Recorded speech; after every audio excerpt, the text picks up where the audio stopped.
I want to know, can somebody tell me, like, when you in Africa and you have somebody who have drinking issues?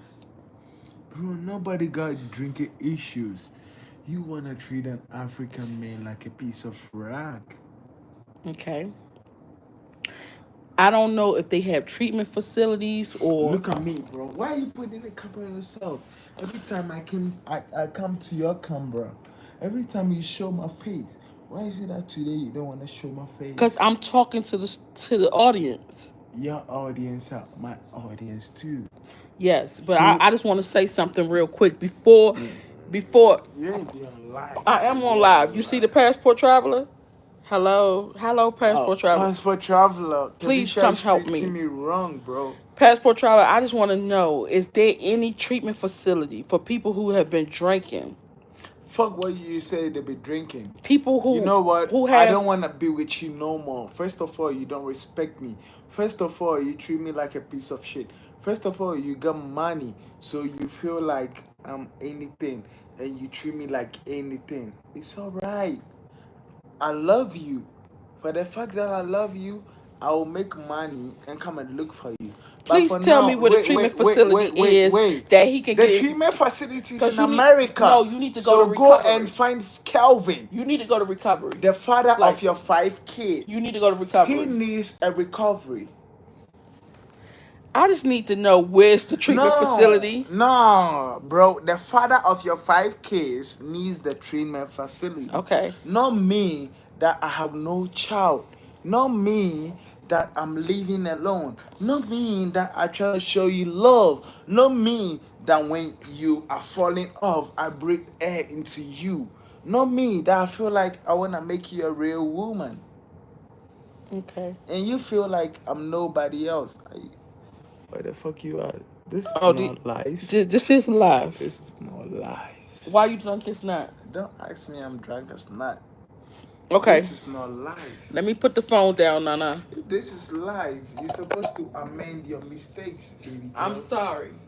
But Okay, if you are sorry, I just so want to- why do you have to say sorry on live? I just want We've been off live for about 4 hours. So why couldn't you say sorry? I was, but you wasn't listening. So Why am I listening now? Okay, what I'm trying to say Because everything about you that is good is about social media. is, it ain't about social media. How old Nana. are you? I'm 38. No, you are not 38. How? How old are you? I'm 38. You are not 38. How old are you, Kevisha? 38. You are not 38. That's not the age you told me. Fuck around and find out. How will I find out? You'll find out tonight. Okay. How will I find? Oh, bro, you breaking my shoulders. Oh my God! Sit down. Kevisha, you're hurting me. Why are you I'm not slapping hurt. me? Oh, bro, you have my shoulder. You know how to injure. Slapping you for real? Are you serious right now? I'm sorry, Kevisha. You want somebody to call the police on me? Which police? You broke my shoulder. The police will come and get me for real. The police will get you on your ATL. This is Africa, and you broke my shoulders, bro. Why are you doing this to me? Do I look like a slave to you? No. This. No. Seriously. It's not funny, no. Seriously. You need to go to rehab, bro. Me, I need to go to rehab. Yes. You and I, somebody that have been to a lot of marriages with a lot of trauma. You and I would need to go to rehab. You need to go to rehab. I need to go to rehab. Yes. Yeah, because you are better than me. No, it's because not you feel like you are from the United States. Oh my because God. you feel like you got the best education in the world. Because you feel like you are from outside and I'm from Africa. It don't have nothing to do with So where you're why from. do you feel like I need to go to I'm rehab? talking about for the drinking. You are the one that be popping pills. You are the one that you tell me that you got anxiety. So you need to drink something. Bro, fuck it. Are you serious it's right now? better. I ain't never did drugs a day in my life. It's Are you fucking serious serious right So now? why You did you just said break I be my popping arms? pills, So Nana. why did you break my Are you arms? serious? So why did you break my arms, bro? No, take that shit back. What you just said. Bro, I That I be love. popping pills. Listen, I love you from the bottom of my heart. No, no, fuck the love. Love, Yeah, love is love not is not enough. enough. I know Exactly. it. And so what? That's why you broke my arms. That's why you hit me No, to the take that ground. shit back. You just said I be popping You went to pills. Zanzibar and you killed a nigger. Don't say that shit. You No, no, killed somebody in no, Zanzibar. no, I stop. know it. You hit me with my Oh arms. my Why god. are you cutting it off? Why are you cutting the life off? He doing way too much. Because he's speaking the I truth. swear, y'all, he's doing way too much. He's speaking Now, the truth. the thing is, he was He was what? Say, recording on his phone. he was what? Like he was trying to set me up. I ain't set you Because up. I had a bottle in my If you hand. knew I was gonna And I set you said up, I you'll was never going come to on hit him with the live. bottle. I said I was going to hit him with the bottle. Matter of Where's fact, the bottle? let me go get it. Because Get the I said I was going to hit his ass with the bottle because he was coming to. And I said, no, don't play with me like that because I got a bottle in my hand and you will fuck around and find out tonight. This nigga went and got Kavisha, his please, phone and started please, recording give me me. the card. I want to go out because you got a body in your hand right now, and I'm scared. No, you ain't scared. I'm scared, bro. You broke my left arm. You hit me so hard. No, You I did from not break your arm. Atlanta. I did not break your You from arm. the hood. Did y'all see me break his arm? Because No, I you really, pushing because me. he was falling on the floor and I was like, get up. Don't put me your video again, please. You very aggressive. Where are you from? I'm from the hood. What part of the hood? Southeast. Louisiana? No, Where's Southeast. Southeast? DC. DC. DC, how we do that there. I'm not from DC. I'm not So, from so the DC, thing is, Kavisha. he wants to go on his little phone, and then you said you was going on live too. No, I don't have anybody to talk to. Yo, you said you was going on I'm live. a lonely child. You said you was going on live. You made me in He said he was Africa. going on live. I said, Which okay, life? I can Which go on life live can too. I go to, Kavisha? If I have a life to go to, like the government of Ghana will sack you from Ghana because you act wrong. How? You treat the people of Ghana wrong. I do not treat Ghanaians wrong, and you So know why it. you Why you broke lying my on me? left arm? Because you know I do not. I'm not I might lying. talk about Ghana, but I don't treat people wrong. And how somebody treat people wrong? I'm going over there helping everybody and giving them money and shit. How am I How treating many them wrong? people you help? A lot. How And you many? know that, so don't even come for Tell me like me. that. I'm No, here. I'm telling him that he wants to get. He went downstairs and got drunk with some dudes. Some dudes saw him and was like, "Oh my goodness, he's so cool.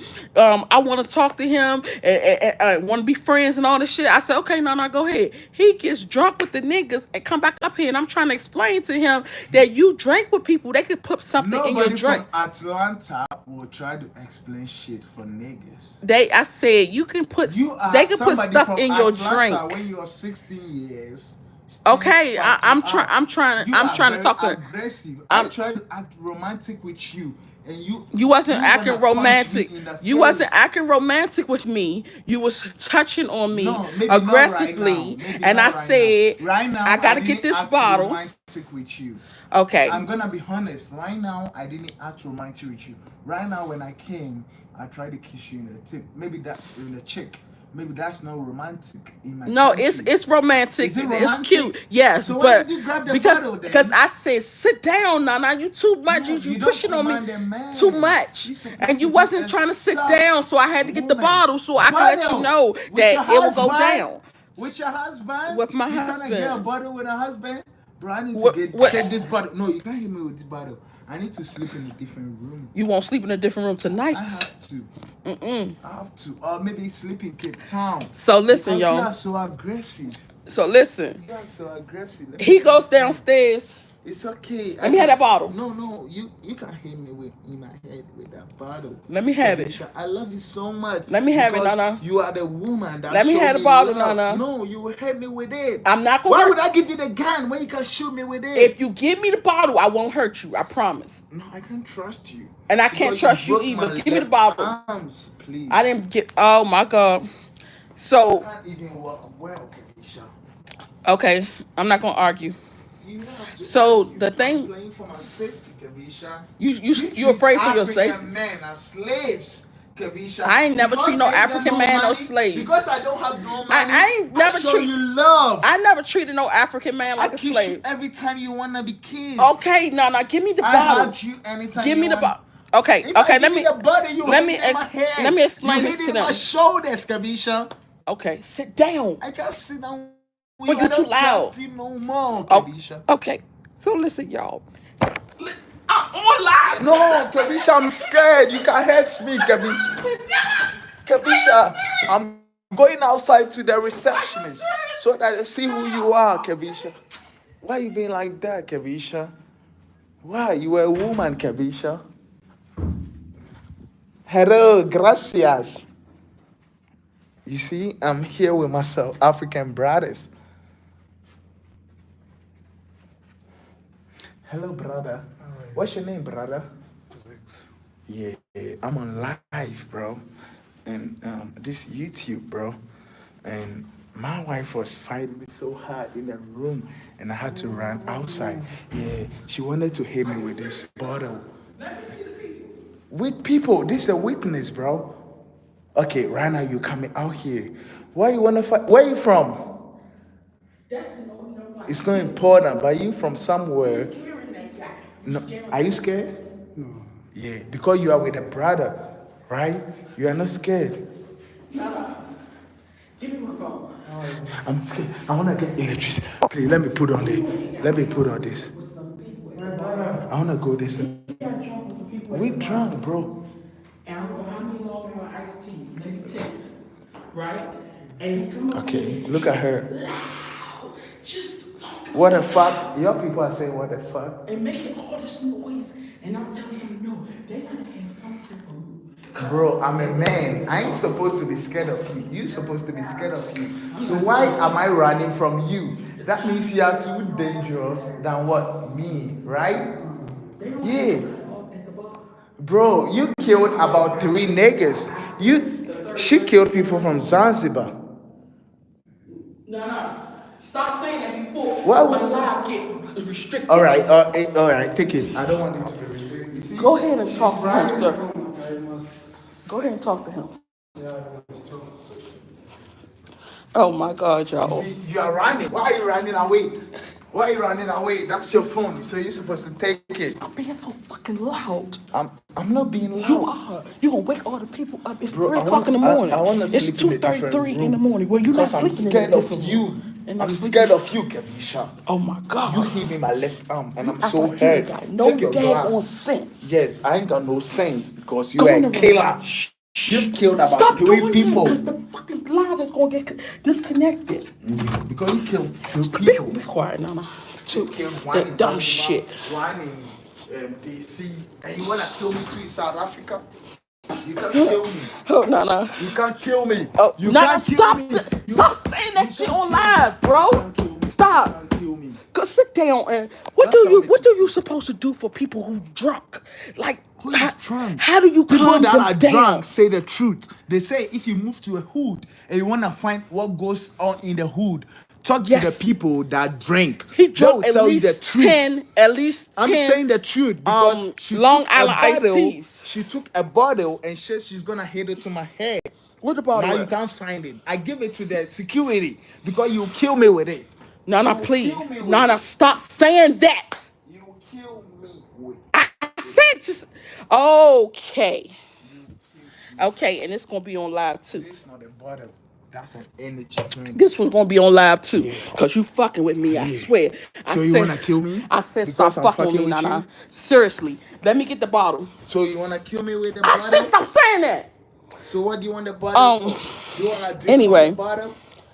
Do you want to Hot drink from the peppers. bottle? I Before need some I hot peppers, accepted and your request I'm being in a with you? hotel, so I don't know where I can get hot peppers from. I was thinking some hell? milk, because I was gonna call room service and I tell them to was bring with me the room some milk. service. That was room service? Yeah. Oh, I should have told him You shit. told him, and Oh. he saw how you are treating me, and come with a bottle. No. You got me up all fucking night. I was supposed to be editing this video, Editing and what? you doing If dumb you shit. wanna- I you got are this African. McDonald's No, a this chicken not that, wrap. this not a bottle. No, I want you to eat this. Why would I? Okay, let me eat it so Yes, I can please sit sleep. down. Because McDonald's make people sleep. Yes, So you won't have nigga-itis. So let me eat the McDonald's so I sleep. Because you cannot kill me. Stop saying that. Use another word. Don't hit my wrist like that, babe. Oh God. For the fact that I'm African, that doesn't mean I don't have If you love say one more inside time me. that you African, I swear to God, I'm gonna go off on your African ass. Okay, I'm an African. Go off so people will see I how you swear go to God. off. How you Stop went saying- off. How you went Don't- off. don't. No. Oh, I'll punch you. I can punch you in the face, bro. Okay. I can fucking punch you in the face. Okay. So No, why no. you hit my lips like that? Sit down. Why you hit my lips Sit like down that? and eat that damn Bro, chicken am I wrap. like your little kids? You got 5 kids. Am I like your 5 kids? Don't touch me, Nana. I ain't gonna touch you with your old ass. You gonna see how old I am. So You you gonna hit me with fuck that around and again? find out tonight. You wanna hit How me with old- the bottle again? Stop being so fucking loud. Kavisha, you wanna hear? You are loud. Even when we are on the airplane, you disgrace me a lot. Okay. You be talking about shit like you ain't nobody. You be talking about shit like you ain't even educated. You be talking about shit like you ain't even know shit. Okay. And now you give me Oh, stupid ass so- McDonald's to keep me quiet. Yes. Why would you give me McDonald's to keep me quiet? And you got a bottle here to threaten me? I wish I wasn't even black. And what would have happened if you wasn't? I black? wish I was white, And- because a white fellow wouldn't treat me like this. A white fellow You wouldn't get said a you bottle. wish you was white. Yes, because So a white do person. you feel like if you was white, I wouldn't hit your ass with this? Yeah, I would hit you because even if I faster. was white, I wouldn't come for your black ass. I would hit you even faster. If I was white, I wouldn't come for your black ass. Okay, I would be with a I'm just- white woman uh-huh, that will respect uh-huh, me, uh-huh. love Keep me, it up. and appreciate me. Keep it up. Than getting this bottle. Keep it up. Please. You making me feel. Why you hit the bottle? Give me the bottle. Give me the bottle. I want to be with the bottle. You is goofy as shit, bro. Give me that bottle. Yes, give me the bottle. Like, okay, look, y'all. He been trying to fight me for the longest time because he wanna wants to fight go you. outside. You have three dead bodies in your name. Okay, thanks. I ain't got no 3 dead bodies. Okay. You killed 3 No, people. stop saying that shit on live. I'm trying to tell you to calm down.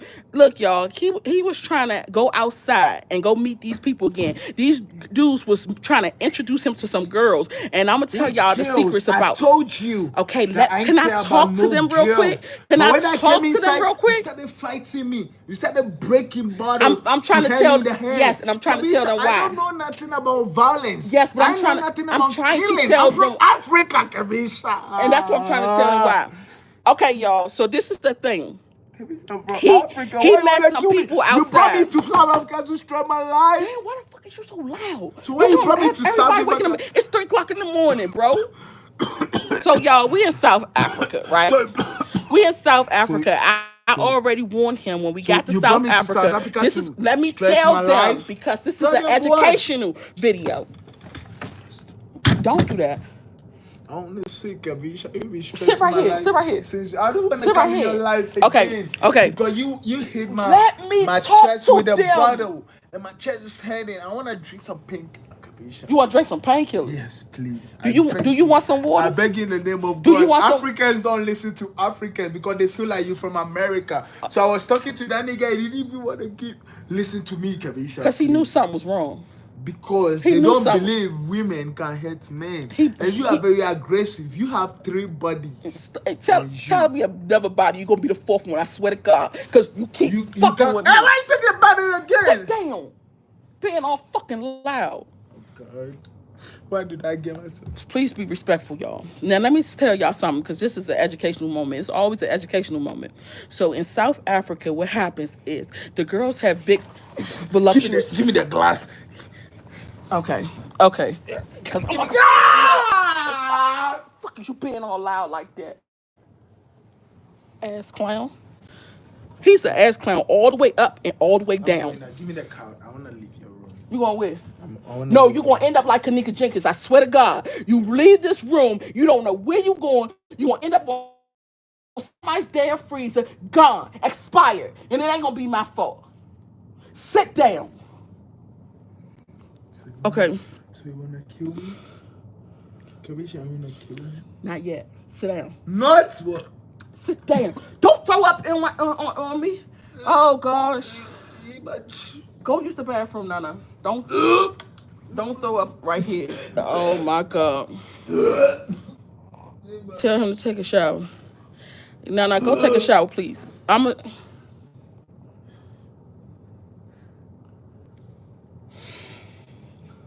I've never been with an evil lady like you. Please give me the card. I want to leave here. Please. Okay, listen, y'all. Please So in South Africa, the girls are, y'all know they voluptuous. Please give me the And what happens is they see guys in the hotels and bars. We was at the bar. He drunk 2 Long Islands with me. No, 3 Long Islands with me. Why you And lying I about drunk me, 2 mojitos. Kabisha? And I God put will punish strawberries you, in it. Stop. Kabisha. You so loud. I'm trying to talk to them. No, And so he God said, will oh, I want punish you, strawberries too. So the Kabisha. man made him a strawberry God will punish you, Long Island iced Kabisha. tea. So I said, okay, that's enough. Let's go now because I know how he could get. Kabisha, God will I know how punish he you. could get. So I said, Kabisha, go God- ahead. I'm going. Let's come upstairs. So we came upstairs. I started editing my God will video. He punish ran you. out and said he was going to go see the guys that he saw downstairs. When he introduced me to the guys Kabisha, Lord, downstairs people give me at the bar. peace, Kabisha. No, I when he will share introduced me with to the guys you. downstairs at the bar, I said I don't like them. Something is wrong. Stop. Kabisha, why you treating me like a I said dog, something Kabisha? is wrong with them. I don't like them. I don't like their attitudes. I don't like their demeanor. Kabisha, I go because off vibes. some I people are didn't gonna like them. rescue I said me you gotta be from careful your with them. slavery mentality, Kabisha. Okay, I'm the slave owner and you the slave, so be the fuck quiet. Fuck you, bitch. Nada! Are you fucking serious No, right I'm at now? the- I'm at You the- done lost your mind. What you think I am? Oh my Kabisha? god. Because I'm from Africa. Get me the you fuck would- out of here, you bro. would not treat me anyhow. And what I'm saying to him, I said, you got to be careful with these people because they will put stuff in your drink and they will poison you.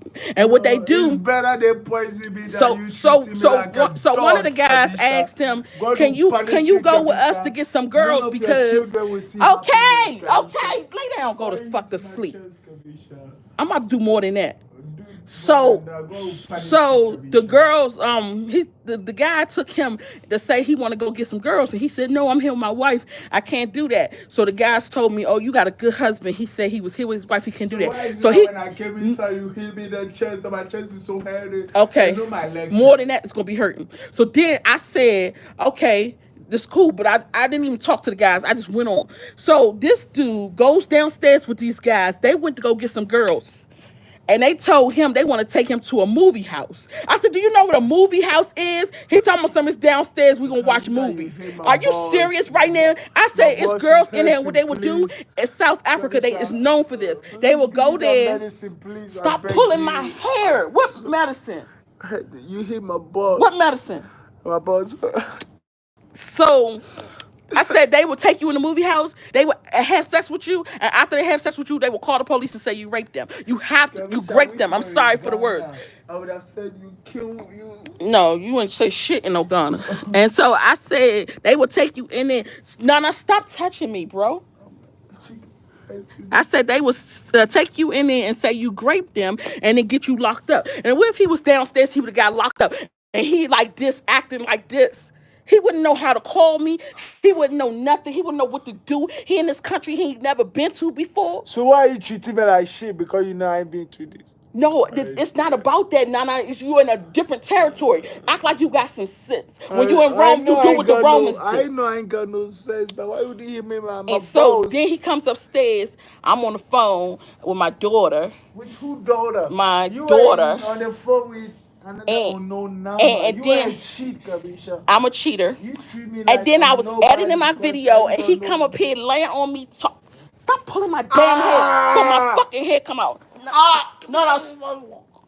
No, stop. Ain't nobody fucking choke you, bro. So he comes up here pulling on me and shit. I said, let me get this bottle. Where the hell the bottle go? Anyway, while we talking about it. Now you ripped your bracelet on the floor. You just messed up. And tomorrow, you're going to think about all this, what you have done today. And I hope you never drink again. So what I was trying to I find out, pray that I had the money to sleep with somebody else like, with who? because With one of the girls in the movie house? because people Go sleep with that them care. bitches. Let's go find them. Let's go find them. I'm gonna help No, you. no, I'm no, gonna help you. no, Let's no, go. Let's no. go, Nana, because I I'm gonna want help you find them. I want Americans. The hell is wrong with you? Americans wouldn't treat Americans me. gonna beat your ass. So then, You are the only aggressive I'm not the American only I've met. aggressive one. If any You aggressive told woman me to on here, please compose. stand up. You I'm told not the only aggressive you one. told me to I'm not the compose on only your one. life, and right now I'm you are not the hating only me. one. I'm not the only one that will beat the shit out of a nigga if he act like he ain't got no sense. Can y'all raise y'all hands if it's one of y'all too? Come through. Cause I am not the only aggressive woman. Yes, nigga got you real fucked up. He You've think he been gonna be coming married up here. three I times. don't care if I was married 8 times. All them niggas getting their ass Because whooped. you They are fuck with me. very aggressive, Kamisha. Okay, I'm For gonna stay you to calm. live with a man for a long time, at least act like a woman, Kamisha. This is not about we fighting. You are not my enemy. At least you are a good woman. You have a lot of experience, Kabisha. You are 41 year I'm old. not 41. How old are Please get you? it right and go wipe your nose. Don't tell Go me you want go my nose when you hit me in the go nose. get some tissue and Why wipe wouldn't your my nose. nose bleed when you hit me in the Maybe throw nose? up came out your nose or something. It I don't know, doesn't but go get some tissue and wipe your nose, doesn't Nana. matter. Why you pushing me? Why you hit my nose Because so if you got hard? something come I out your nose, wish I people gonna wish say I that you didn't. snorting coke. So go get yourself You know I together. don't smell coke. You No, hit me in my that's nose. gonna be the new thing around town. Touch my nose, That's gonna be bro. what's around town. I wish I never met you. I promise Okay, to God. good job. Bro, I swear to God, bro, when we came to South Africa, you can testify, bro. I'm a beautiful people. Where? I'm a beautiful ladies. Where? When I went downstairs, bro, I When you was was drunk. drinking? People was fucking begging me. What they was saying? What they was saying, Nana? What they was saying, Nana? Leave me alone, bro. What they was saying? Get your ass on down there with them there, cause I ain't got that much time. And then on top of that, I try to give you a chicken wrap. You ain't eat that. You can eat that, calm down, drink some milk. Find somebody else to do it. Mm. Why do people drink poison?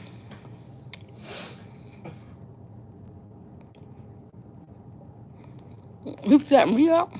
Hell no. You gotta wake up pretty early in the morning. To set me up.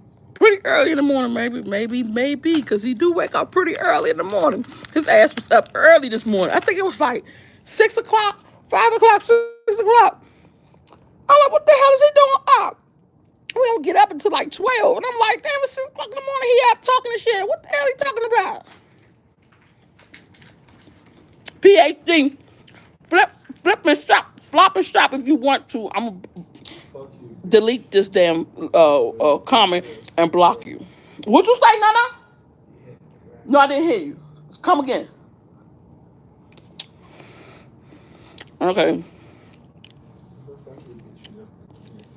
Uh, okay. Okay. No, he drunk. He drunk 10 Long Island iced teas. Mr. Gauga is drunk. You need to go get Mr. Gauga. He drunk 10 of them. And Long Island iced teas is not his friend because when he drank What the fuck? We are smelly fucking ass. when he drank Long Island iced teas, he okay, Nana, stop. Calm down. Calm down. What am I doing? Please give me the key. I want to go get some first aid. My nose is head is so bad. You punch So what me. you gonna do with the first aid? I want to get something for my nose. You hit me so bad. All right, let me take you to the bathroom then, cause I got something in the No, bathroom I'm not about for your nose. I don't trust you. You're not African. Okay, let's go to the bathroom. Let's go to the bathroom. Okay, let's go to the bathroom, Nana. I'm gonna give you something for your nose. Don't worry me. Calm down. You don't scare me with that damn giraffe, lion, tiger ass bullshit that you doing right You're now. a very aggressive bitch. Okay. Don't Come on, go to the move. bathroom. No, I want Go to the I want bathroom. to go outside. You said you I wanted saw some my first fellow- aid, and I Nah. got first aid for Nah, you. bro, I don't trust you. I saw my fellow Africans that I can confide How in. can you confide in them niggas? You don't even know them. You don't even know them. I know it's better I confine. They don't even look like you. It's better I confine in black than somebody. Oh God. I wish I didn't meet this girl. Somebody said, let them cook. Let them cook what? Let me cook the ass. Let's see, please give me a key. So I'm gonna tell you this. I'm gonna tell you this right now. If you go downstairs, I'm going to. I'm going to. Okay. Nah. Listen to me. If you go downstairs to get those niggas, I'm going to. And you don't want me to go down and show my ass because you know I'm not afraid to talk. You know I act like ghetto fabulous anyway. Can I get it? I will go down Can I there and get I will fucking show off. Can I No, get water? I got water please, right to here. drink? I got water. There's no water in the refrigerator. Bam. There's water. There you go. Just chill it. I'm scared. Ain't no damn chill. We ain't worried about no chill. Y'all barely have water over that motherfucker anyway. So Don't at least you touch got me. some. Come on now. All right. Drink So that water. why are you holding me from going out? Because you're gonna end up like Kanika Jenkins. I don't know. I'm trying to help you. I don't know who that is. Well, When she left the hotel room after being drunk, she did not come back. I'm just going to explain that to you like that. Well, but when you was hitting me in the chest. Why you keep talking about hitting You you? was hitting me in the throat, and I'm Okay. scared because I hit you in the chest, I hit you in the throat, I hit you in the arm, now what? Yeah, because you have 3 body count. Okay, you say that shit one more time, I swear. Swear Let's what? get the stuff on your nose. Swear what? Let's get the stuff on your nose. Oh, you You hitting my neck, and I don't want to put the camera on me. go with Are him. you alive? Yeah, I'm going. Yes, I'm alive. I'm about to go with you downstairs. Please give me the key. I'm not letting you go by yourself. I beg You might not come I beg back. you in the name of God, Kevisha. I signed up for this, but I don't want to be in this anymore. Please, I beg you. You don't want to be on here? I don't want to be with you anymore. You don't want to be with me? Yeah. All right, so I'm recording it, right? I And don't care, I'm on Kevisha. live. You I'm hit me recording. my throat. I'm You recording. hit my So arms. tomorrow, You when hit I me. pack my shit and I leave, don't touch my phone. When I pack my shit and I leave, I'm gonna let you hear this. Please, what you said. give me the key. I met a lot of beautiful. I want to meet them bitches too. No, you don't. So let's go together. Let's go together. Oh God. Yep, let's go together. Let's go together. I feel so stupid. You gonna feel stupid like a motherfucker when I go downstairs. Let's go see these bitches together. Come on, let's go. Let's go. Right, You wanted to go so bad. Come on. Go. Come on, let's go, Nana. Look what you done started. Ooh, Nana. Look what you done started. Come on, let's go. Let's go. Let's fucking go. You want to talk all that shit now? You won't go. I'm ready. Talk what? The shit that you was just talking. Drink the water, please. I'm ready. Oh, now he wants to drink water. He wants to stay here now.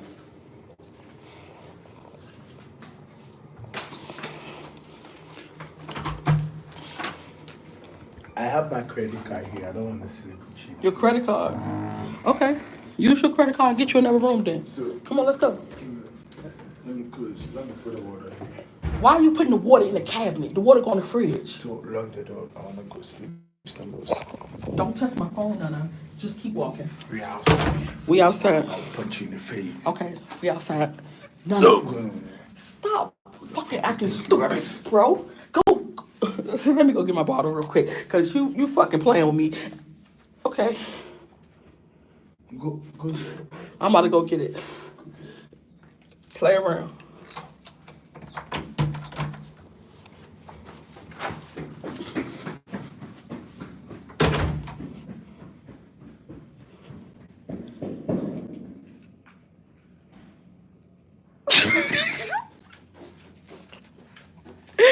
Sapphire said, what the fuck? Sapphire said, what the fuck? Oh my God. Come here, I'm gonna see you.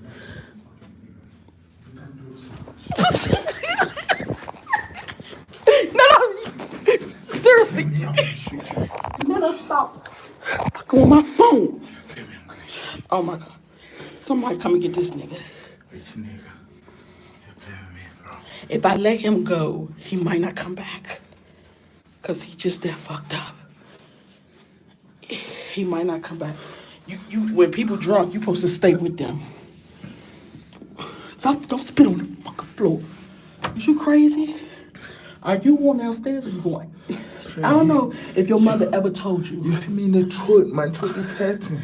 I don't know if your mother ever told Bro, you. you hit me now. You either stay in You or you hit me stay now. out.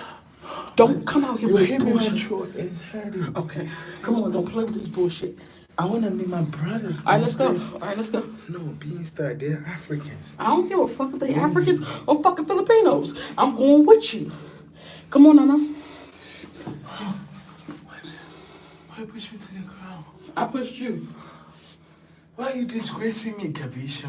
I pushed you, Nana. God will disgrace What you he too. gonna do? He will disgrace you too. Okay, I'm waiting. Since you believe in God, I'm waiting. you are a devil. I'm waiting. With your third eye, God will disgrace you.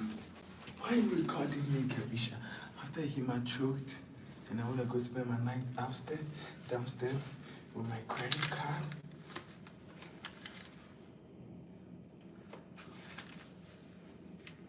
This is my credit. Let me go, please. Okay. Leave me.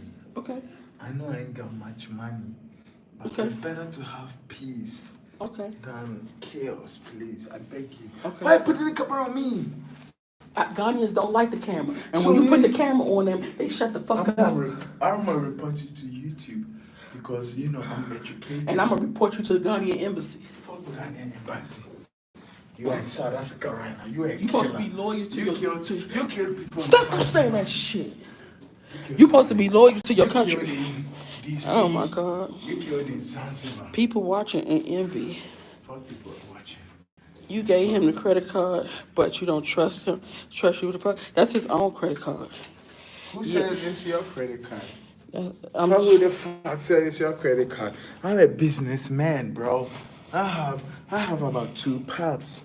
What the fuck are they talking about, bro? I'm rich, bro, in Africa. Maybe I'm not rich in America, but I'm rich in Africa. Sapphire said, Nana, what the fuck is you talking Hey, about? Safa. She said, what, Safa. she said, what the fuck is you talking about, Nana? What's Safa saying, bro? She said, what the fuck is you talking about, Nana? Oh, let's see, somebody came and got Fuck you. who the fuck is coming to me? That's security. That's security. Security. Security. So somebody called security on him? Yes. What's your room number? My wife wanted to kill me. Don't tell him no shit like that, Nana. My wife wanted me to be under the ground. No, the hell I wasn't. Somebody gave him too many drinks downstairs at the bar. Y'all don't have a limit when y'all cut it off? When y'all cut the drink? So if somebody gives you 2 drinks downstairs and you are dying, wouldn't you be able to tell you are dying? Please, can you please go and sleep now? It's about love. I wanted to take him downstairs and get some water. Yeah, he need water or he needs some milk. I need some milk. Stop! Don't do that. He needs some water or some milk to bring down the drinking. Do people get drunk here a lot? I think you can just phone them. What's the number 309? 309. Stop, Nana. Stop what? Why are you doing that in front of the company? Which company? You can use your phone in the room and phone them. They will deliver. Come on, Nana, because they don't feel like dealing with it. My brother? They don't feel like dealing with it. Is the bar still open? You must phone. You just phone. They Okay. will deliver to the room. Okay, I'm gonna Press 3. 3 or 9. He's going to bar 3. You going to the bar? No, you can just use the phone in the room. Okay, so press 9 and then 3. Okay, so we're gonna get the water and the milk. Unrecognized tag. Huh? Let's just try it out. No. Give them some change since you done made them come all the way up here. Tip them. Get them some change. Get them some change, Nana. Cause they done came all the way up here for you and he done came twice. Coming. Where were you going I- before we met? I must give you a tip, okay? You gonna wait here? I'm gonna give you a tip, okay?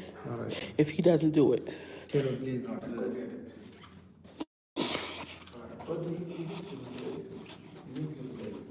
You said milk, he'll throw up. I thought that, didn't you say, Sapphire, you was supposed to get some milk or something when everybody was high in the house?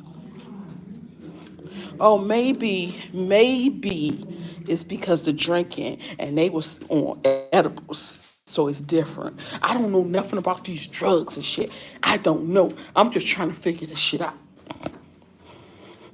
I'm gonna tip him so that they won't call nobody and tell on me and get me a bad review. I don't got time for that. I'm telling him to tip the people. He looking fucking stupid. All in the hallway making all that damn noise. Goofy shit. What the hell he do with my purse? Oh, here you go. I don't even know the currency like that here. I'm gonna try my best to think about it real quick. 200 is almost $10. No, 200 is more, a little more than $10. And 400, that's right. I can get them $10 a piece. That'll be good. $10 a piece ain't bad. He drunk, girl. Why you trust? Why I trust him drunk? I don't even know how the hell this happened, bro. I swear, I told his ass he can go downstairs for a minute while I edit my videos. Come back up. This nigga is dusted, fried, died, and laid to the side. Okay, you said cold shower. I'm gonna get him in the shower. He's still down there talking to them people. He's telling me some they respect me more than him. Yeah, I'm fine. Oh, some coffee. Yeah, I'm in Johannesburg.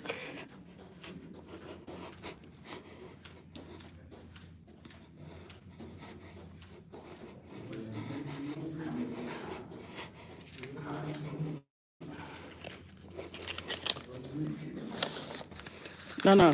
What you gonna eat him? Why? Why? What? Thank you, guys. How much? Why is you worried about it? You brag them more than me. Fuck you, bitch. You brag them. No, no, stop. Let's go down together. No, no, we're not going there.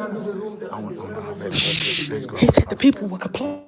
Okay, let's go have a drink downstairs. You don't need no more fucking drinks. You don't need no more drinks.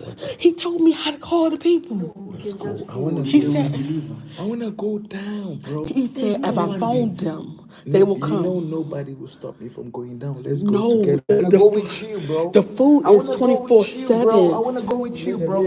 I wanna Milk. go with you, bro. My friend told me if I give him milk, he'll throw up. Who? My friend said that. What the fuck you saying? Am I a low child? All your friends are fucking mature and I'm fucking intelligent than all of your friends. What are you talking about? Sapphire said if I gave you milk, Bro, I you would. respect Sapphire a lot. I ain't gonna drink no milk. Am I a baby? What are you talking about? Go downstairs. Oh my. This is all fun. We having fun. What the fuck you talking about? We're not having fun with security. So what the fuck you call security? I didn't call no security. No, no. I didn't call no security. No, no, stop. Okay. These. No, no, no, no. Calm down. You on in the daggone Bro, you know when I go elevator live, with these I have people. about 100,000 people on live. I don't give a fuck about people. You have about how many? Hey, today I have a lot to. Today I have Don't worry about it. I'll be a lot here. of crazy shit, dude. Oh my God. No, no, don't come down here showing up all with these police. Because they won't get your ass. Yes. Yes. Okay. Here's the bar that he got drunk at. And the bar is not open. No, no, don't fall on the floor. I ain't gonna fall. I was trying to find him some water because he got too drunk or some coffee or something. Can anybody make me some coffee? Hey, excuse me, come in for a second. Come in for a second, sir. It's cold as shit here.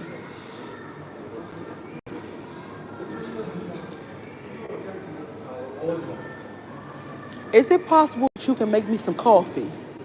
Make me some coffee. That's it. I need some coffee. A coffee and a bottle of water.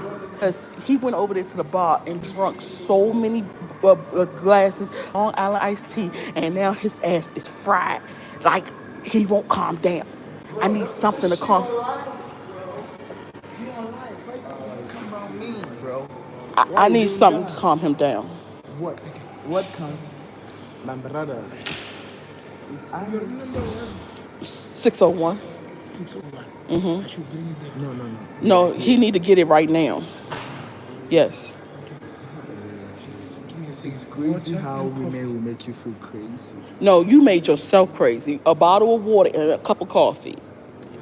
Who's gonna drink coffee? You. Fuck you. Okay. God will punish you in your life.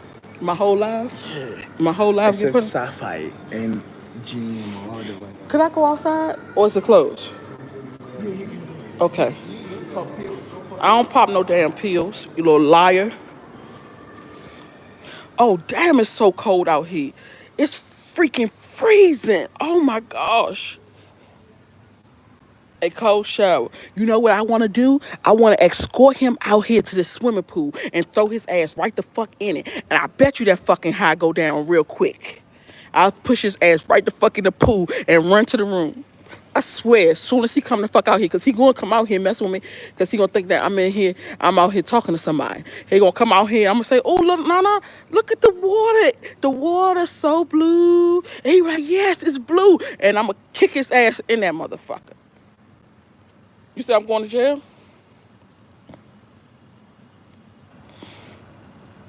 You say he might die? Oh my God. I want to push his ass in so fucking bad, bro.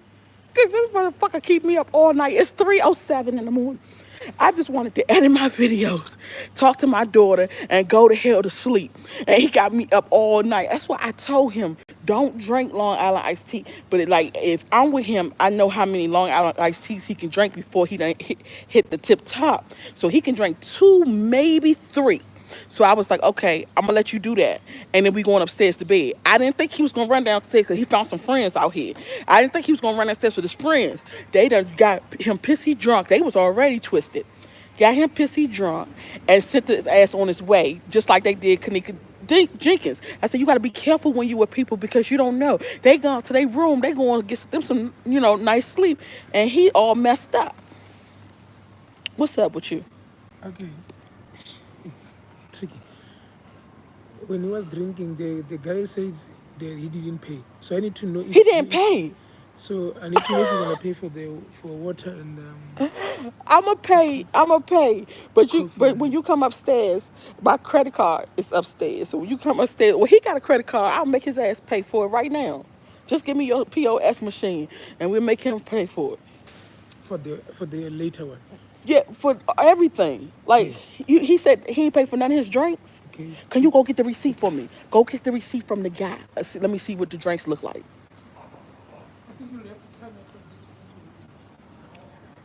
I just want you to go get the receipt so I can see how many drinks he drunk.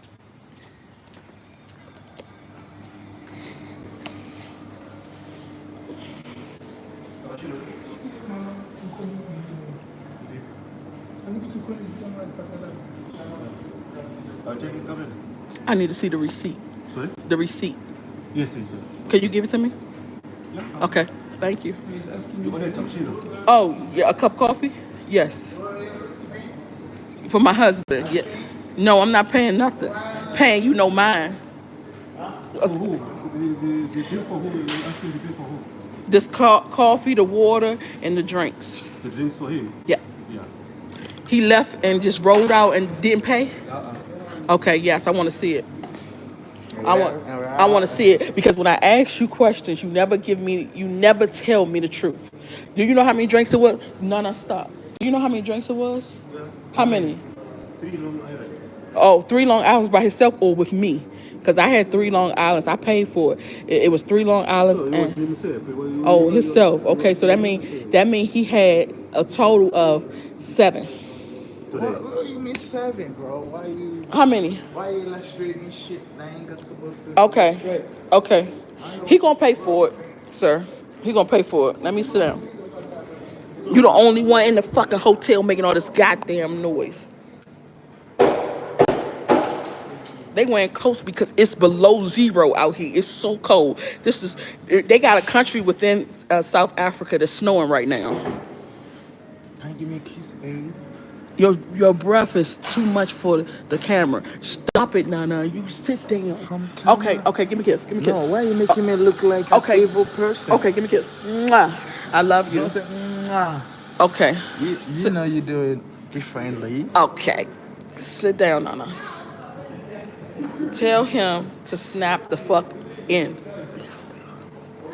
Snap the fuck in, Nana. Sapphire says snap the fuck in. Sapphire. Yeah. I thought you was my Sapphire. I thought you was my nigga, bro. What you saying, bro?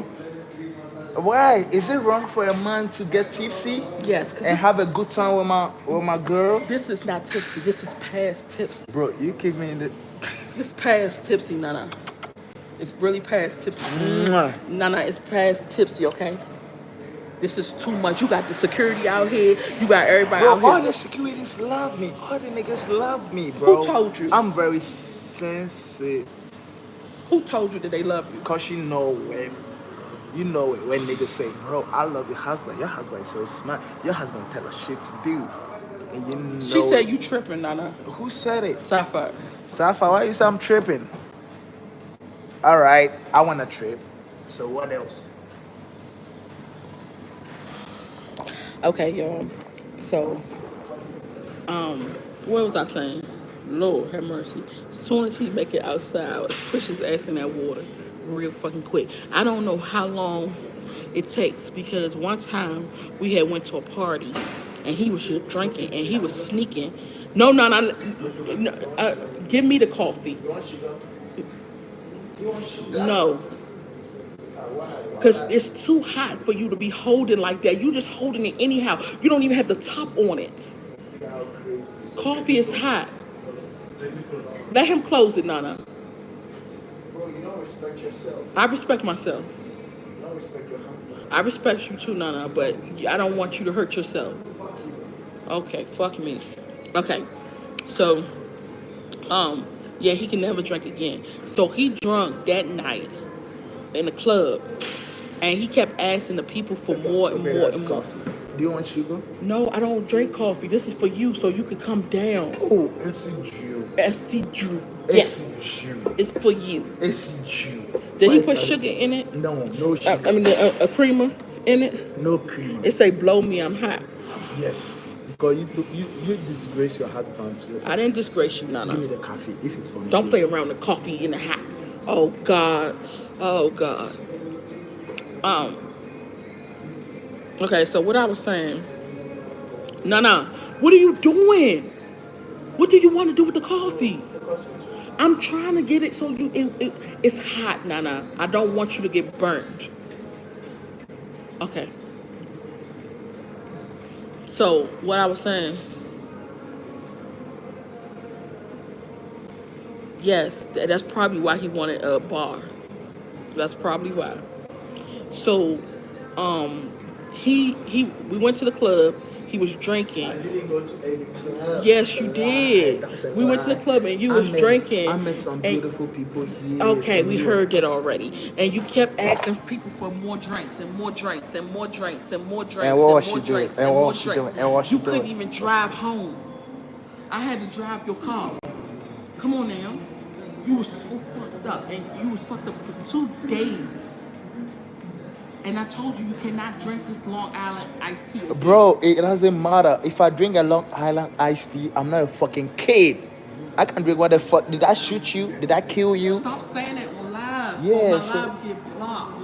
Would I block you? Yes, because the words. I bet. I supposed do to what the say fuck I want to unalive. do. I don't give a fuck about no YouTube. He didn't even see you saying hello. Somebody said, bro, go sit down. Somebody said what? Bro, go sit down. Bro, go sit down. Let me find that man asking for some potatoes. No, do you eat potatoes? You don't eat mashed potatoes, but Bro, do you eat a lot. Order what you want to eat. Don't order for me. I Just eat a simple. lot. Yes, we all know you eat and I drink. So if you want to order food because you're outside and you're hungry, bro, look at this. 575. Who took the 575? Why the fuck you snatch it from me? For Excuse me. Where's that guy at from for the what is it called? Room service. hey, I said you. Rooms. No, ain't no SEG. Don't come to me now No, that no, the no, money no. fucked up. No, no, no, no. Hey, how much? SEG. How much? How much is this? Hey, it's too much. No, this Calculate it this in- is like $40. Okay. Four, four, 2, 4, 2, 4. So it's $35. Yeah, get it together. The water and the cappuccino in there. I don't have Yes. that money, unless You do have that money, unless oh. you let me Give me your work credit here. card. Unless you let me work here. Wait. He said got the money. He gonna pay. 575. You have potatoes? What? Potatoes. Okay, $30. Yeah, but it's not French fries, not those. He don't It's eat French mashed. fries and he don't eat mashed potatoes. So I'm trying to figure out if you can do something like Potato. what is it? Grilled.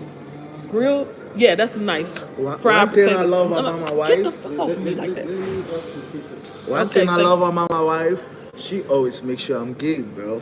I'm not tonight. Tonight, Because the way you there's acting. no way you're gonna Nana, make sure I'm not Nana, good. why would you leave and don't pay these people? Which people? The people said you just left and did not pay them.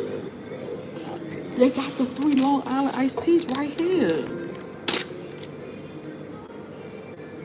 Why would you do that? They never gonna let us come back. No, wait. Because when you came here, you made them feel like your husband is drunk. So they feel like we're supposed to add more because Africa. So you know paid what? for it already? Huh? They scamming me? Huh? Is you saying they scamming me? I don't know. You paid for You it? came here with your YouTube shit trying to act like your husband is. No, So you paid for it already? I don't pay nothing. Okay, so that's what I'm asking you. Why didn't Please you pay push for it? yourself. No, don't sit down on me. Fuck. Bro. Who the fuck should I go see the short person with sci-fi? Yes, ask if I can go sit with her. Where is she? She right here. She right here. Sci-fi, can I sing with you? Bro, ain't no sci-fi. Sci-fi right here. It say Lady Ink, Lady Sink 81. Yeah, it says 681. No, it did not. No, you too heavy. If I'm heavy, then you too big. Oh gosh, I'm too big. One thing about an African, they drink like fish. Yes, and I'd be like, no, please stop Who the drinking. fuck said that shit? One thing about African, pale made today. Look at the stupid ass name. Oh, Yeah. he want the money. He want the money, Yeah. the power, Where's the my- respect. Yeah. You snatching my card on my hand. He gonna pay for it. Yep, you gonna pay for it, Nana. Sleep outside. Yep, Drink and sleep outside. yep. Please, where do you stay? You not staying with him. How you sound asking him, can you go stay with him? I asked, where do you stay, bro? Say, here. Here? Don't take him home with you. He gonna sleep his ass right outside in that fucking swimming pool. The fuck is wrong with him? This nigga is crazy as shit. Yeah, that's what he was saying too when he was drunk. He said this drink don't taste like it tastes in Ghana. This drink is good, and I'm like, oh really? And I drank it, and it was really nice too. But I drank 2 mojitos. I was done. And I drank 3. You drank 3 mojitos? Just 3. 3 Long Island. 3. You drank 2, I drank 3. A woman drank. No, because you drunk with me too. How So many don't even get the start Three. line. Have him lie for you, making all this I fucking love you noise. so much. That's I why love I'm you playing too. around with you. I love you too. Yo. Oh, thank you so much, Pooh. This nigga here, bro. Oh, I want to push his ass in that swimming pool so bad. I could not get him out of my face the whole night. So I figured, okay, if I go on live, he gonna leave me alone because Ghanaians don't like to be on. They don't like to see their shit messed up. You know, they like to hide. So if you put the camera on or you go live, they will shut up. And the first time I said, oh, I'm going live. And he was like, oh, you hit me. I didn't do anything. I said, oh, okay, so this is going to work. As soon as I get on live, he talking all this dumb shit. I did not know he was going to show off like this. Let's go. Where we going? We going upstairs? No, we're going to the museum. The museum? Yeah. This is 3:20 in the Yeah, morning. so we're going upstairs, obviously. Oh, you trying to be fucking smart. Yes. Drink that damn coffee. I ain't drinking no coffee. Shit. You done paid for the No, coffee. they This cappuccino. No, he didn't give us sugar. It don't matter. This cappuccino, you don't need Okay, it. all right, give it. All right, let me see how it tastes first. It's hot. That shit nasty as a Yes, so motherfucker. open the let me get you coffee. Excuse me, sir. Let me get a little bit of sugar, please. This shit nasty as hell. DJ said, I need to take a cold shower. Yeah. You want to go to the swimming pool? Yeah. Yeah, you want to? Yeah. Okay, I'm about to take you. Yeah, who is gonna swim? You. Nana, what did it say? Something said, Nana, why are you mean to your wife? I don't know. Somebody said, I want to see you guys in 10 years. 10 years? 10 years? How old am I going to 10 be? years, you gotta be like, Don't tease me because I'm fucking older than you, ass clown. Can I get a drink? And I'm gonna say, nigga, you gonna shut the fuck up and sleep. Because by then, Don't be loud in here.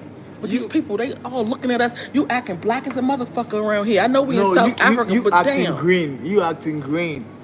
Acting like a nigga around here. No, you acting green. Y'all, I'm gonna be 50. And No, this be nigga 60. this nigga gonna be 40. Oh no, 30, 38. 38. No, not in here. You going to the swimming pool, okay? So I'm gonna go upstairs and get your swim trunks and get you ready. Can you see by this side? Who said I should see me? Yes. Bro, I'm feeling cold as a motherfucker, bro. Don't play around with that coffee. It's hot as fuck. Yes.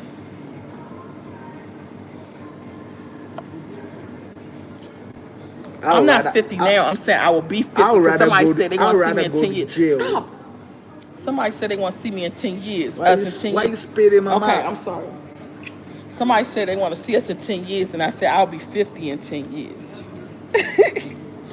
Yes. Oh, this motherfucker talking about that eye tattoo. Eye tattoo, bro.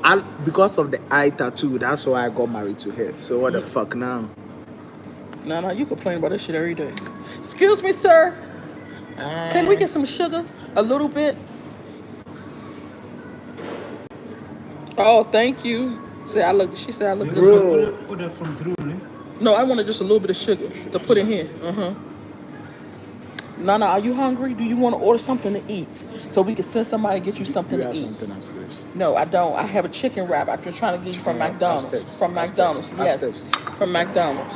Don't say it's all right and then try to come back down here because you need some more. Did you check to see if y'all have potatoes? No, if somebody can fry some potatoes. No, I'm Nebuchadnezzar. What they say? They said they have. Okay, I would like to see the menu so I can order him some food because he gonna get hungry. He want to feed the liquor. It's gonna be like 5 o'clock in the morning, and I'm not trying to come back downstairs. So I want to try to get it while I'm here. Menu in the room? No, not in the room. I want to. Okay, I want to get the menu and order while I'm here. So when I go upstairs, they can just bring it to me. Yeah, bro. South Africans are the best people I've ever met, bro. I ain't gonna lie. No, please. No, I'm 19. I don't Okay, know okay, 25. I'ma I get don't got time. 25 is too old. I'm 19, bro. Or Stop saying that 16 before they or, think that I'm a or fucking 12 or Don't say that. 11 or what the fuck you wanna give me, bro? Don't say that because they're gonna think I'm a pedophile. Yeah, thank you, Anthony James. Really cute, bro. I know I'm You don't cute. even know what the fuck somebody look like. Bro, yeah, Come on both now. cute together. That dumb Oh shit. my god. Taste this right here. She tastes good, cat. Taste it. Bro, why you put that shit in my mouth? Look at it. This shit nasty as a motherfucker. What the coffee? What the sugar? Yo, AC Drew, everybody know that you don't like to bath. So they say go and bath. Don't go to They didn't tell me They say that. go and bath. They didn't tell me no They shit say like don't that. They did not say no shit. your BJ or Say BJ. go to the swim. Yes. Go They to say the don't shop. go. They not talking about me. They talking about you. Bro, that's Because I said I was gonna take you to the swimming pool. no, you don't bath. I bath. Okay, yeah. I just stay just fucked up and stinky. You know. And did you say you stay fuck up on whatever you fuck you say? Okay. Hurting. Don't put No, your armpit, your armpit. my armpit stink. Yeah. You're a Wait, fucking I lie. didn't say it stink. What you doing all that sneezing and shit for? It doesn't matter. No. Come on, sit down for a minute. I paid a fucking bill. Look at my fucking credit card. What the fuck you saying, bro? No. Come on, sit down so we can go ahead and get the order the food. Which food? You eat a lot. I told you I want no food. Look at you. You carrying bills and Oh stuff. my You took the God. opportunity to eat. You took the opportunity that I'm a little bit tipsy to eat. Right now, you are carrying, you are carrying the opportunity. You carrying the menu to eat, and you are carrying the spoon, and you carrying all. So what am I carrying? Do I look like I'm tipsy? I don't look like none of the shit she's talking about, bro. No, come over here and sit down, please. It's cold as shit. Why y'all got the doors wide open like this? It's freezing in here. Oh fuck, bro. Did I show the kid? I showed the kid, bro. Yeah. It doesn't matter, bro. We too dangerous. That's those stupid motherfuckers online. Stop storing your shit. Yeah, if they Sit like, down, Lana. they should hack it. Sit down, Bro, Lana. what did I do in school, bro? I'm a cybersecurity. Okay. Shit, people ain't got shit on my credit card. All right, let's read Man's this credit menu. card is fucking automated. Let me see the phone. Let me see the phone, Nana.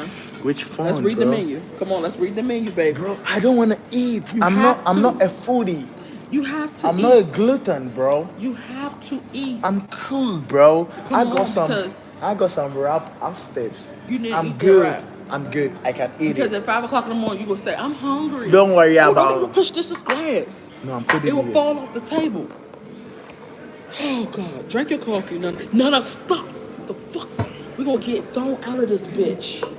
Which bitch? This fucking hotel. Isn't a bitch? That might fuck that bitch in the ass. Okay. All right. Let's go to school. Okay. So we got spicy wings, garlic that prawns, spicy wings, chicken livers, chicken strips, lamb kebabs, pork riblets, and calamari. Do you like any of Alright, that? she had a phone, bro. This ain't even Do you this like not any? my page, bro. Do you Why like I'm any saying of that? Do you like any of I don't that? give a shit. Talk to your page. Okay. And then we got chunky avocado salad. We got roasted chickpea salad. We got garden fresh delight. We got strawberries and cucumber salad. That sounds really good. Have you ever had a strawberry and cucumber salad? Nana, have you ever had a strawberry and cucumber salad before? Strawberry And cucumbers. salad. That's all. Yeah, they put the strawberries and cut it up and put Cucumber and salad. lettuce. That's all. I And don't- maybe some cheese on it, some mint. They use feta cheese too for it. I don't want it, babe. You don't want that. Strawberry. Okay. What about chicken Caesar salad or some roasted harvest bliss? It's roasted bell peppers. I saw some Red baby. onions. Anything about baby? I want it. I'm marrow. a baby. Okay. You know bone marrow? Bone? Yeah. Like the inside the bone, the marrow in the bone. Which bone is that? That's what the baby bone marrow they're gonna put it on it. Which kind of baby? Is I it- don't have time to be describing this to you, Nana. All right. Oh, he got you your water. He got you your water. Okay. He said, "This is your water, Nana, and this is your cup. You want a drink?" Yes, thank you. You're Kevisha. welcome, baby. Okay. Let's do this, let's go. Okay. You gonna sleep after you eat? Okay. I don't want to eat anything. Toasted cheese tomatoes. Listen, you. Toasted ham and cheese I don't tomatoes. want to eat Soaked anything. chicken mayonnaise. You have to feed the liquor. You did not eat. That's why you shouldn't have been down here by yourself because you didn't know what you was doing. You could at least eat some spicy chicken wings. Yes, and feed that liquor. You gonna throw up. You gonna have a hangover. Don't think I'm like you. I wouldn't even drink that shit. First of all, okay. This place is cold. It's cold. Okay, we're going upstairs. Sir, I was trying to find something that you can make for the baby.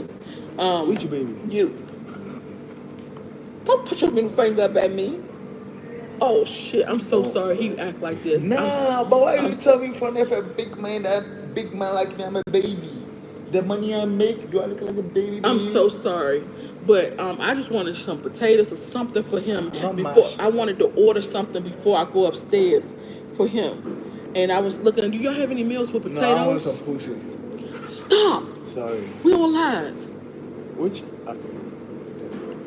Do y'all have? You didn't understand what he said, do you? You understand him? Okay. So I was trying to figure out if you had any meals with potatoes, not mashed potatoes, but maybe like some fried potatoes.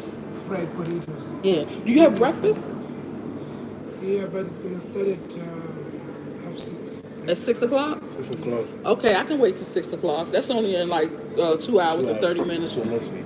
Okay, I can wait till 6 o'clock. So I'm gonna call the room service at 6. Oh shit! I'm sorry. Take this. I'm gonna call the room Thank service you, at brother. 6. Thank you so much for Drink, dealing high. with him tonight. You can't do nothing about it. You high, bro. You can do something about it. Don't drink again. Okay, What next you want to time. do with this water? You gonna drink it right now? Okay, sir. Thank you so much for helping us. I appreciate you. Yeah. God bless you. Don't touch my phone. Ass clown. I would like to hit you with this bottle because you showed your ass all night. Yeah, I know. Exactly. Exactly. And this shit that you did, I'm going to hear about it tomorrow. Thank you guys so much for all y'all help. I appreciate y'all, and I'm so sorry. But hopefully right now he's going to bed. Yeah, the coffee is bringing the drink down now. You think I'm going to bed? No, don't show off. I'm asking you. If he comes back down here, he's going in the swimming How pool. will I come back down here? He's going in the swimming pool. When you go up? Stop doing that. I'm sorry, guys. Don't show the fuck off in front of these people. Acting black as a motherfucker. I keep forgetting they Africans too. But damn, nah. You showed your ass. Some people can't be taken out. What the fuck this stupid ass nigga said? Some people can't be taken out in public. Yeah, that's why you are to be- living in a room and we are showing you why we are out. Nah, stop talking shit. Because he said shit, bro. Okay, hold up. Yeah. If you say shit, we reply with shit. What the fuck you talking about? You could take the nigga out the hood, but you can't take the hood out the nigga. No. You can't take the bitch out of the hood. And you can't take the hood out of the bitch. Stop saying that word. So what is That's not a nice word. Oh, it's a beautiful word. No, the fuck it's not. But you be using that word every day. When the hell do I use that word? Every you time. You ain't never hear me say no fucking bitch. Every time. Stop being loud before you wake people up. Bro, you are loud as motherfucker. Oh my god. So why you gotta go acting back like downstairs, you are? bro. This shit is too far to walk No, it's not too far. You can Are you do sure? it. Yes, I'm sure you can do it. Bro, But I'm gonna tell you that word. Are you the one to tell me I can do it? Shh. That word you say is bad. Which fucking word? Oh my god. As a king fucking like me, I have to mind what I say to who? Yeah, he act like a Nigerian. No. Yes, I'm he's a Ghanaian. mean drunk because he drank Long Island iced tea. Long Island iced tea is not Bro, good. if I'm drunk. When he stop being loud.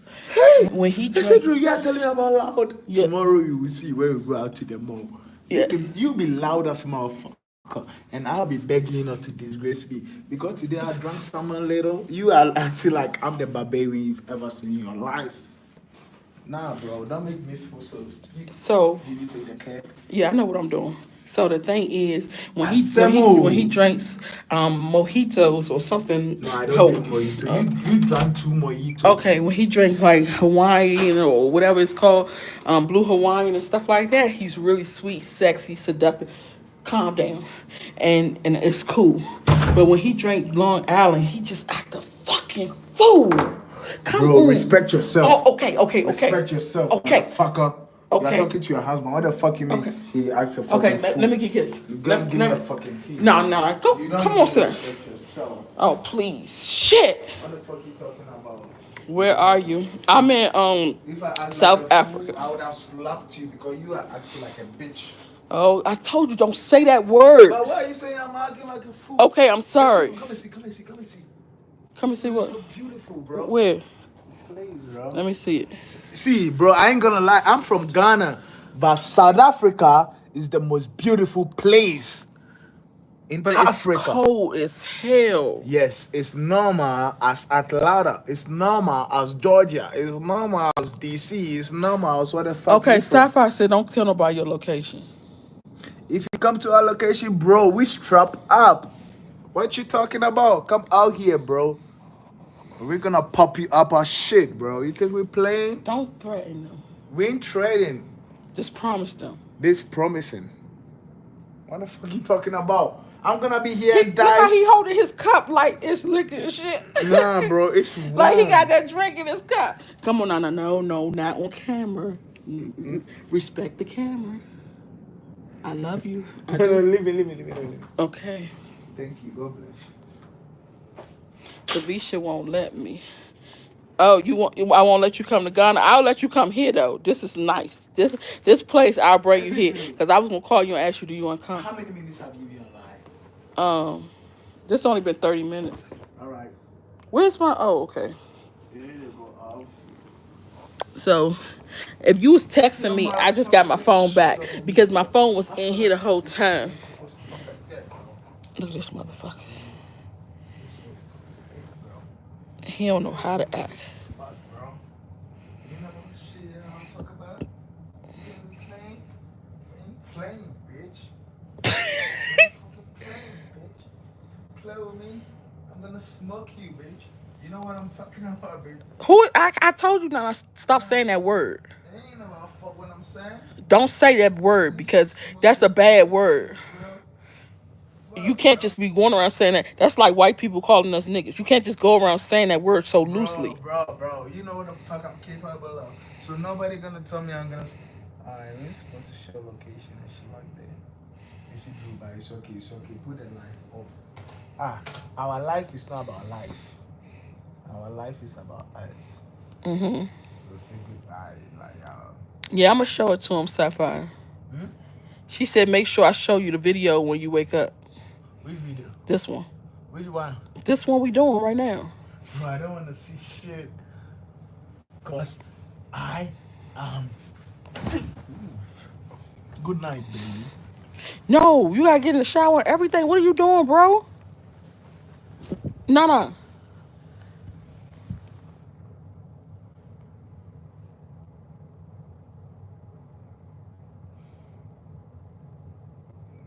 Please don't touch me. I want to go to sleep. Actually, what did you order for me when I was downstairs?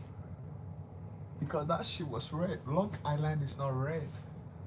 I know you asked him to put strawberries in it. So strawberry is making me feel like highberry. Fuck, bro. You wanted to get me fucked up, and I'm not fucked up yet. For the fact that I know I'm fucked up, that means I'm not fucked up. Shit. Yes, I see, Sapphire. What is Cypher saying? I thought Cypher. Yes, we married. I thought Cypher loved me. I thought Cypher is in my best interest. She like you, Nana, but the stuff that you doing right now is not cool. What's that? Acting up. What acting up? You drunk as shit. Why? If I'm drunk, am I a killer? Stop saying that word. You're gonna get the live banned. Say unalive. Don't say that. If I'm drunk, am I unalive? Um, Am I getting niggas unalive? okay. Yeah. That means I ain't no bad person. I'm living my life to the fullest. She said she gonna call you tomorrow on FaceTime And see what? and tell you about yourself. And tell me about myself. Mm-hmm. That shit don't make sense to me at all. Have somebody ever told you about yourself? No. So why you feel like somebody can tell me about myself? Oh, you should be telling her about you.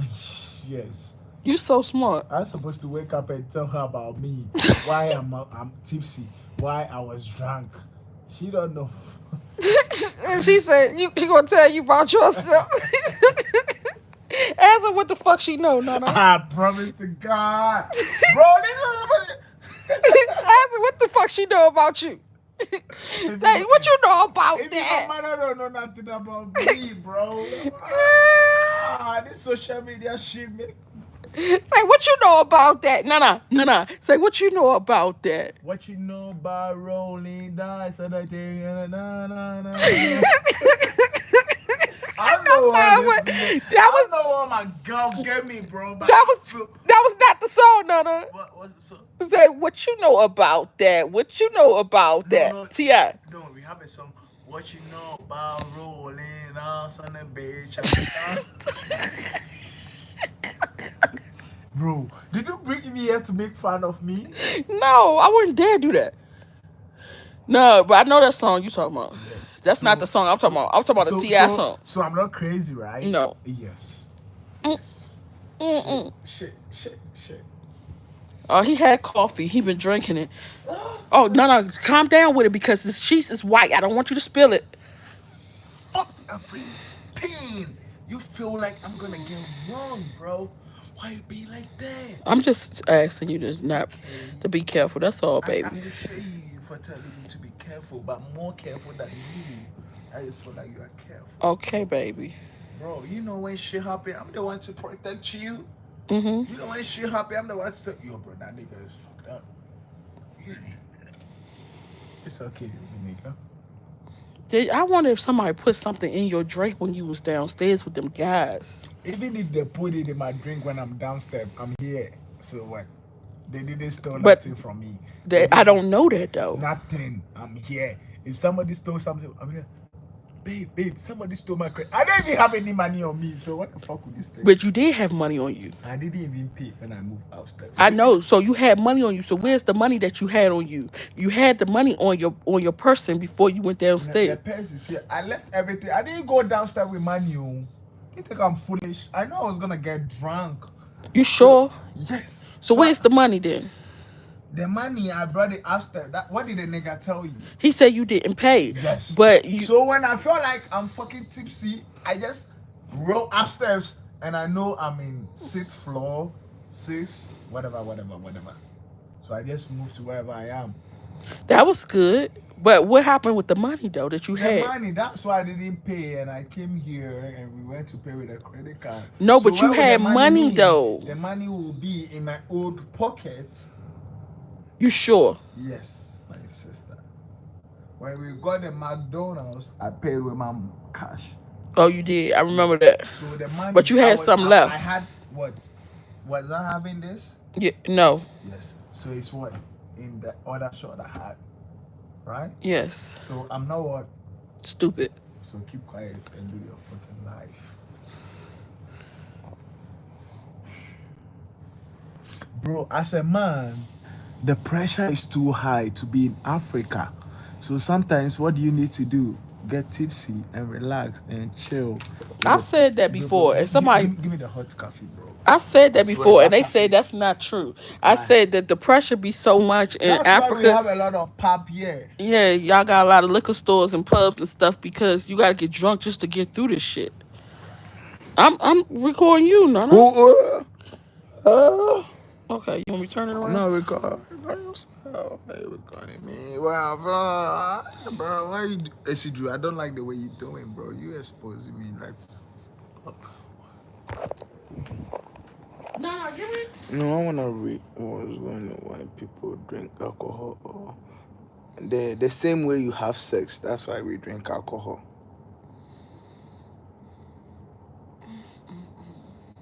Let me hold your coffee for you.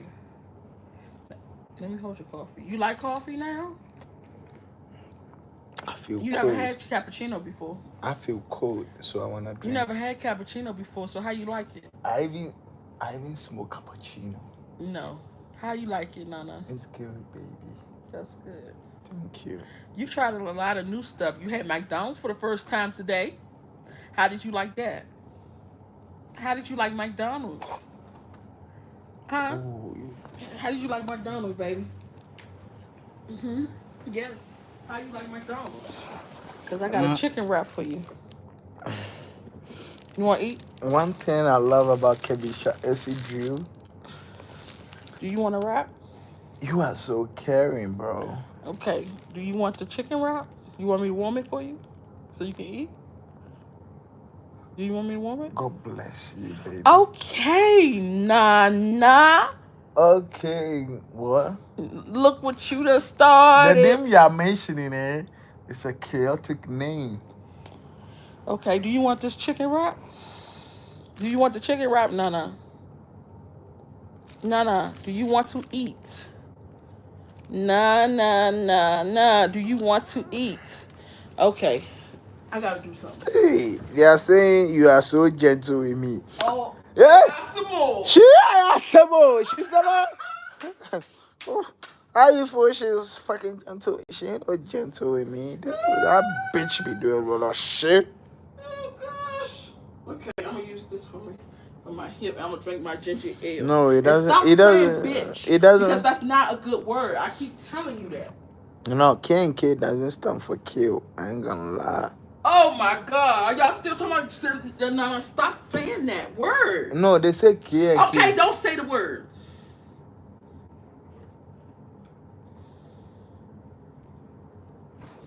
Bro, don't tell me what to say. Hurting like a motherfucker over here. It's cold. My arthritis acting up and shit. Why? Did somebody tell you to have arthritis? It's arthritis. So it's inflammation in my joints. We don't give a fuck about. And it's hurting me because it's too cold here. And you want to go over there? Hey, yes, Drew. They say they wanna hear you say, "Oh nah." Oh nah. What's your name?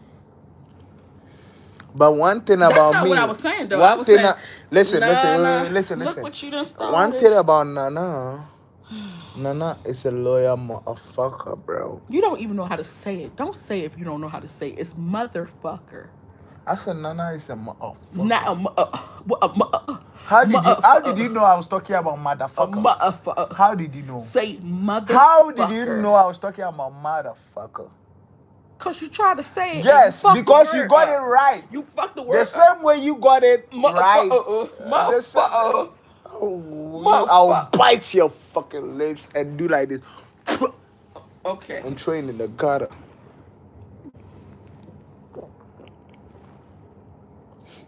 Not a good look. We don't want good looks, my nigga. We want ugly looks. Because I'm fucking ugly. I look beautiful outside, but I'm ugly inside. You don't told those niggas? Mm-mm. You don't told them? Mm-mm. What I fucking do in Teshi? What happens to Tashi? You fucking know what I do, bro. You know how I fuck that nigga that was playing with you up? In Tashi? Mm-hmm. Which nigga? I bet no nigga, don't worry. I be we will be going to Ghana. If the nigga No if the nigga. nigga's on this live and he see what you talking about, he might come after you. So maybe you should leave that conversation alone. Nah. Don't start no messy shit. Who's gonna come after me? I don't know, but don't start no messy shit. I bet. Be good. Okay. Do you know what one nigga told me? He said, "Bro, you don't look like what you can do." I said, "Yeah, because I'm blessed. Because I can pop your ass and kill you, and fucking cops ain't gonna come for me because I don't look like a killer." Stop saying that word. Stop doing that, Nana. Okay, keep on cheating on yourself. Cheating on myself? How you cheating on yourself? Hey, I saw heaven. You did? What she say? Drunk or not, your husband should not talk to you like that. Who said that? That's not heaven. Drunk or not, your husband should not talk to you. Bro, you can tell us how we talk to. That's because you keep saying bitch. Don't say that word. All right. That word is forbidden. That's like white people saying nigga. It's not a good word. It's not a good way? No, it's not. Not to say to your wife. Okay. I can see if you said these bitch ass niggas out here be doing that shit. Then okay, that might be more acceptable. But don't call a female a bitch. A female that's downright ugly. Okay, you don't want to be painted like that. So don't say that word again. Okay. All right, baby. Comprendo? Espariento. Yes. Okay. Good job. One thing about one thing about love and relationship and building together is about understanding, explaining. Because we all grew up in different field, right? What you feel is an insult might be cool with me. And what I feel might be an insult might be cool with you. Don't you talk to me and be like, "Hey, Nana, go get that wheelchair from the junction. Come. And I get offended. And I'm sorry. Yeah. But that's how it's supposed to be, bro. So if you tell me divorce him, stupid ass bitch. Divorce. Nah. Oh, sorry. If he divorce me, when will I die?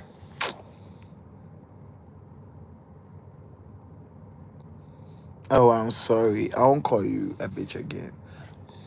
I'm sorry. That word is forbidden. That word is what? Forbidden.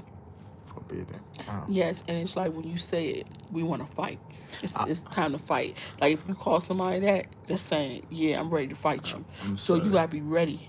I'm You ready to fight me? No, I can't fight somebody I love. Okay then. Because when I fight, I kill. Don't say that word. Okay, when I It's fight. forbidden on YouTube. Okay, I so will break your nose and bite your lips off. I'm sorry, babe. Good evening, K&K Squad, watching from Dallas, Texas. Good evening. Hello, honey. Welcome in. He said, "Ha, speaking Spanish. Let her know you are smart, brother. I'm super smart. Do you know my grandmother used to call me in the middle of the night? I told you, right? My grandmother used to come in the middle of the night, like maybe like 1 a.m., 12, 2, and talk to me about something that she want to do, like her next move. And she want to know what I think about it. Why? Because you're smart. Yeah. I don't know, but no matter how I get tipsy, no matter how I've been fine. I'm still smart, bro. You smart. Yeah. I don't make wrong decisions. I knew I was tipsy. Did I pay when I was downstairs? Somebody said that when you said, if she divorced me, will I die? Did you say that? Where is it? It's right here. He just said, if she divorced him, will he die? No, that's not nice at all. But I'm not gonna die. You will. I'm not. You will. Wow. Because I'm going to make sure I take your ass out of here. You make sure you. Why would you want to read a divorce? I wouldn't even, but like. Sapphire said it's forbidden how you using it. I'm sorry, Safa. It happens like that sometimes. It's I better. heard him say it too. It's better for me to get tipsy and be with you. Oh, you went to Dubai? You moved to Dubai? You're not in Japan no more? Who? Oh my God. We was going to come to Dubai too. But I don't like Dubai. Dubai, it's too many rules. Too many rules. And he acting like this over there. Oh. Bro, they going to lock his ass bro, up. You Look, know, get all sights. Go ahead, bro. You know what? You know where we are. These people be acting crazy. And when we outside, there were a lot of niggas that were like, bro, I love your husband. Your husband is shit. Your husband... People, what did they say? They wanted to do what? They want to hang out with you. No. And go to a movie house. Yeah, they wanted to take what? Take you to a movie house. No. And you know what they do at that movie houses? That nigga was like... Do you know what they do at movie houses? Bro, bring my phone. Let me take picture. Oh, like you was a celebrity. I ain't no celebrity. It's about energy, bro. We're not evil, but bro. You take this same energy over Dubai if you want to. Fuck around and find out. You won't come back home. I promise you that. You can't promise me. You are not the mother of nature. I promise you, because the way you acting right now, they will not have that shit in Dubai. Do you know what Johannesburg do? I'm not sure if I want to ever take you there. Don't take me there. I'll go there by myself. No, you might not come back. Oh, gosh. Oh, gosh. Please don't take him to Dubai. Yes. Who said that? No, Sapphire didn't say it. But I'm not. The way he acted, I did not know he was gonna come over here and act black as a motherfucker. Like, stop pitching me. Crazy as fuck. We lived in Dubai. It's nice, but you have to respect their laws. Exactly. Yeah, we respect the laws. No. Is it wrong to drink alcohol in Dubai? To our law. Is it wrong to is it wrong to drink alcohol in Dubai? You know I have Allah tattoo. I have Arabic tattoo on my body. Bro, all this shit is Arabic. This shit say either. He probably don't either. I don't? No. Why would I have shit on my body when I don't? Because you told somebody. So give this me my is first Arabic. Tattoo, let me write some shit. So this is Arabic, bro. I know shit about Arabic when you don't know. I studied Arabic, bro. You know, I told you. You ain't even saying it right. How you study it? Bro, I told you my dad, but I don't want to speak about those things, but I studied Arabic, you know. Arab Nasira Barakarabati.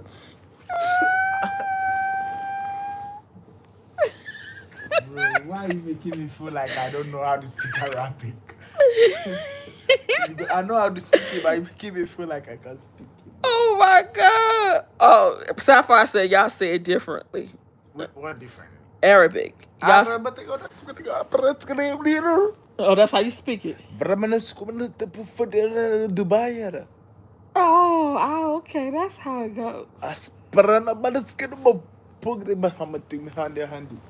Okay. You don't even know how to say shit. You say okay. I'm saying, bro, when I go to Dubai, I'm not gonna take you with me.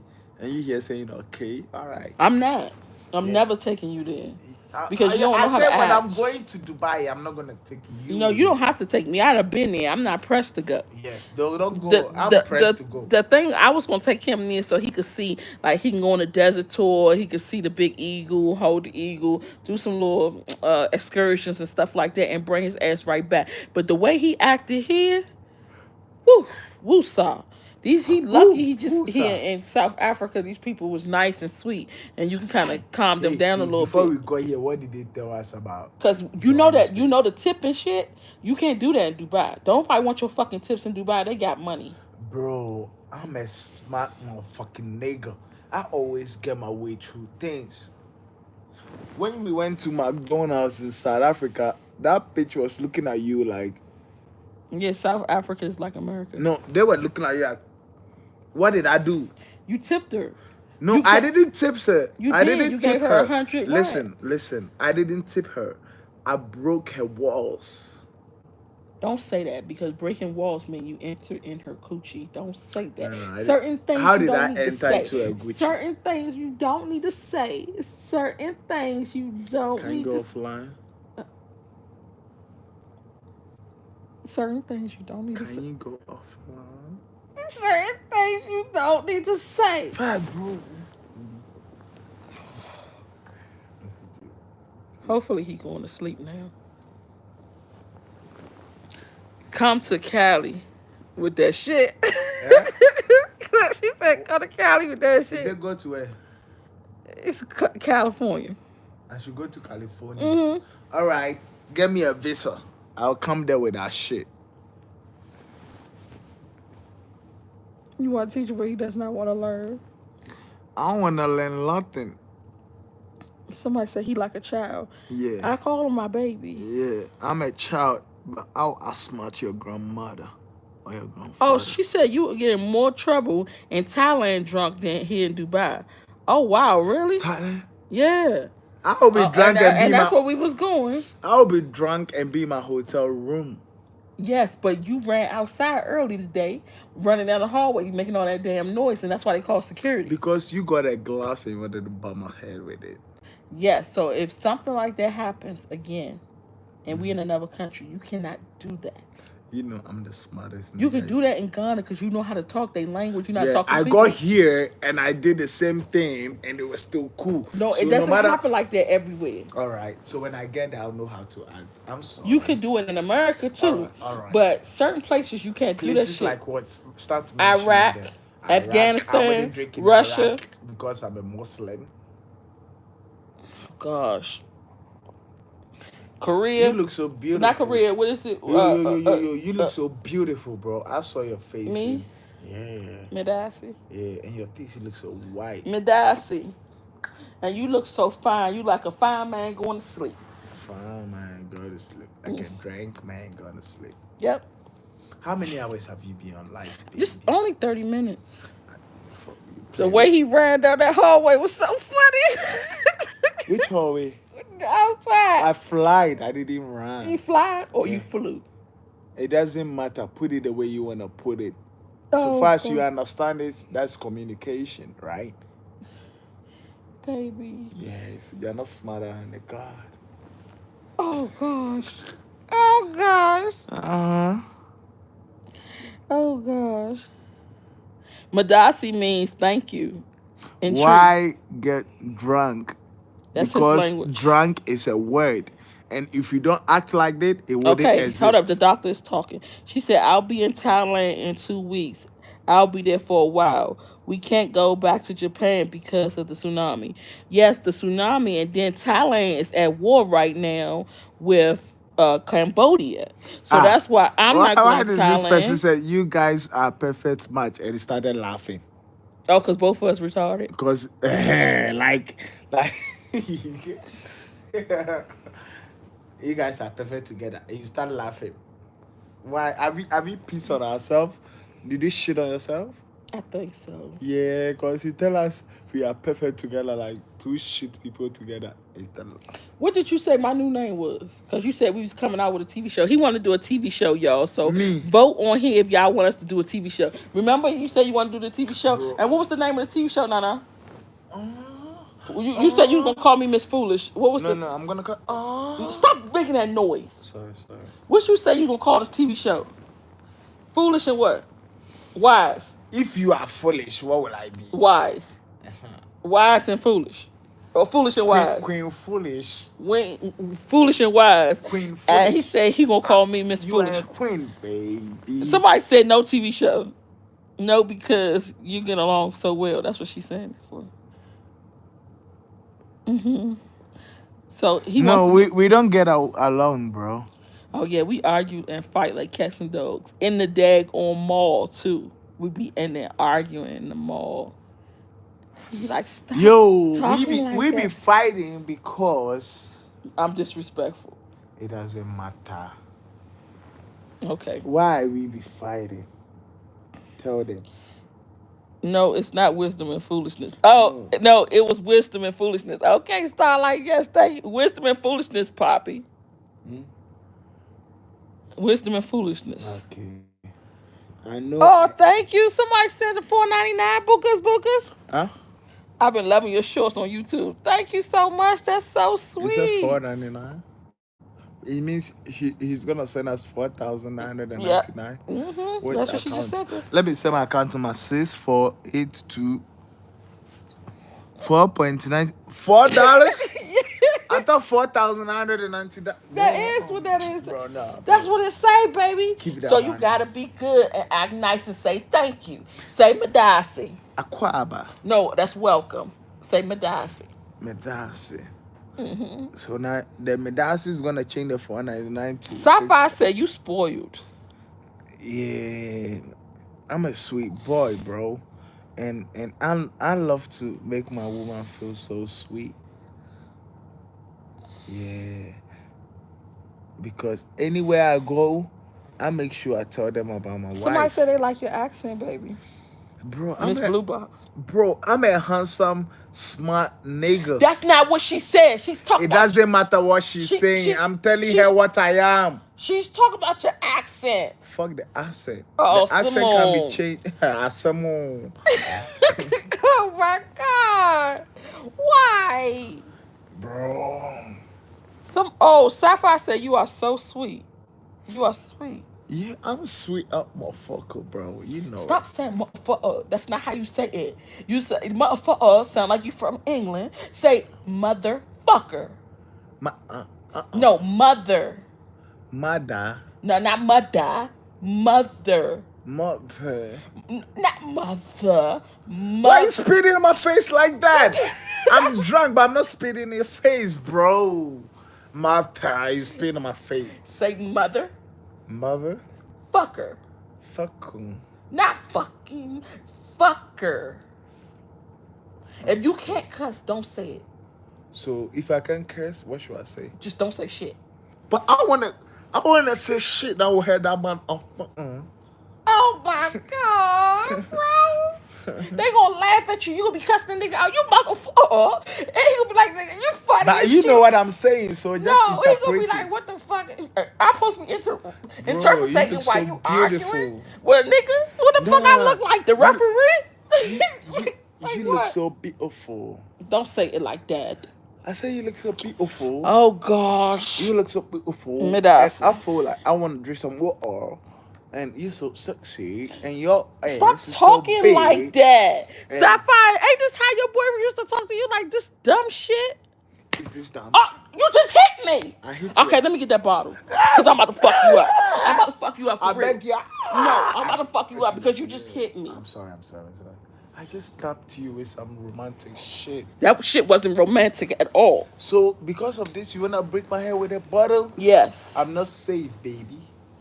You're not fucking safe around here. You think you gonna do All right, something I'm and fuck single. around and find out. I'm trying to be Yeah, it safe. hurt on my arm, fucking hitting me. I'm still coming for my albino man. Ah, I know that's right. Who you gonna, She want a albino African.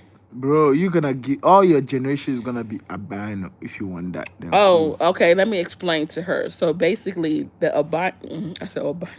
The albino people are used for rituals in Africa.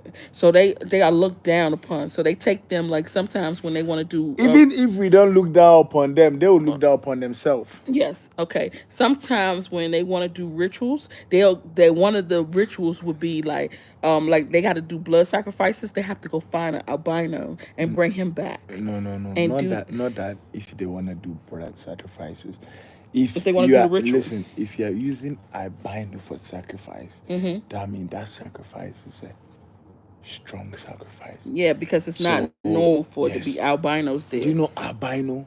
Even their arm is so expensive. Yeah, they very expensive, so they Yeah, take their body parts and they sell them, yeah, and they get a lot of money especially for it. from Nigeria.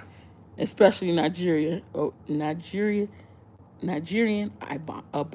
albinos. I'm starting to talk like you, Poppy. I don't know. I only got about 6 So Sapphire said, "Why is it stronger?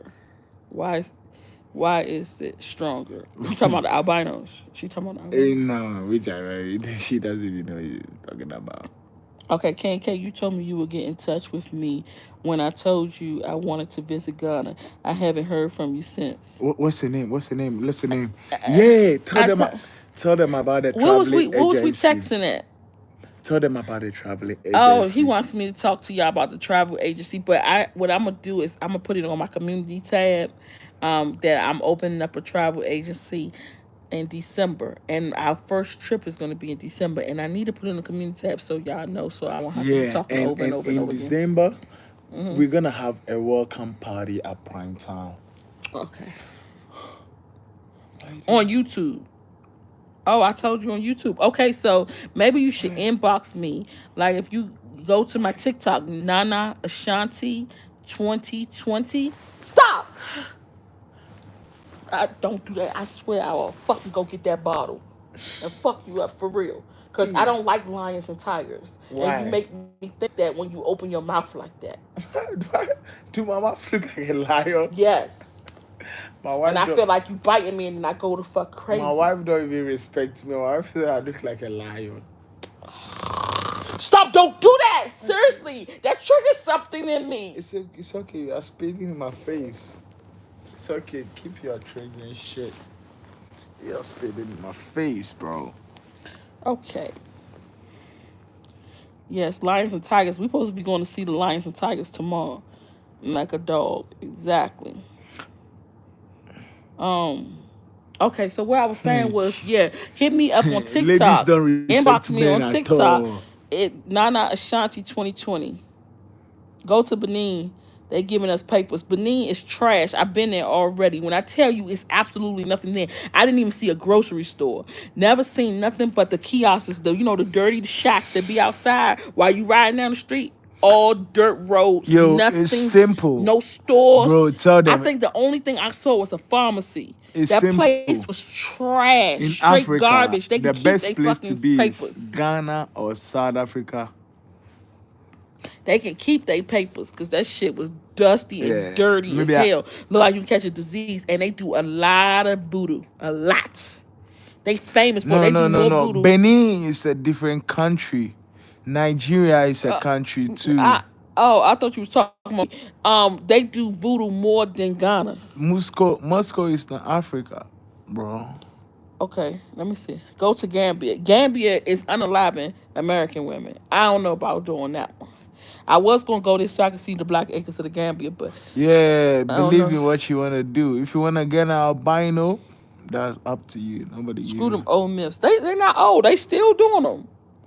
But I know albino though in circle and You've been on live for no, that's only 30 minutes, Poppy. no, this is not 30 minutes. Yes, it is. This is 105. Why do you think I'm drunk or I'm stupid? You are drunk, baby. Yes, but I'm saying 108. And you're telling me I'm drunk.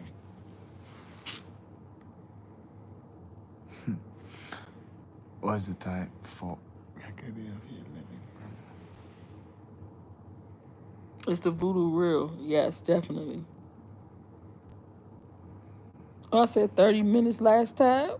Oh, it's an hour now. No, no. She No, says no, no, no, it's no, just been no, a. no. An hour is 60 minutes, and it's been 108 minutes. So how many hours has it been? That's only an hour. We are in South Africa now.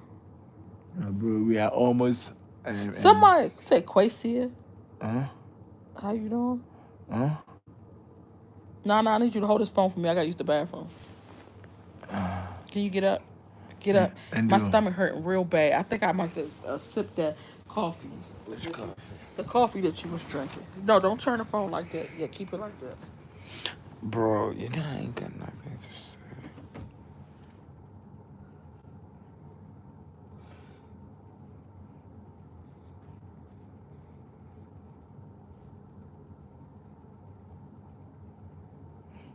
Yeah, bro, I'm always ready.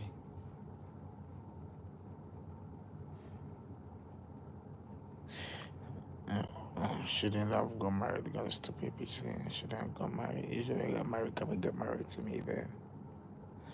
Yo, South Africa is so beautiful than Ghana, I ain't gonna lie. Yeah.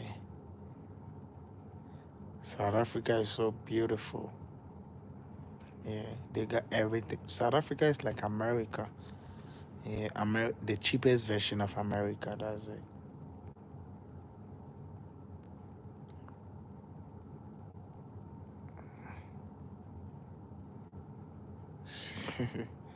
Kwasia, how are you doing? Kwasia, I'm fine. Yeah, bro. She knows I treat her good. One thing about me, I not respect. I love people that love me, right? Yeah. If somebody loves you, you're supposed to love her. It's simple. If you hate me, I don't have time for you because I don't have time to hate. Yeah, and AC Drew Kevisha, she loves me. I know because I know and I love her too and she knows. So yeah.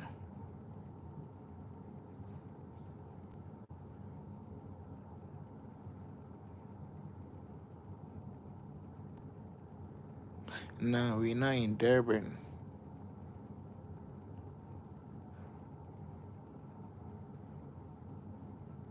Yeah, bro. South Africa is so beautiful.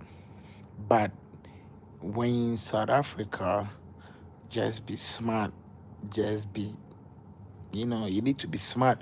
It's not even when you're in South Africa as a human being, you're supposed to be smart. Smart is always surviving where you even supposed to survive. You get it? Because she will tell you, we're in Johannesburg, right? And Johannesburg, the people be acting crazy. The people be acting like they want to set you up, like, shit, crazy stuff. But you need to know what's going on in the society so you know how to act. I hope you ain't saying no dumb shit, no. Fuck you. Oh my god! Oh shit! Yeah, and I love her too, bro. Hey, no, you want to still go to see the Lions and the Tigers tomorrow? Huh? Do you want to see the Lions and Tigers tomorrow? No. Do you want to see the Lions and Tigers South and them Africa, Rhinos? South Africa is cheap America, like the The houses is not. Yes, the houses no No, the houses are very expensive. expensive than America. Yes, Why? that's what I'm trying to figure out. Do you want to go see the Lions and Tigers tomorrow? Do you want to see the Lions and Tigers? Like, damn, why is you No, sitting no, here no. ignoring me? No, I'm not in bed. I'm on the roof. I'm asking you a question. What did you say? Do you want to see the Lions and Tigers? I thought you said you was scared of lions and tigers. I am. So why you want to see them? I want to see the rhinos and Why maybe. you smell so good? No, come on now. No, you smell so good. Thank you, but I want to see the rhinos and the alligators and shit. Do you want to go see them tomorrow? Huh? All right. Fuck it. Fuck what? Fuck it. I don't even care. I don't even Care care no what? more. Care what? I don't even care no more. Shit. Care what? When you want to go do something, I'm just not gonna do it. Oh, you say you want to see the lions and tigers where? At the reserve, You were scared of lions and tigers. So why you want to see lions? so I can get them on your ass. Get me out. I'm scared too, bro. You think I'm not scared? I want lions to chew me. Oh, Brittany looks so cute. Let me see it. You always want to see some bitches. Damn. You probably was down the stairs looking at them bitches. I need to talk to them guys tomorrow. Today, when the guys who you was drinking with, and ask them about the bitches that was downstairs. They Bro, said those guys told you they wanted that- you to go to the movie house. No, they told you that, bro.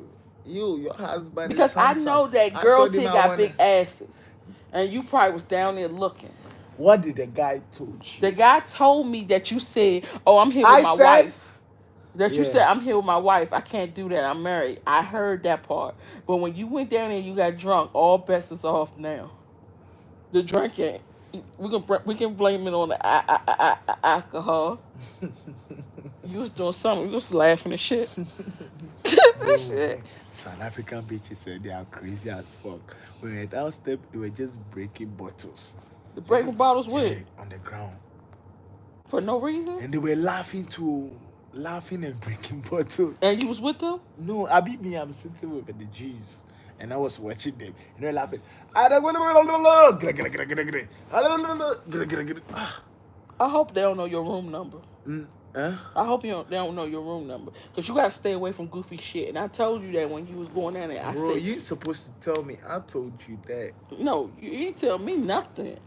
All right, fuck it. I told them my room number. Oh God. So keep your guard up while you. You said stop talking to him. He is just a special case. A special. He said. Who said? He said what? Huh? What did you read right now? Oh, they said that I keep messing with you. No, you read something. Oh, Stop what? stop taunting him. Stop talking to him. Is that what you said? No. Sapphire said she wants you to go to sleep. I'm already going to sleep. I was in there. What you gonna do in the morning? Huh? What you gonna do in the morning? Have breakfast? You want breakfast now? Yeah.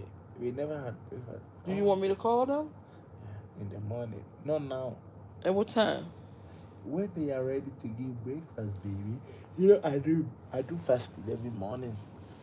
No, you don't. You don't know. Did I wake up early morning today before you? Yes. Yes. And you was because- talking on the phone. Yes. Like you had some business. I going I on. was praying Praying to who? with my pastor. For real? Yeah, because I had a crazy night tomorrow. You was praying for real.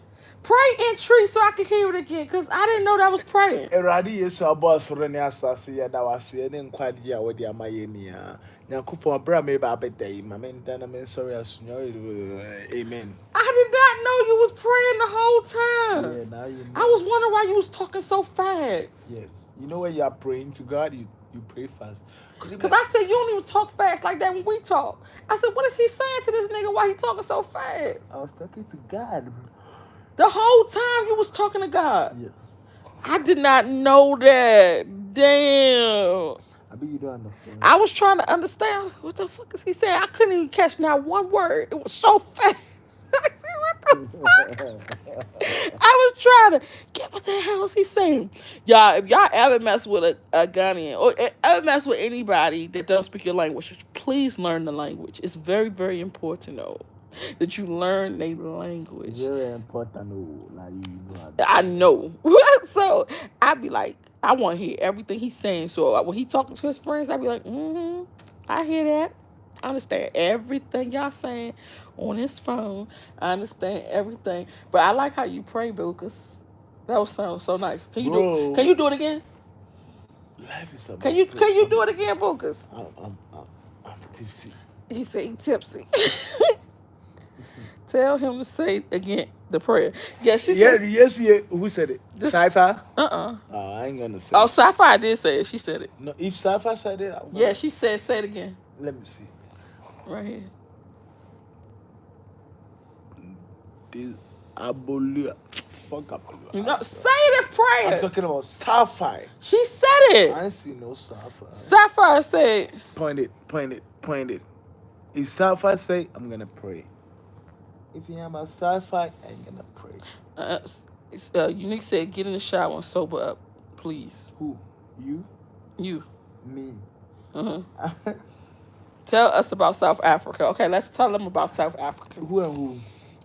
Let's tell them about South Africa. Bro, I'm tired. Okay, it's very, very beautiful. It puts you in the mind of Atlanta. It looks just like Atlanta. You don't see all dirt roads and messed up roads. Looks like Atlanta. Yeah, it looks like Atlanta. Bro, Atlanta ain't be that shit. Yes, it is. Ah. So it don't have dirt roads and all that. It's paved roads. Everything is nice and The clean. cantonment is like Atlanta. Okay, one little part of Ghana you talking about. Everything is nice and clean. They have all the American brands here. They have H&M. They have McDonald's. They have Zara. They have all the same stores American have. They have Pornhub. You basically Pornhub. You basically look like you're in America. That's basically what it is. It's nothing different. The internet is good. Y'all see, I've been walking around this whole time. Good internet in Ghana. This shit have been went out. Okay, right. I see if they close or not. Let's go where? To the bar? No, where we went in the supermarket. You ain't going to no damn supermarket. I just wish to see The clothes are cheap. The Hey. clothes is cheap. The clothes kind of put you in prices of Walmart.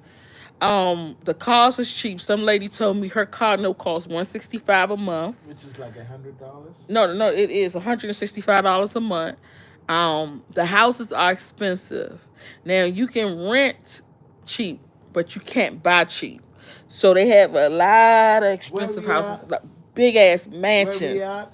I was looking at some mansions, Where like we if I at? wanted to bring my family here and we Where stay we here for a at? while, the Where rent we was at? looking at like for a 10-bedroom mansion was Where like we at? $5,500 Where a we month. at? So that's not too bad for a 10 Where we bedroom. at? We outside. No. Hey, Where yo, we at? Bonty. Yeah, what's South Africa? We're in South Africa. Okay, yeah, we're gonna start saying we in South Africa.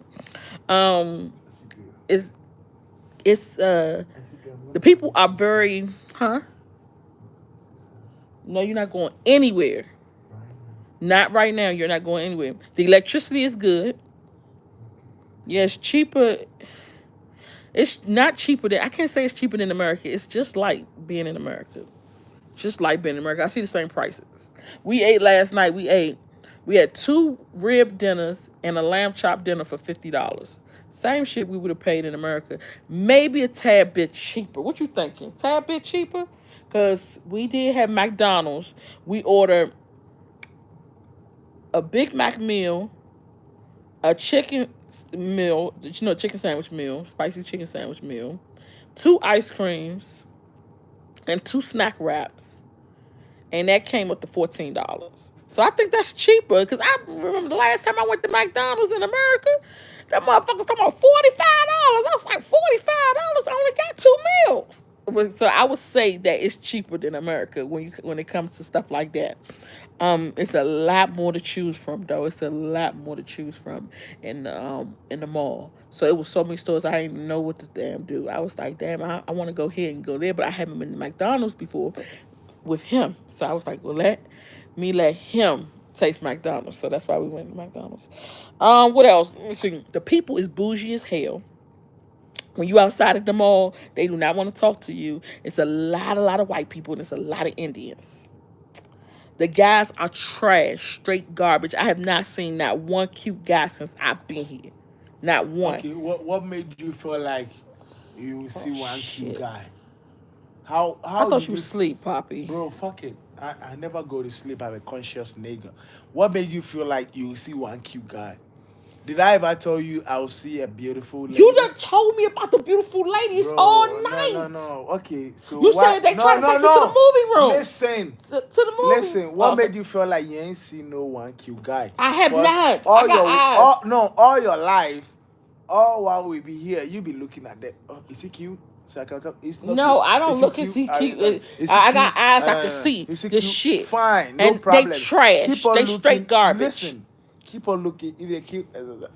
The I'm men also are gonna look straight. if they're beautiful. I'm gonna look Okay, if they're the women beautiful. got big butts, and I Yeah, seen a lot of I'm pretty gonna women get here, some but the beautiful men are girl with some straight big trash, butt straight and straight. garbage. Okay, You told me and I anything, showed honey. y'all the guys outside in the lobby and stuff. You ain't see shit cute there at all.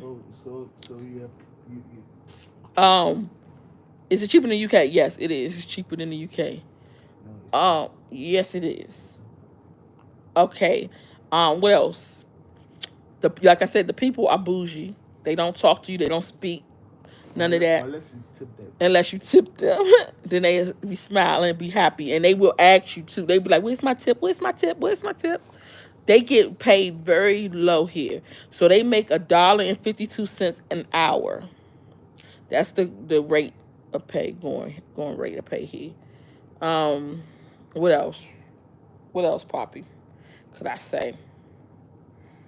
Hmm. What else? It should bring ice cream. Ice cream? No. It's water crisis.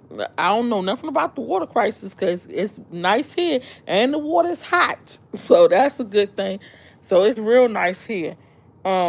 And let me see. To go from here to Durban, no, from here to Cape Town, it's like $70.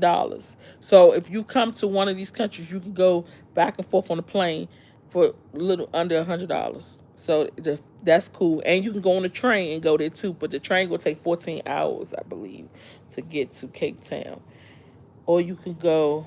So you got the train, you got the plane. They didn't have no boat because the boats are in Cape Town. No, Durban. Durban's where the beach is at. So there's no beach here. Yep, $1.52 an hour. Um, yeah, I try to travel everywhere. I be trying to just learn places. The currency is rand, so it's called ZAR, ZAR. So you'll hear them say rand, and they speak 11 different languages here. I don't know none of them languages. I'm like, I don't know what the hell you talking about, but they speak English. So everybody speaks English. That's a must. Everybody speaks English. They don't even put me in the mind of Africans. Like you don't get an African feel here at all. It don't feel like Africa at all. The people don't even feel like Africans. Just feel like some black people in America. That's all it feel like. Um, what Poppy? This girl from life. Uh, what else? What else y'all want to know about this place? I like it. I like it a lot. Poppy really likes it. He like, oh, I want to move here. I want to move here. But what's good is that it's visa free for Americans and it's visa free for African countries too. So Ghana, Nigeria, all them can come over here for with no visa. So that's a good thing. So we didn't have to worry about getting no visa. I like that. And then we went from here from Ghana to Ethiopia, Ethiopia to here.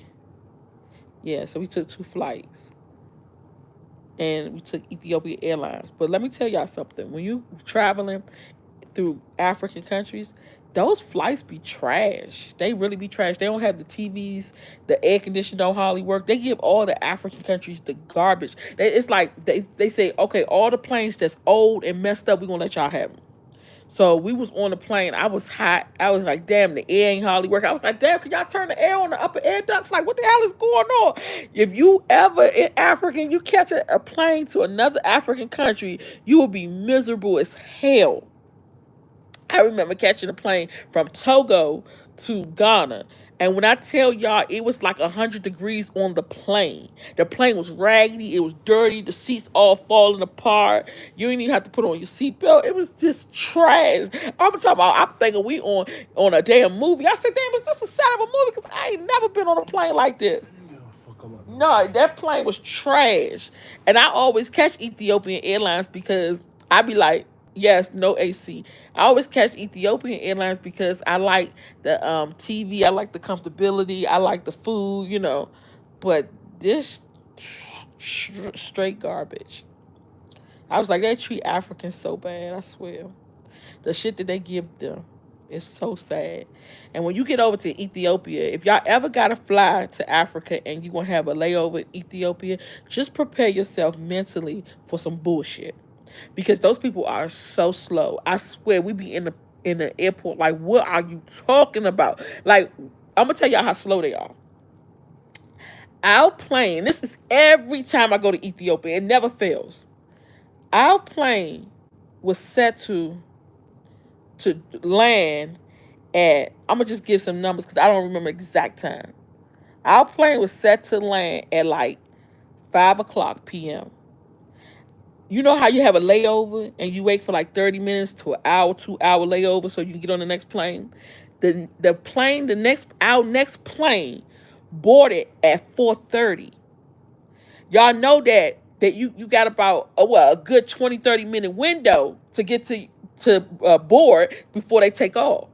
So they was taking off at like while we was landing, okay? Basically, like while we was landing, they was taking off. And I was like, see, they do this shit every time. They have not figured out this algorithm or whatever it is to make sure that when we land, that we got enough time to get to the next plane.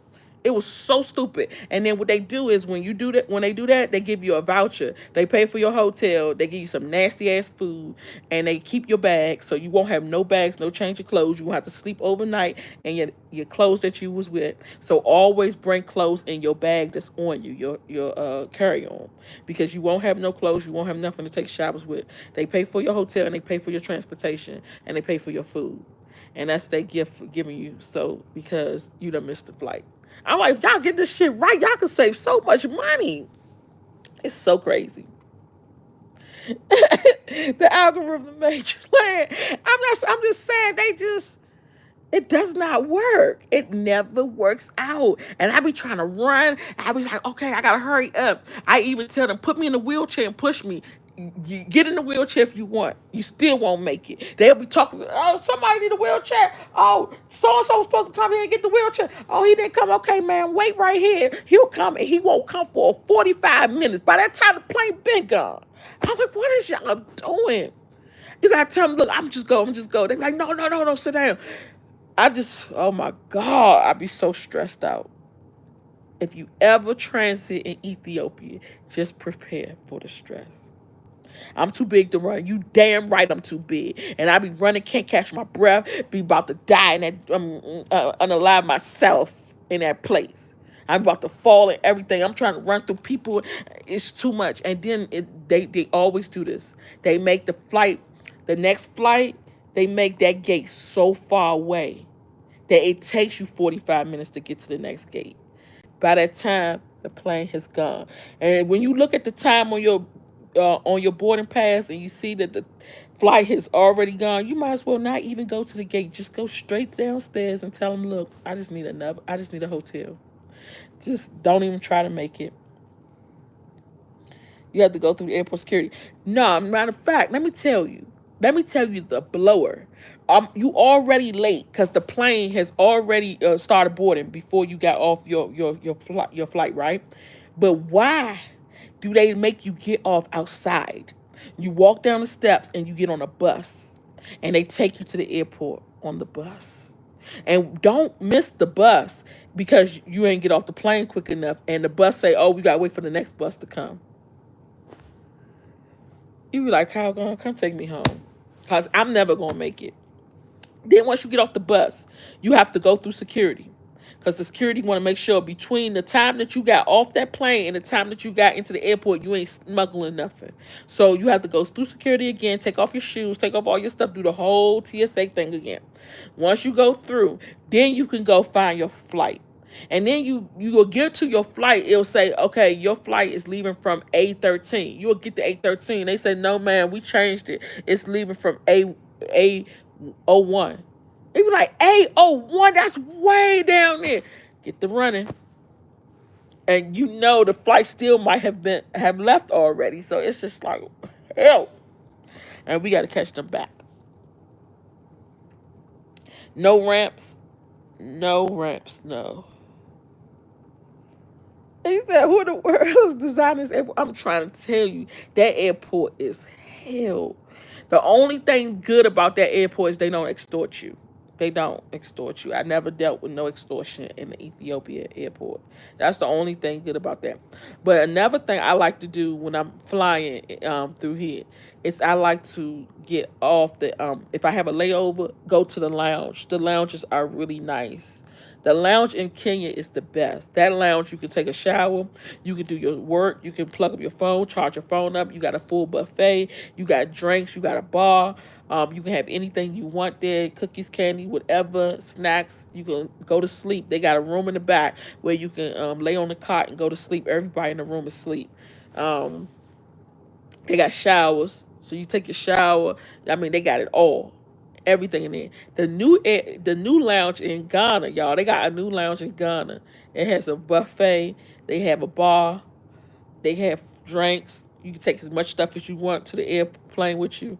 You can just put everything in your bag and take it with you. Like that one is really nice too. So I love the lounges. And the thing that I like, the lounge in Ghana costs $25 per person. So it's not bad. The one in Kenya costs $45, but they do more. You get more from them because you get to sleep and all that. You can't sleep at the one in Ghana. So the one in Kenya is better. But Kenya has eight eight different lounges in there, all different ones, and it's really nice. So I try to go to a different one every time. So the lounge that cost a lot was Qatar. Qatar lounge was like $85 per person, and it wasn't worth it because that one you can't go to sleep. You can take a shower. So I let the kids take their showers when we got there. Of course, you use the bathroom. You could charge with your phone. You could watch your tablet, stuff like that. But you couldn't. You have this one room there, and this one room. If you get the room, because it's only one. If you get it, you good. You can watch TV. You can lay down on the couch. Your family is straight.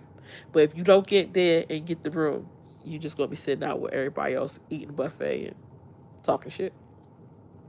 $85. Yes, that's Qatar. Qatar is expensive. Everything Dubai over there is expensive. Yes, all that is expensive over there. The lounge in Qatar is great. You can shower there and eat super clean. Yep. You can shower there, but you can't sleep. That's the only problem I had there. I'm in South Africa right now. And then it's another one. No, it's not a lounge. When I go to Turkey, I go to the airport hotel. The airport hotel is very expensive. It's $220 a night. And I go there for my layovers because you can take a shower. You got your own room. The room is very tiny. The only thing that can fit in the room is the bed. So you got the bed and you got a TV on the wall and you got a bathroom, a little teeny bathroom, kind of like a little bit bigger than the one on the airplane. And they got different Turkey is very very big, so they got different hotels. I think mine's the one I go to is Hotello or Hotelio or something like that. I can't remember the name. Yotello. I think that's what it was called. So I go there, but I try to get to the lounges because you doing all this traveling, long hours. You need to take a shower. You need to, get your shit together. My family slept in the lounge in Qatar. Oh, but it's nowhere to sleep though. Where they slept on the couch? I mean, it's just chairs. Unless they go in the room. Like we went in the room, we had the room to ourselves. It's probably a lot of them because that airport is big. It is really big. You say I don't need to eat no more. What's gonna happen if I eat some more? Like for real, for real. My whole thing, y'all. I'm a foodie, though. Like, don't get me wrong. I'm a foodie. I like good food, but I don't eat like that. I don't eat like that, and I prefer to go to buffets because I have a variety of what I can eat.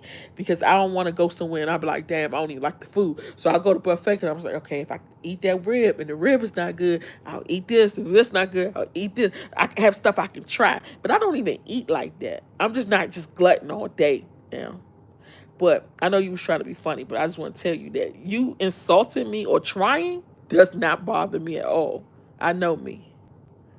I know who I am. Mr. Everything, stop talking to her that way. I don't even be tripping off these people. Shout out to K and K. I'm proud of you. You came a long way. Oh, thank you. I appreciate it. There are 3 lounges there, I think. Oh, okay. I only been to one there. What's the name brand? Chair holding your big ass up. Oh God. This is a nice, comfortable bed. And Poppy is asleep. He didn't take a shower. I'm so surprised at him. He is like so drunk. And I remember it was, I don't remember what day that was. It was last week. We was in, I don't know. Oh, we was in this place called Apex. Apex is in Ghana. It's a really, really nice building. It's a lounge upstairs. It's a bar up there. It's a swimming pool on the roof. Hot tub. Of course, the water's not hot. The rooms are really nice. And so we stayed there. And he gave me, I think that was where we was at. He gave me like 3. No, matter of fact, that's not. Before I went live, the last time I went live, I was at the Bridge View, and I was in Ghana at the Bridge View, and he was at the bar all night getting fucked up, and he brought me 4 mojitos, and I'm like, why you keep bringing these up here? But I don't want to waste them, and I know that he not gonna drink it, so I said, let me drink it.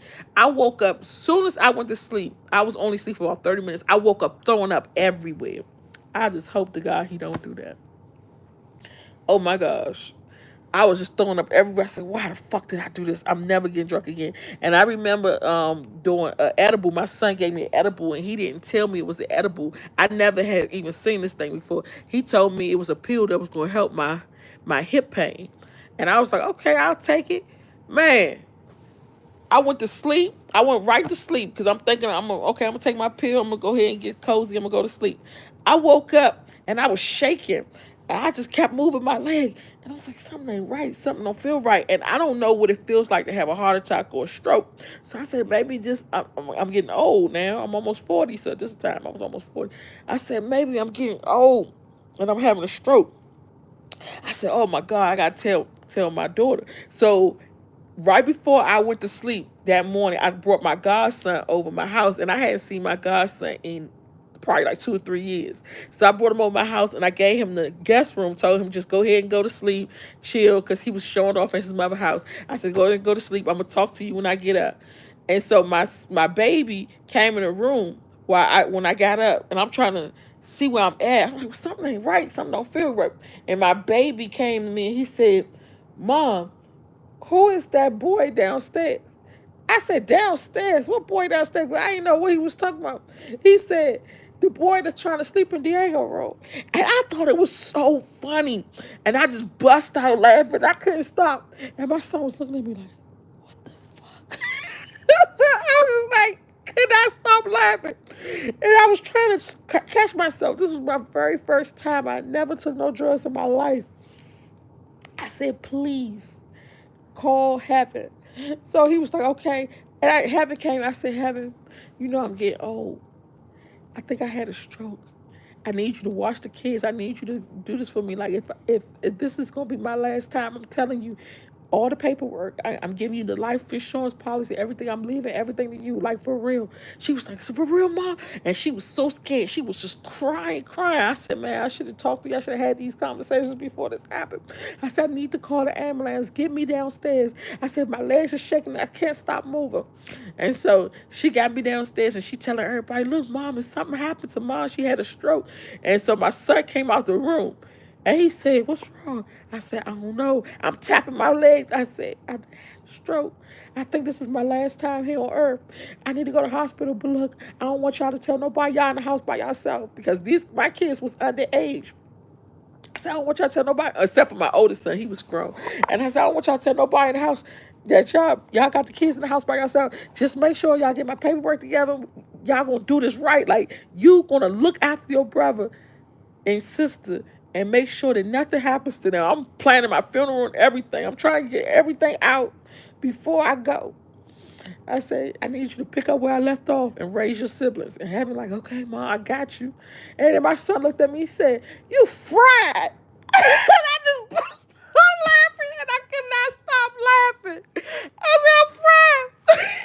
He was like, yes. And my daughter, she had just started driving. She had just got her a new car. I was like, shit, he said, I'm fried. Just take me to the hospital then. Don't even call the ambulance. Just take me to the hospital. So she was like, okay. I said, we're going to get there. So I'm at the hospital. And I said, call all my friends, everybody you know, because this is my last time on earth. And so my daughter calling everybody. So my friend's like, yeah, I'm coming up there. I'm on my way up there. So I'm in the hospital laughing real loud. And every time I laugh, I cry. And then she'll look at me and I laugh again. And I'm like, damn, I can't stop. And I just bust out just laughing. And I could not stop laughing. And those people diagnosed me with overdose. They diagnosed me with overdose. That's on my record now. And I'm like, damn. My friend came and she said, girl, it's okay. And back then, I was a real hard Dr. Umar fan. So I would just take, I would look at Dr. Umar. She said, this is the only thing going to keep her quiet. Just show her Dr. Umar preaching. And I watch him and I'll be quiet. And then I'll look at her and start laughing again. And she was not even embarrassed at all. I was like, man, I'm never, ever, ever taking that shit again. I was just so embarrassed afterwards. That shit was so crazy. You wasn't supposed to take the whole thing. Oh yeah, that's what I found out. What he gave me was 500 milligrams. 500 milligrams for my very first time. I just knew it was over for me. Where's the bird cocaine and the baby Camaro? Oh, everybody's at home. Cocaine is with my son, Diego. I took an edible before 100 milligrams and peed on myself, not knowing in my friend's car. I never did it again. I'm telling you, it's so embarrassing. Oh, and then the other thing that will happen to you is you go into different dimensions. So I went to a dimension where the people was talking to me and we was having a round table discussion, and I swear these was my ancestors, y'all. They was talking to me and they was telling me, don't go on the plane. They said planes gonna start dropping out the sky. Don't go on the plane. They said don't drive either because you can get in an accident. They said don't catch the bus either. I said, well, how about if I drive to Mexico? Because if I can't catch the plane, I gotta drive to Mexico. They said don't do that either because driving is dangerous. They told me every route to take was dangerous and I shouldn't do it. And then they said, and you should not bring your kids back to America. They was like, why are you so stupid? Why would you bring your kids back to America? And then I could open my eyes and see my kids sitting there and I'm like, damn, I shouldn't do this. Like, I was so sad. And then I would change my voice too. So I'd be like we all at the round table discussion, and I'm the person that's talking for everybody. And I'd be like, Harry, you know you ain't do that shit. Yeah, Rosa did it all day long. And then, oh, girl, why that dude told you then don't come over here no more? You know, I'll just change the voices and go around the table. I say, man, this shit is fucked up. You know you fucked up when you do shit like this. I said, never again. I don't never want to do edible. I wanted to give him one. I don't know where to find one at, but I wanted to give him one and see how he act with one. Oh my God. He probably going to drive me crazy. I swear. They was talking you through it. Oh, who was talking me through it? Oh, the ancestors. I guess they was trying to they was warning me about everything. And I was like, damn, I remember everything when I came down. Yeah, they said I overdosed off of 500 milligrams. I don't know where one is in Africa, though. And I don't know how to get it. Like, if I bring it from America, it's no way I can get it past TSA. There's no way I can get it over there. Oh, I ain't gonna even try. I'm not even gonna try. Because I had a friend who went to Dubai and he had a piece of edible in his book bag, in the front of his book bag, and he didn't know. And they caught him with the little teeny piece, and locked him up. He got locked up as soon as he came in the country. Now, the only thing was, like, if you go to Mexico don't know how to read. Mexicans don't really know how to read. So they can't read the writing on the paper. So maybe like you have like some Skittles or something, I don't know, like some candy gummies or something, and you bring that, you can bring it through because they don't know what it is. And then and you put it in your bags and stuff, and you going through the border, they don't really check you like that. So you can take it into Mexico, but I don't know about taking it nowhere else. I'm just not going to even try that. Yeah, I won't even try. But you know what though? You can make your own. You said watching from Mexico, I can read. Me speak Spanish. Me speak English and Spanish.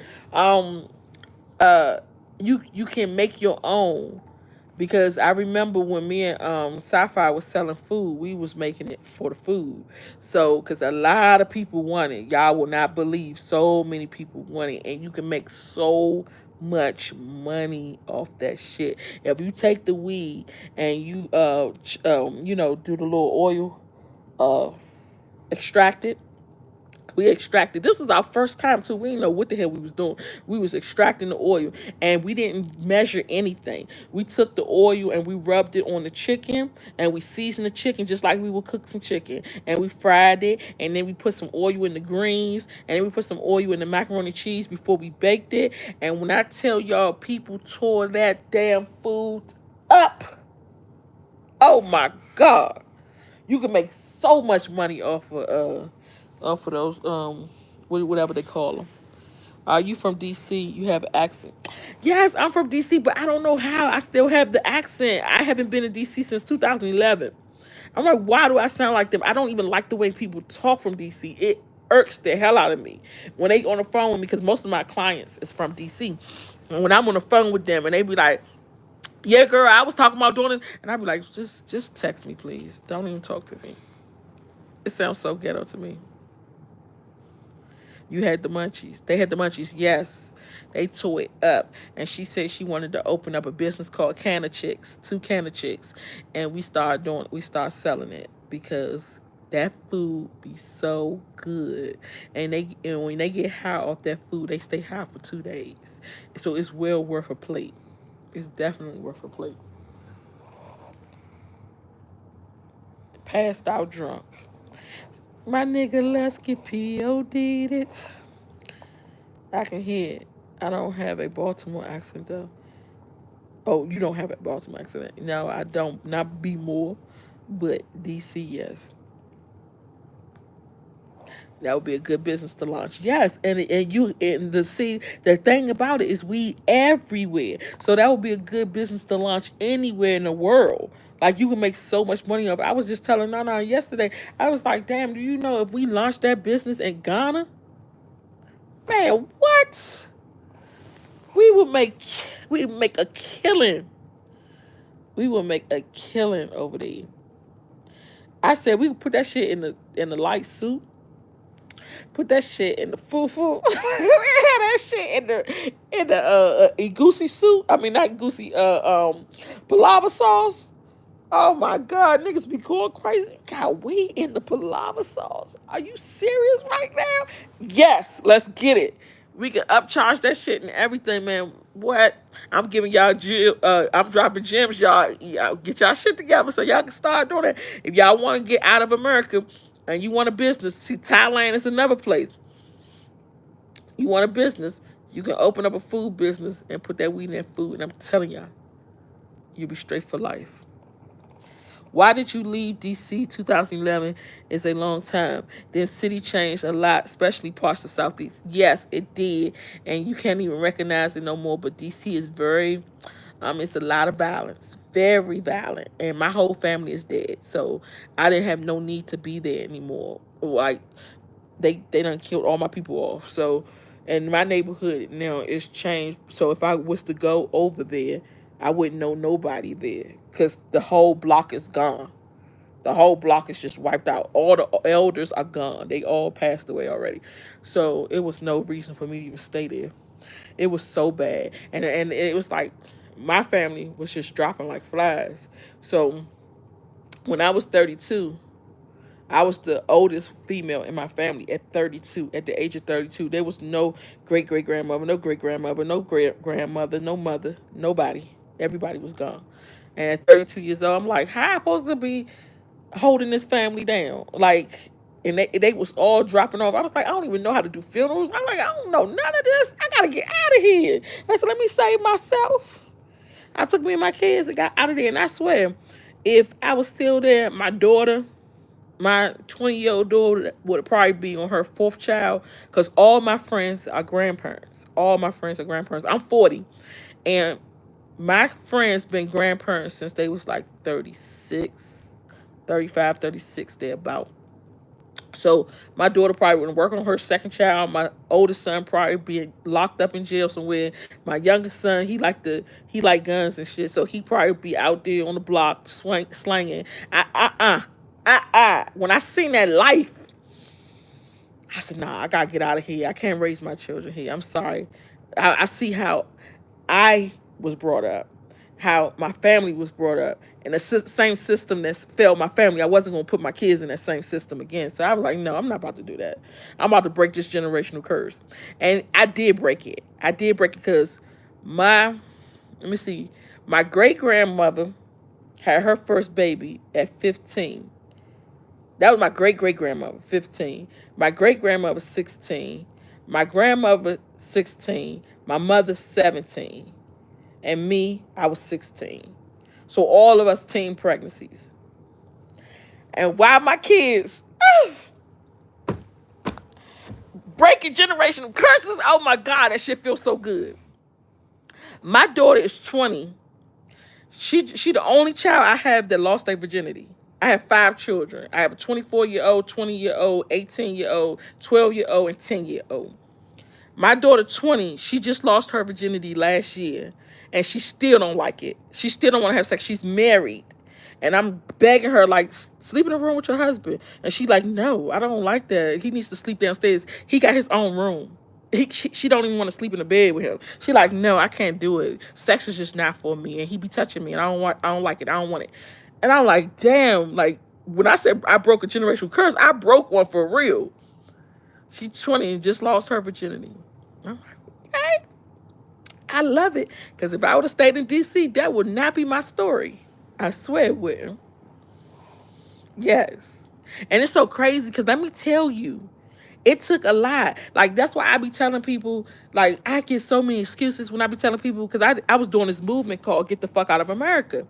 And everybody who I would talk to, I would try to coach them, like, get something better, like, do something better with your life. Get out of America. I can help you. Like, even if you making a little to no money, I can help you get out of America. I can help you open up a business. I'm talking to people, telling them I'm going to help you get out of America. And they like, no, I'm scared. I don't have no passport. Or they got so excuse. Oh, my grandmother, she gonna be upset. Or my uncle, I be taking care of him sometime. And my daughter's grandmother on her father's side ain't gonna like it. I mean, I get so many excuses. I got a house. Like, it's no excuse that you can tell me that's gonna work. Like, it's no excuse you can tell me. When I left DC, because I wanted a better life for my children, I left everything. I was making, when I left DC, when I tell y'all this, y'all gonna be blown away. I was making $85,000 a week. $85,000 a week. I'm gonna tell you the straw that broke the camel's back. Because I was like, okay, I'm gonna save up my money and I'm gonna move out the country. I wanted to leave, but like when you live in DC, it's like they got this crab in the barrel mentality. They tell you ain't gonna be nothing. Everybody trying to hold you down. You just feel like you're never gonna go nowhere. The way I saw life was so weird. I seen life like nobody can get out of here. It's like a hole and everybody's stuck inside. And so I know that's how people really feel that lives there. They feel like they can never leave. So when I was there, I was like, man, there's no way I can go. I can't go out the country for real. I don't have the intestinal fortitude to do it. I don't know how to do it. I don't have nobody who coach me to lead me to do it. I don't know where to go. I never been nowhere else. You know, I probably just been down the street. And DC, you can get to everywhere in 15 minutes. That's the only place I've been. Holly never even been out of Virginia. So I was like, there's nowhere I can go. But I was like, okay, I'm going to save my money. And then one day, hopefully, somebody will get me up out of here. So as I'm trying to save my money, my cousin, this the straw that broke the camel's back. Everybody was passing away like flies. And I remember my ex-husband, he went outside. We was in an argument. He went outside out front of my house and he was calling his mother to tell his mother, can she come pick him up? And 3 guys got out the car and robbed him and almost killed him. So I was like, damn, like we got to get out of here because it's getting real bad. And so then my cousin called me one day and she was like, I want to come and see you. I hadn't seen her in a couple years. I was like, all right, cool. I said, well, when you come, you're gonna come on the train. Make sure you don't go through the it was a big field, big football field. I said, don't go through the field. Go around the other way through the streets because the streets got street lights. The field don't have no lights. I said, go that way. She was like, all right, cool. So she coming, she calls me on the phone and she's screaming. And she said, help me, help me. They beating me. And I'm like, what the hell? What's going on? She was like, come on, help me. And I just heard the phone just go blank. So me and my husband ran outside. We running to the streetway because I told her to come through the street. Didn't notice she went through the field anyway. So we running through the street. We can't find her. We like, damn, where the hell is she at? We can't find her. So we went back to the house and saying we were just gonna call the police and tell the police. She called. I don't know where she at. She said somebody was beating her. When we get to the house, we just so happen to look down the street and we see her, and she's walking like a zombie. Like we thought this was a zombie movie. When I tell y'all, her pants was halfway down. Blood was all coming down all over her face. She couldn't even see because it was blood, thick, thick, thick blood all over her face. And she was like, help, somebody help. And so we ran down there and I grabbed her. I said, man, what happened? She said some guys beat me with bricks. So we called the ambulance. The ambulance came and got her. When they took her in the ambulance to wipe her face and get all the blood off her, her skull was peeled back. You could see the white meat. And she told me that she was coming through the field and it was like four guys and they said they wanted to take her money. And she told them she ain't had no money. She just had a bag, a little black plastic bag of dirty clothes she was going to wash in my house. And she said, I don't have no money. And the dude was like, man, give me your money. And she was like, no. So she took out her mace out her pocket and she sprayed him. And he said, this bitch just sprayed me in the eyes. And all the niggas just started beating her. And they took cinder blocks and started beating her in the head. Beating her in the head. They tried to take off her pants. And she was fighting to take off her pants because she thought that they was going to try to rape her. They probably was just trying to humiliate her and just take off her clothes so she can walk down the street butt naked when she finished. But she said they actually, when they beat her, the dude said, I hope that bitch dead, and they ran. And after that, I couldn't do it. I couldn't stomach it. Because I'm like, who in a right mind will raise their children in this? And I'm thinking I'm in a good neighborhood. That's the crazy part. It wasn't even the ghetto. Like, I had moved away from the ghetto because I was trying to do better. This place was real nice. I got me a little 6-bedroom house. I was doing my thing. I was making money, selling out plates during the school. I had my group home. I had my daycare center, my daycare home. I had my shit together. And then this happened. I said, yeah, I gotta go. I gotta go. So I planned to leave in March. Everything I went through made me not want to go because it wasn't easy. So that's why I tell people, if I can make it out the hood, you can too. If I can make it out of DC, you can too. If I can make it out of America, you can too. When I tell you everything was holding me back, I had my husband at the time. His brother was staying with us. His brother ran away from the house, and he said he was looking for him. And he went to the daycare center. The daycare center was about 5 or 6 blocks. He ran away in the middle of the night. The little boy was slow. He was real slow. He was very difficult. And my ex-husband's father passed away, and he left us the boy at our daycare. And that day I didn't know what to do with him. I couldn't find none of his family on his mother's side, so I had to keep him. And I didn't have no paperwork for him. Like, I didn't have his birth certificate. I didn't have nothing to put him in school, so he had to stay with me all day. It was difficult dealing with that boy. So he ran away, and the police ended up finding him. I think somebody called the police. They seen him walking down the street in the middle of the night, and he was only 3 years old. So they called the police. The police came to my house. Somebody recognized him, and they brought him back to my house. They came to my house, and they tried to lock us up for neglect because we wasn't watching the little boy for him to run out the house.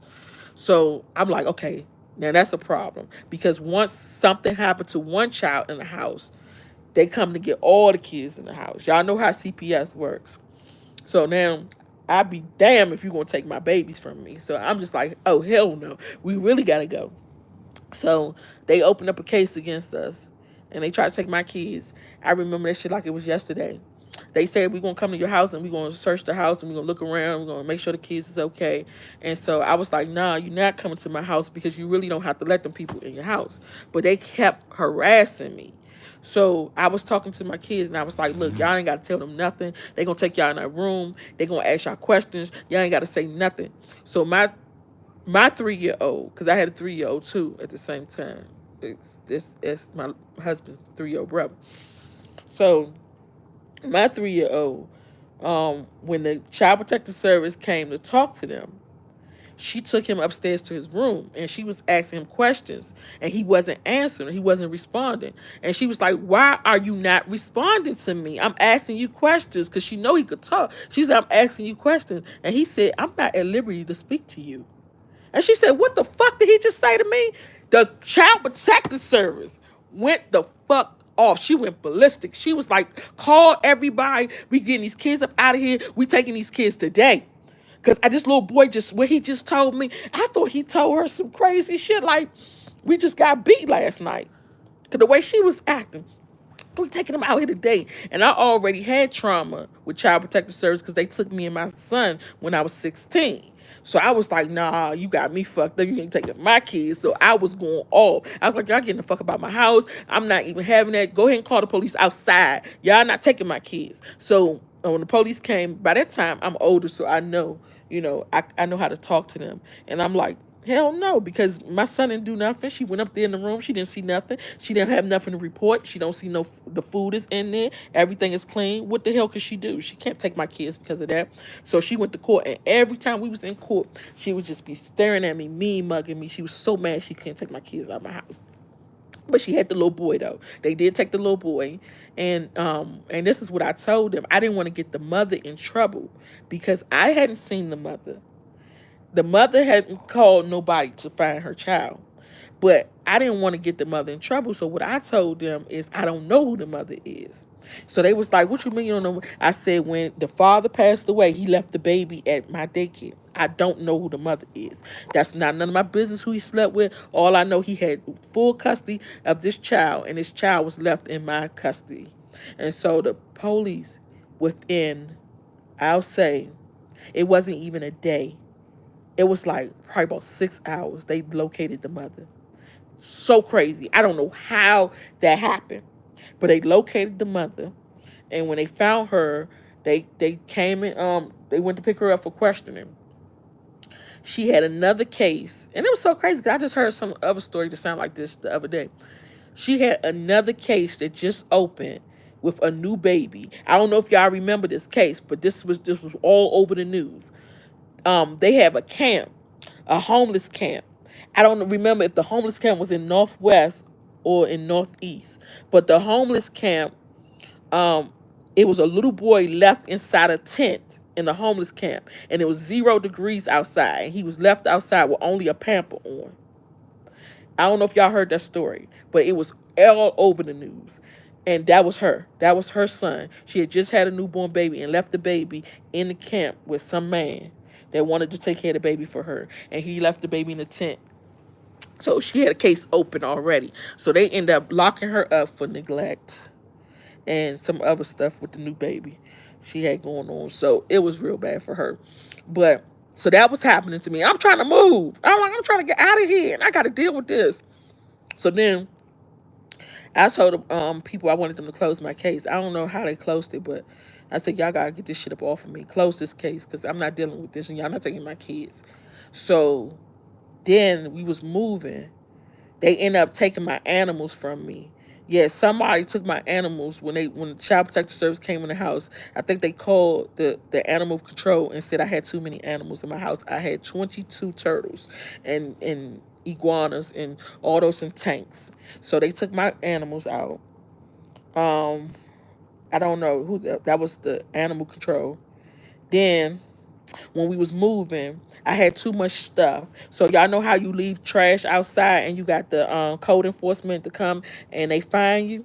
So I left all the trash that I did not want where I was moving. I left that outside. So they came and they fined me $1,000. I moved my U-Haul truck. My U-Haul truck, I was trying to park it in my drive in my backyard, but it wasn't working. So I had to use the alley. I had the tip of the front tire on somebody else's lawn, and they end up putting a lien on the property, and I didn't even own the property. I was renting. So then that happened. Man, what else happened? Oh, got into an argument with the girl. With a girl, I had a friend, and my friend was crazy. She was wild as shit, and she was helping me with my daycare students. So one lady called because I had this girl. She was an intern, and I said I was teaching her, the whole daycare situation, and she said, "I don't want you to pay me. I would like that set that your son have." It was, I don't know if y'all remember the Mickey Mouse TV, the DVD player, the portable DVD player, the lamp, and all that stuff go together, a little red Mickey Mouse set. So he had the whole setup. She said she wanted it. So I said, okay, well, so instead of paying her, I gave her the set. Her mother was a crackhead. Her mother got mad when she came home and she didn't come home with no money. And she came home with that Mickey Mouse set. So she called me and she was asking me about it. My friend, I'm trying to tell her, look, the customer's always right. You got to be quiet. When you have a business, running a business, you can't talk to the customers any kind of way. So she up there like, fuck you, bitch. I'm like, don't say that. Don't talk to people like that. Don't. And she like, I don't give a fuck about her. Who the fuck she thinks she talking to? You might have parents that's going to call up there and talk to you any kind of way, but you have to have respect. You have to know your right, your boundaries. Sometimes it's best to just let that shit fly. Let them talk. So she's like, nah, I don't give a fuck. I ain't going to let her talk. So the lady was like, do you know who I am?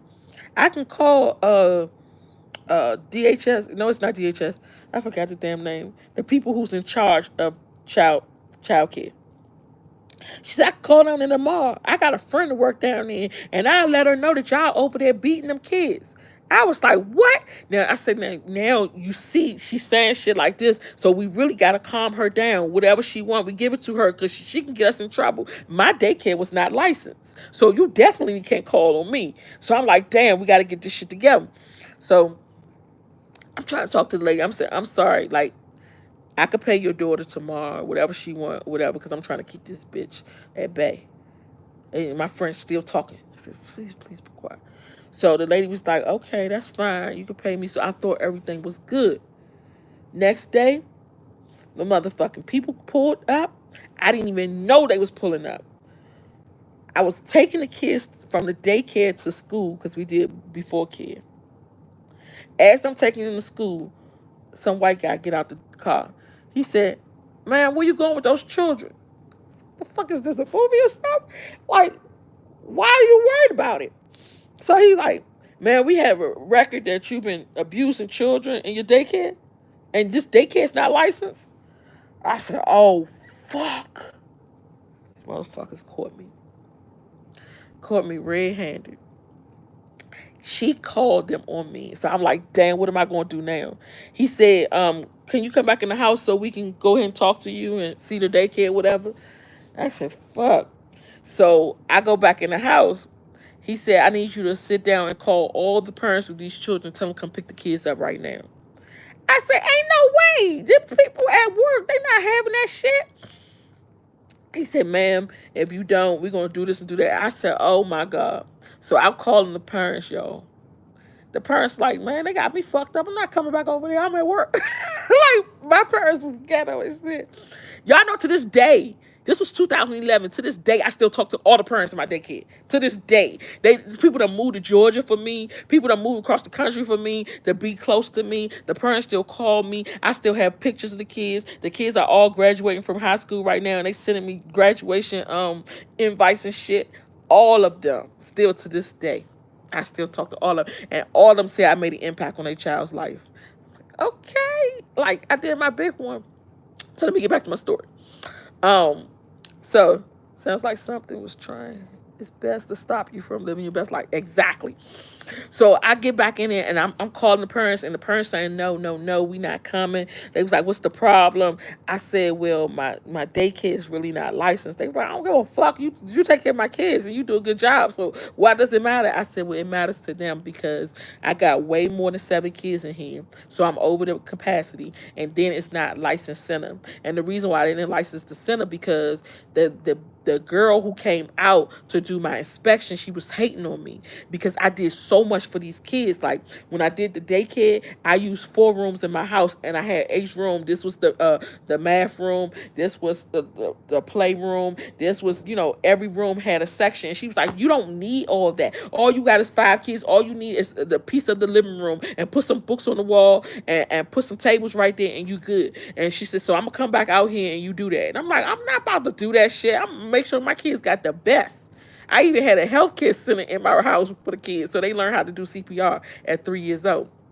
So I said, I'm gonna make sure my kids got the best. I got the best of the best shit for them. So you're not about to tell me to do that shit. So she said she was gonna come out when I finish it, and I was like, I'm not gonna do that. So I'm just gonna go ahead and do my daycare without consulting her. So I end up not having a license, right? So the people was telling me they wasn't leaving until all the parents come and get their kids. The crazy part about it is all the parents don't come and get their kids because I had transportation service. So we pick the kids up at 5 o'clock in the morning from their house, and we bring them to our house, and we do before care, and then we take them to school. So they don't even come to us at all. So most of them don't even have transportation. So I'm like, how is these people gonna come and get their kids? Man, we had a hard time. And then they was watching me for like a week afterwards. And I had some girl, well, she still called me. She actually texted me the other day. Her daughter graduating this year. Um, she had her daughter. She was like, it's nothing I can do. Like, I have nobody. I need you. So she would bring her daughter all over. And it was times where them people was outside looking while she bring her daughter over. And she was like, girl, I would sit this baby outside this fucking porch and walk off. I'm not taking my daughter to nobody else but you. And so I had to tell the people that she was my cousin and I just want to watch her daughter, and I'm allowed by law to watch at least 2 children in my family. And they gonna tell me, oh, you can't have more than 6 kids in your house at a time. I said, man, grandmothers used to have all the cousins and all the kids from the hood in their house. How the hell you gonna tell me some shit like that? They was like, well, you already got 3, so you only gonna have 3 more, and that's it. And the 3 even biological kids, they included in that count. I said, y'all got me fucked up because I could have 6 kids. So at the end of the day, I'm gonna have these kids. So some parents was doing it, but then other parents was like, they wanted me to sneak and watch their kids. So they was like, just come and get my kids, maybe take them through the back door so the people don't see you just sitting out front, and keep my kids in the house until it's time to leave in the evening. They was not going for it. They was like, you going to watch my kids. So I snuck around as much as possible to help these people, but I was like, damn, everything is just stopping me. And then something else happened. The day that we were supposed to leave, we were supposed to pull off that day with the U-Haul truck to drive it to Georgia. That night, me and my ex-husband got into a fight. And he said he do not want to be with me no more, and he's leaving. And he packed all his little shit that he came with. He packed his little shit and he left. And I was by myself with 3 kids. I was like, how the fuck am I going to get all the way to Georgia by myself with 3 kids, a dog, and a bird? Because I had a dog, I had a Yorkie, and I had cocaine. I said, this is not going to feel right. This is not going to be right. Like, I will have to drive all this long distance by myself. And I had 2 cars on the back of the U-Haul truck. And the U-Haul truck was 26-foot truck. So I'm carrying all this shit. And I got these kids. So we end up lapping up. When we lapped up that morning, I'm about to pull off. I'm pulling off, actually, riding down the street. And I see my ex-husband, and he waved at me, and he was like, hey, I'm coming. And he jumped in the car with us. and went. And I wish that day I would have left his ass right the fuck there. I should have never took him with me. I should have just did that shit by myself. I should have put my big girl drawers on and rolled the fuck out. Or when he was like, "Hey," outside, I should have kept going. I should not have looked back. But I was like, my kids right here. My kids need their father. Let me go ahead and let them come. And so you have stories for days. I love it. Yes, I do.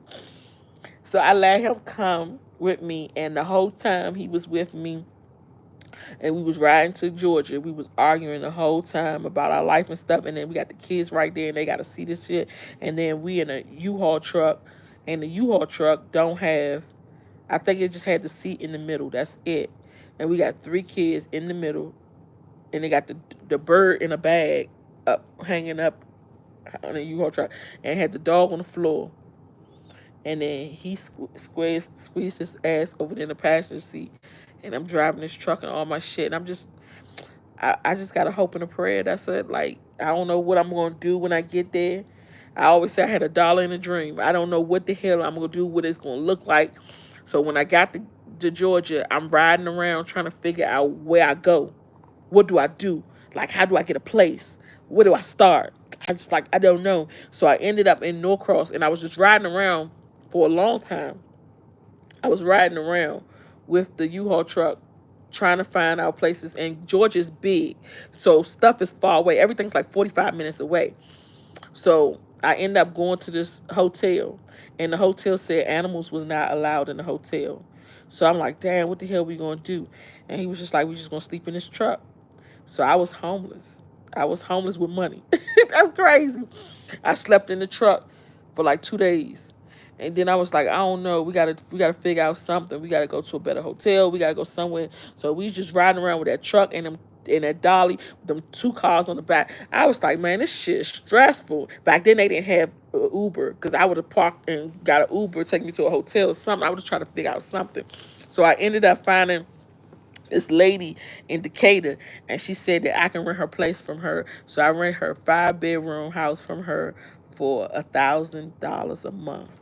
It was $1,000 a month, and it's so crazy because I had looked up the house, and she only paid $7,000 for the house on the courthouse step. I should have been buying land back then. With all the money I had, I should have been buying the land back then. Man, what? I would be in a way better position. But I stayed there in that house. We got into another fight one day. I think I had seen he was on Black Planet. Was it Black Planet? No, he was on BBWs or something like that. And I had opened his tablet, and I seen BBW app. And he was talking to girls. He was like, "Oh, you so gorgeous," and shit. He was saying that he didn't even say to me. I was like, "What the fuck? What the fuck was he doing on him?" So when he came back in the house, I approached him about it, and he was like, "Man, I wasn't even on it like that. I was just on it looking around. I wasn't talking to them girls. I was like, look, we can't do this. Like, you can't be cheating on me. Like, I can do bad by myself. Why am I sitting here dealing with a nigga that ain't got no job? Like, you ain't got shit to offer me. You came down here, jumped in the car, should have left your ass there, and you gonna come down here and cheat on me after what I'm doing for you?" So I went off on him, and he ended up leaving. And this by this time that he left, we had told his mother about how nice Georgia was and how cheap it was. And she was like, "Damn, can you find me a place?" When I told you I put her in a good position, she was living in Maryland, in Landover. Very, very expensive apartment. It was when she had money, when her husband used to have a job. I mean, his business, and she had a lot of money, so she could live there. But then he lost his business, and um, she ended up trying to pay herself, and she had, like, if I can recall, she had a Social Security check for $12.50 a month. I think it was about that, and the $12.50 a month was not cutting it for her apartment in Landover. So I told her to do the same thing I did: get you a U-Haul truck, pack your shit, and drive down to Georgia. So she did that, and I found her a place that was like 10 minutes away from my house. It was an apartment, and this is what they did back then. I don't know if they do that now, but back then they have it to where if you work for the company that owns the apartment complex, you get free rent. You don't have to pay. So I was telling her, look, get a part-time job with them, and you can get free rent, and all you need to do is pay your utilities. You can afford 1250, can handle your utilities at the house. Y'all not gonna use that many utilities, and you gonna still have a little bit of money for food. You gonna be straight. So she was like, okay, cool. So we got her the job, and she moved in. She ended up building up, as time went on, got her better place there, got money too on top of the free housing. So she did her big one. But since he knew that his mom had moved there, he knew it was a place for him to go. So when he packed his shit, that's where he went. He went to his mother's house. So he left us and went and moved with her. I had went through hell um, going to Georgia, but I knew in time I'll build myself up. I lost all my money because I didn't have no business no more. I didn't have no money coming in no more. I was living off of savings for a while, and then once the savings ran out, that was it. I didn't have shit, and he didn't have shit either. And we was just trying to make it with them kids. Lord, I came a long way. You said I don't trust him. You talking about my first husband? My first husband. That's what I'm talking about. I don't trust his ass either. And then the whole time, I didn't know he was cheating on me with his. I don't know how to say this. It's crazy. Have you ever been in a situation where you thought you was the main chick, but you was the side chick for real? Like, I should do a movie about this shit. It was so crazy. I didn't find out till later, but I met my husband, my first husband, when I was 12 years old, and he was in he was 14. So at 14 he was like in, what's that, that's the ninth grade, I think. Yeah, ninth grade. Fifth, no, 10th grade. 10th grade, right? 14. Oh shit, I'm getting too old. 17 and the 12th, 16 is the 11th, and 15 is the 10th, and 14 is the ninth. Okay, so I was right. So he was in the ninth grade, and I wasn't in the ninth grade. I was in the seventh. So the ninth graders end up going to high school. Some schools will do the seventh, eighth, and ninth, but where we was living at, the ninth graders went to high school. So when he got to high school, he was like, "Shit, I got the little girl in the seventh grade. She something little something something I could talk to." But now I'm seeing bigger fish because now he got all the high school chicks. So he met this girl while he was in high school when he was 14, and they started talking. They started kicking it. I didn't know about this girl at that time. I just knew that I had a little fling thing, little boy I could talk to that's in high school. So the whole time I'm thinking I'm the only one, and I'm not. So he talking to this girl or whatever, doing this thing with her, and they end up breaking up and losing contact because he left the school and he went to live in Maryland. So they lost contact for a minute, and she ended up finding a new guy, and her and the new guy had a baby. So they moved on. They had their baby, two babies or whatever. So he ended up messing with me. So when I was 16, we say, look, we're gonna get serious. We're gonna take this stuff serious. We moved in together. He was in the military, but he would come home to me. I'm thinking I'm the only one, you know. So come to find out, I wasn't. He was still talking to this girl in between her and her boyfriend, breaking up or whatever. So they kept in touch. So one day, I think I was pregnant. I was at the hospital, and he said, "Shit." I said, "What's wrong?" He said, "That's my ex-girlfriend over there." I was like, "So the fuck what? Who cares?" I'm not thinking nothing of her. I said, "Who cares?" He said, "No, I just hope they hurry up and get on with this appointment." And I was like, damn, like, does it matter? Your ex-girlfriend, she old. You probably met her when you was like 12 years old. I'm not thinking that this thing is still kind of like going on from time to time. So, never seen her again.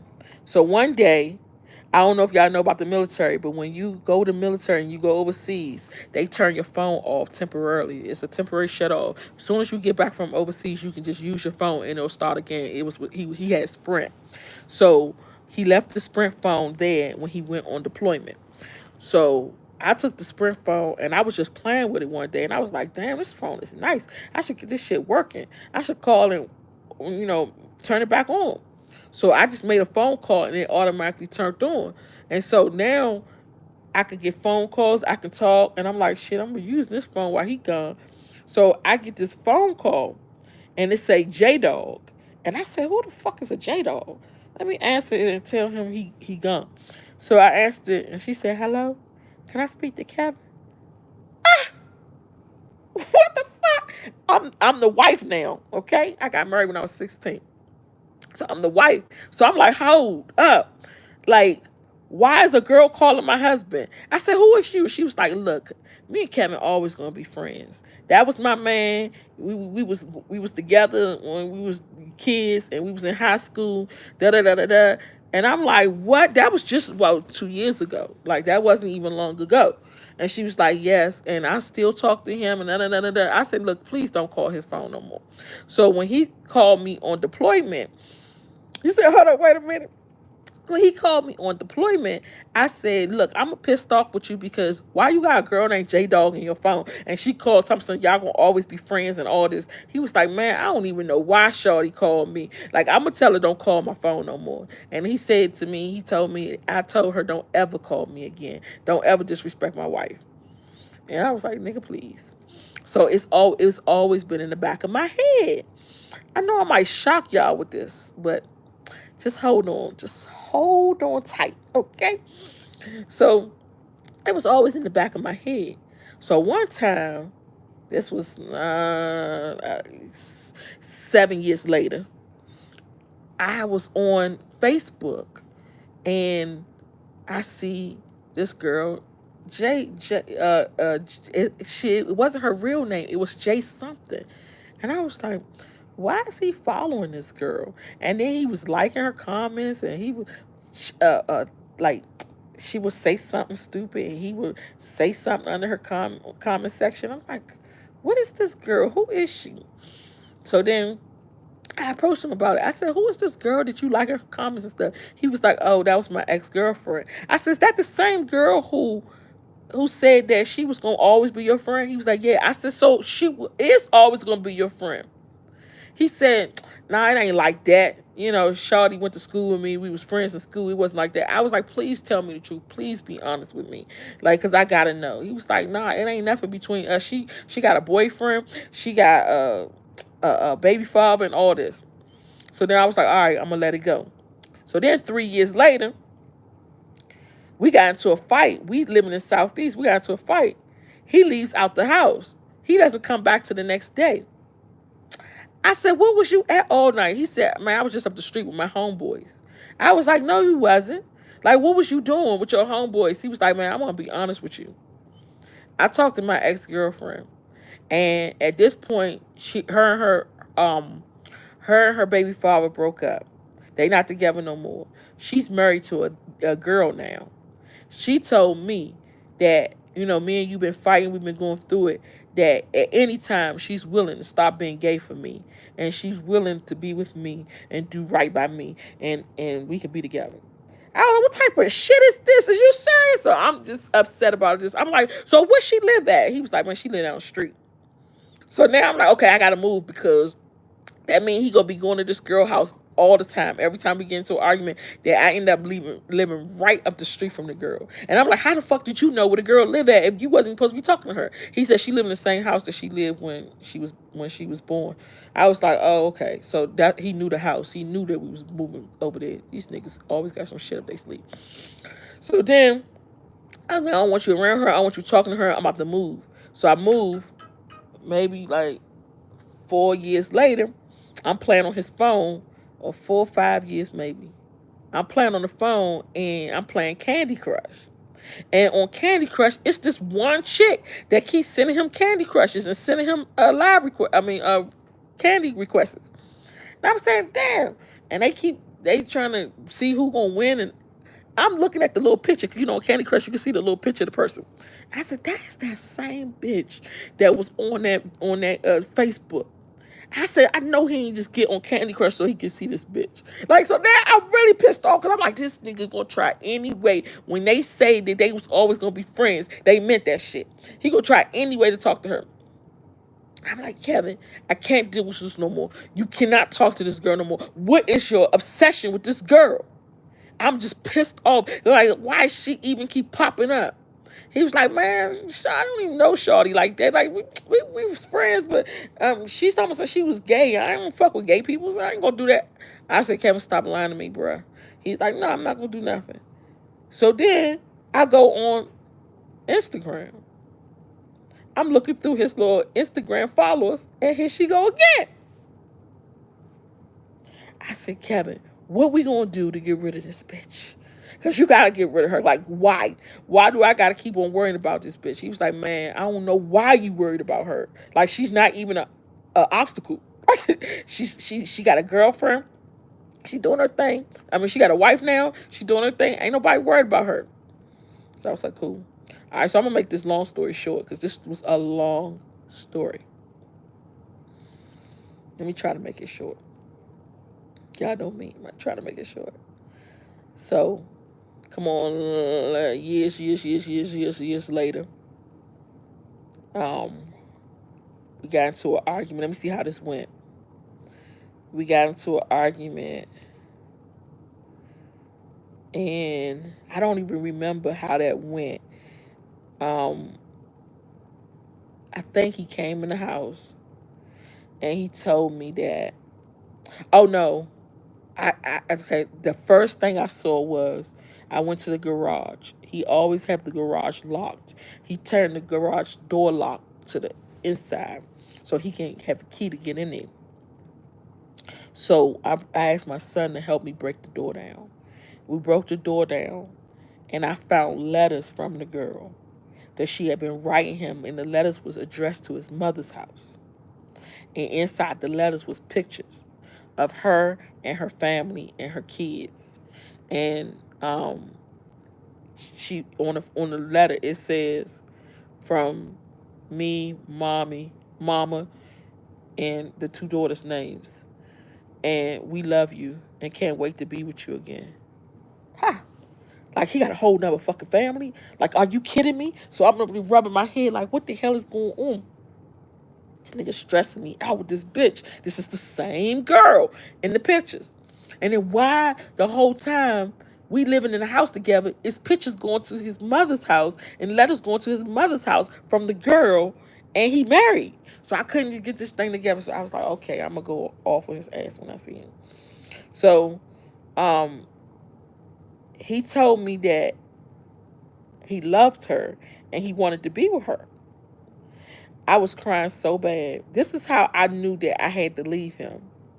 Because at that time, I remember telling him that I want to just commit suicide. And he said, go ahead and commit suicide. You gonna commit suicide for a nigga that don't even give a fuck about you. I was just like, what the fuck? And like, this is what we do, women. Like, cause I don't like, we listen, but we don't judge. For real. This is what we do. We get with these guys and we so in love with them. And these niggas don't even really give a fuck about us. And we'll go to bat for them. Do all types of shit for them. Want to commit suicide, everything for them. And then when we do, they go on with their fucking life. And like, you never existed. Everything that I had done for him, all the taking care of him when he came home with PTSD, I had to deal with that shit. I took care of him with nothing. He gave me absolutely nothing. I was fucking him, feeding him, and financing him. He gave me nothing back.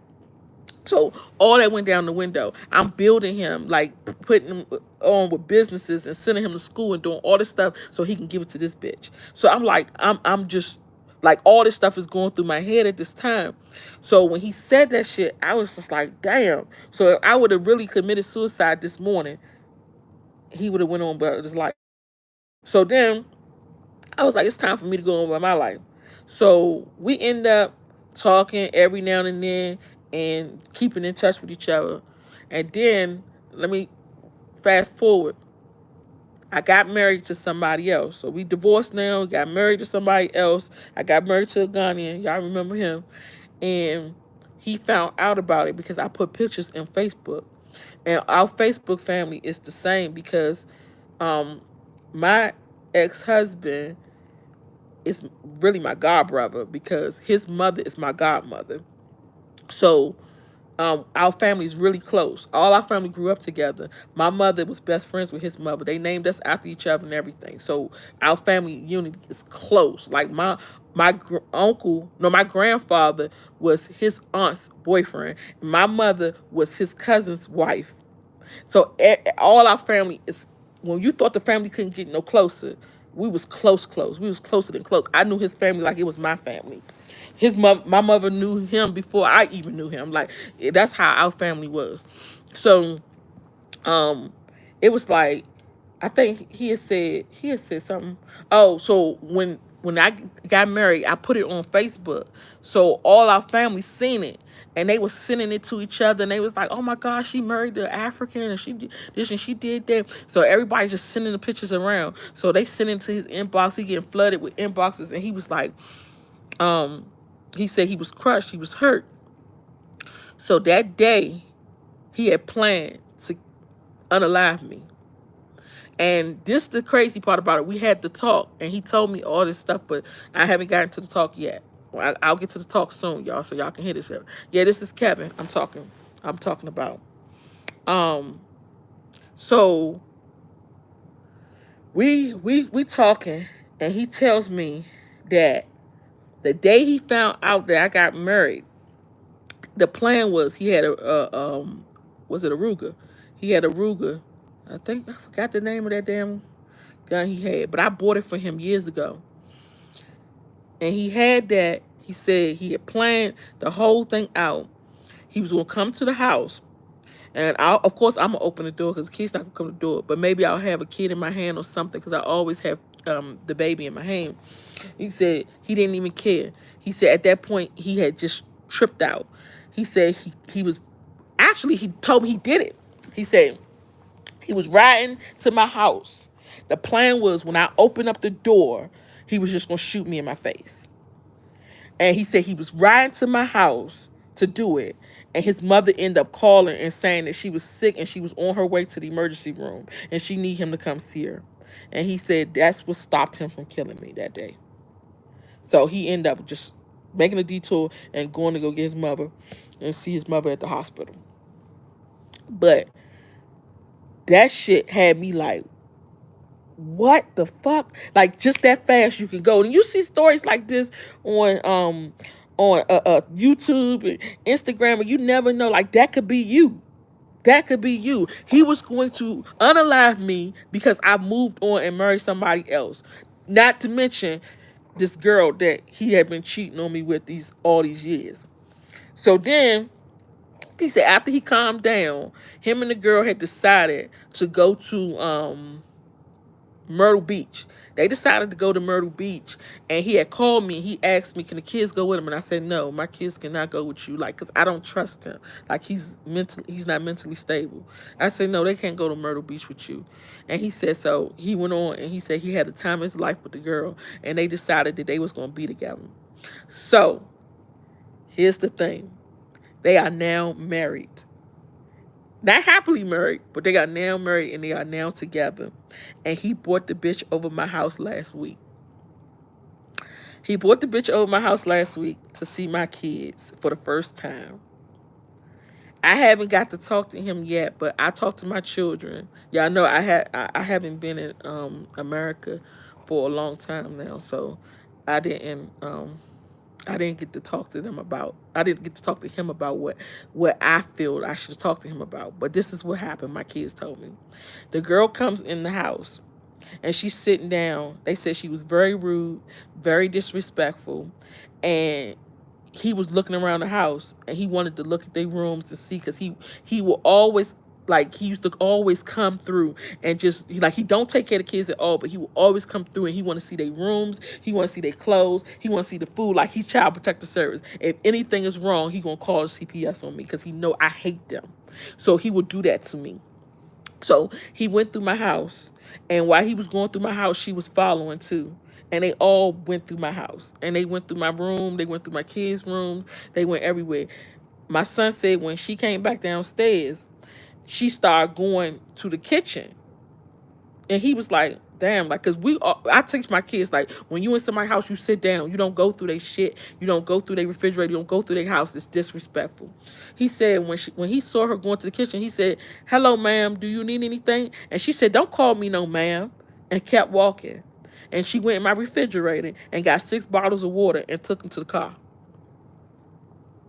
Then, um, they say the next day that he comes to pick them up, so he gonna take them to Six Flags. All the kids going to Six Flags. So my daughter in the car, and she like, Dad, you getting old, because he haven't seen my kids in like 2 years. So she was like, Dad, you getting old. And then she butted in the conversation and said, um, if he old, I'm old too. And she said, well, if the shoe fits. And he said, what the hell you just say to her?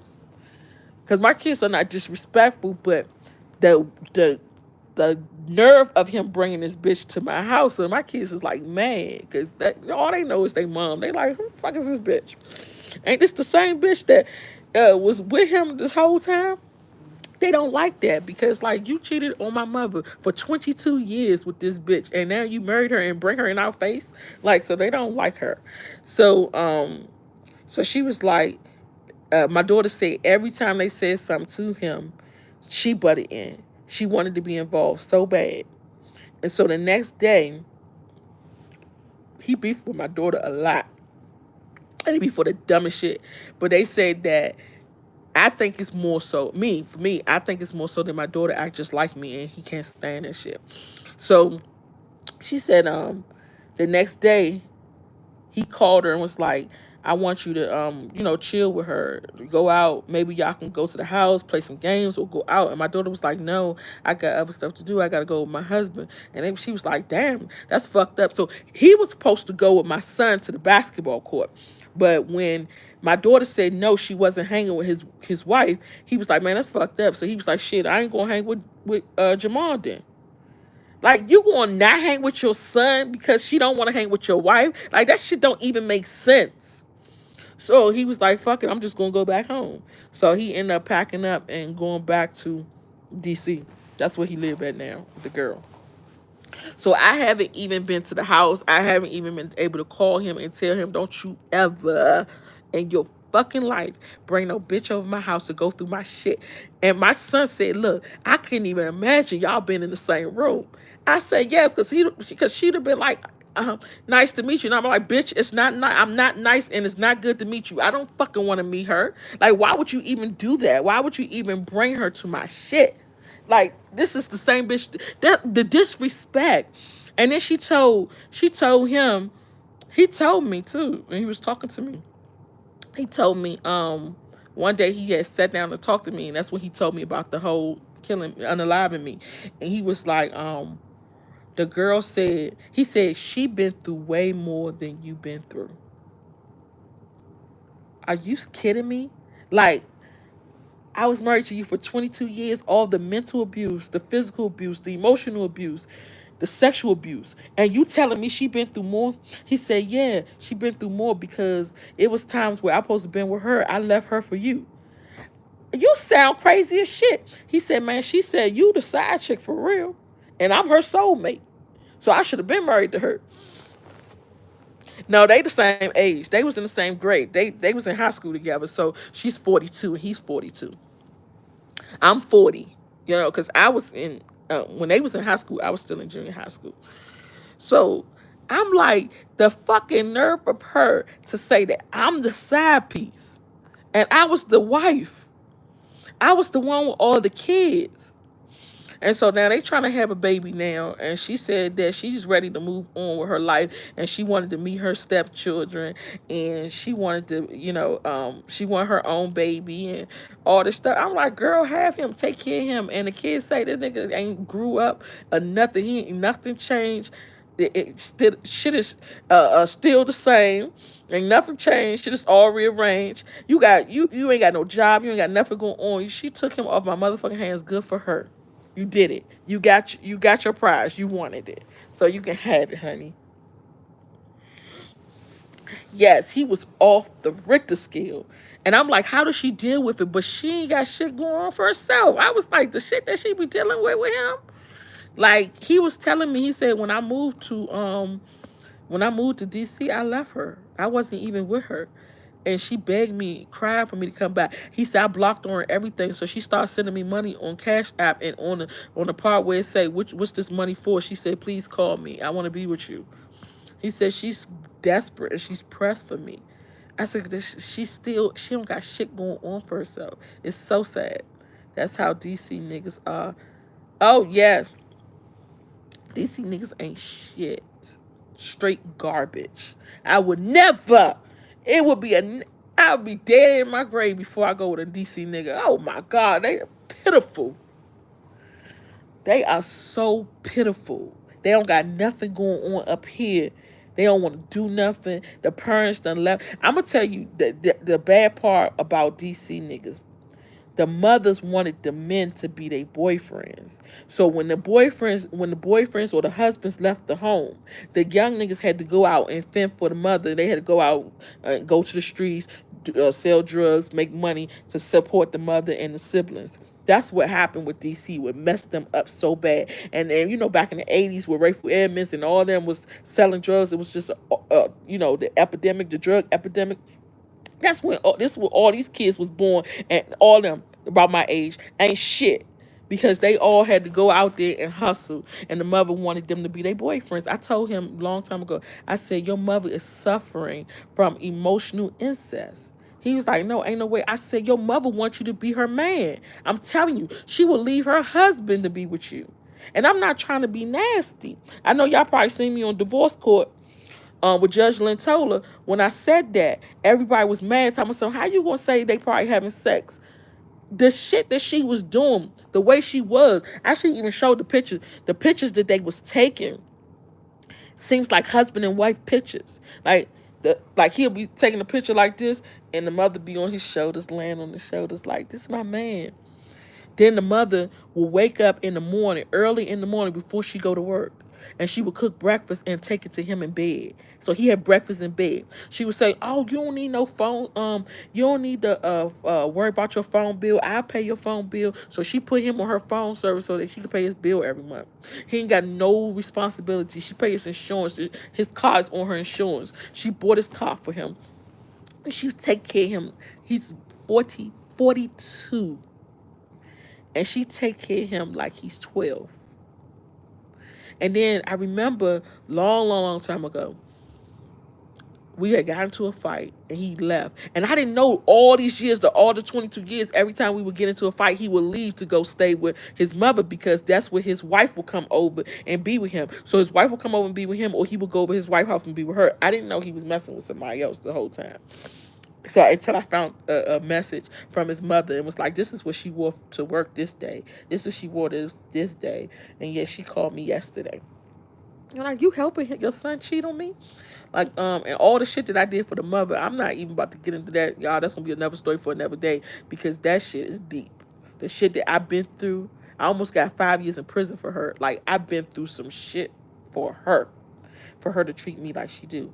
But she was like, what did she say? Oh, he said, my mom, I told her that it's time for me to go home. I want to go back and be with my wife. And she was like, please, no, don't do that. He said, man, I got to be back with my kids. Like, I can't be leaving my kids like this. They young. I want to be in their life. And she was like, no, it's sleep. Dead to the world tired. He is over it. And it's 5:53 a.m. So she was like, I don't want you to go home. And he was like, nah, I gotta be with my kids. I can't be staying over here too long. I've been over here for 2 months, Mom. Like, for real, I gotta go home. She got on her knees and cried like a baby and begged him like she was praying. Please don't leave me. Please, I love you and I want you to be here with me. Like, why are you leaving me? And he's like, Mom, I gotta go home to my kids. I can't stay in life without you. What in the fuck? The mother, y'all. Time for breakfast. Oh yeah, it is. Y'all been hanging in there with me. Y'all been hanging in there. What season the episode that you appeared on the divorce court? Oh, put it in the chat. I thought you was saying that this movie. I thought you was saying my story was a episode something. Um, when you go on YouTube, because it's on YouTube, it keeps going viral all the time. It goes viral. When you go on YouTube, put in Drew versus Drew. DREW versus DREW, because that's both our last names, and I got 2 episodes. So you make sure you go to episode 1 first, and then go to episode 2. You'll see the mother on there. You'll see me. You'll see Sapphire. You'll see the chick, the side piece. Like, she was hooking them up with so many women. Like, it wasn't just this one. Okay, what? That's what the DC be more do. My uncle same way. It's a sickness. It's crazy. What's the episode, scripted or real? Oh, so what they do is they ask you a story. So I tell my story just like I'm telling my story now, but they make me add more, make it hyper exaggerated. So a lot of stuff was real, but it didn't happen in time like I said it happened on it. So I had to exaggerate. So maybe use let's say for instance, the girl who was on here on the live named Sapphire, she was just on here for a while ago. She probably went to sleep, I don't know. But she was on there with me, and she's my best friend. Our birthday the day after each other. So when we was on there, he said that she was like, you should leave him because you can do better. And he said, who asked you? Because you was in my inbox and you told me act like this shit never happened. It wasn't her that said that. It was my other friend when I was younger, had called him and was telling him shit about me. And when she hung up the phone, she said, act like this conversation never happened. So he just used that and said the Sapphire said, but she didn't. So it's not that it's not real. It's that it's exaggerated and you mix some things up to make it sound good. Nah, we seeing her first, laugh out loud. I thought it was a skit. Oh, no. Africans always drink. The show was real. I thought you were acting.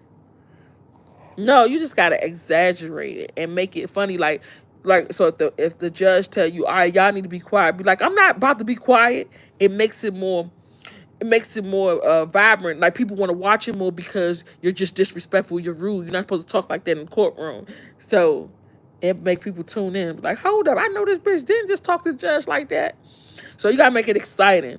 So I basically told everybody on the show what to say. I told everybody what to do. I put everybody in place so everybody can get paid from the show. But you got to be careful. I mean, well, not me. I don't give a fuck. But when you do shows like that, if you really still married, you have to be careful with that, because when we did that show, I got a divorce. We ended up breaking up and getting a divorce a month later. And it happened just like I said it did on the show. His mother ended up hooking him up with a girl at her job, just like I said on the show. So you got to be careful what you put in the air to get more views. Yes, exactly. Yep, I was the director. I directed it. But I'm going to tell you, I don't know, like, something was crazy about that day, because when we went there, Judge Lentola kind of flirted with him. Like, she liked him. I don't know, he must got like charisma where he attract women to him, because everywhere I went, I had to fight women off. The whole time I was married to him. He's not all that. I'm like, he mediocre at best. Like, why is these bitches going crazy over him? I remember we was in nursing school. And when we was in nursing school, I would cheat off his papers because he's very, very, very smart. He could sit there and be drawing, and the teacher teaching him, and he's not paying attention to her. The next day he take the test and pass it with flying colors. And I'm like, damn, I was sitting there listening the whole time, trying to soak this shit in. I take the test and I fail, but you take the test and you pass. This is crazy. So I will always sit beside him so I can pass. And girls in nursing school, he was the only man then.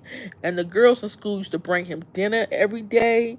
They bringing him bottles of water. They like, what you like? He like sweet tea. Girls would bring him sweet tea. He like this thing that goes on his head, a scully.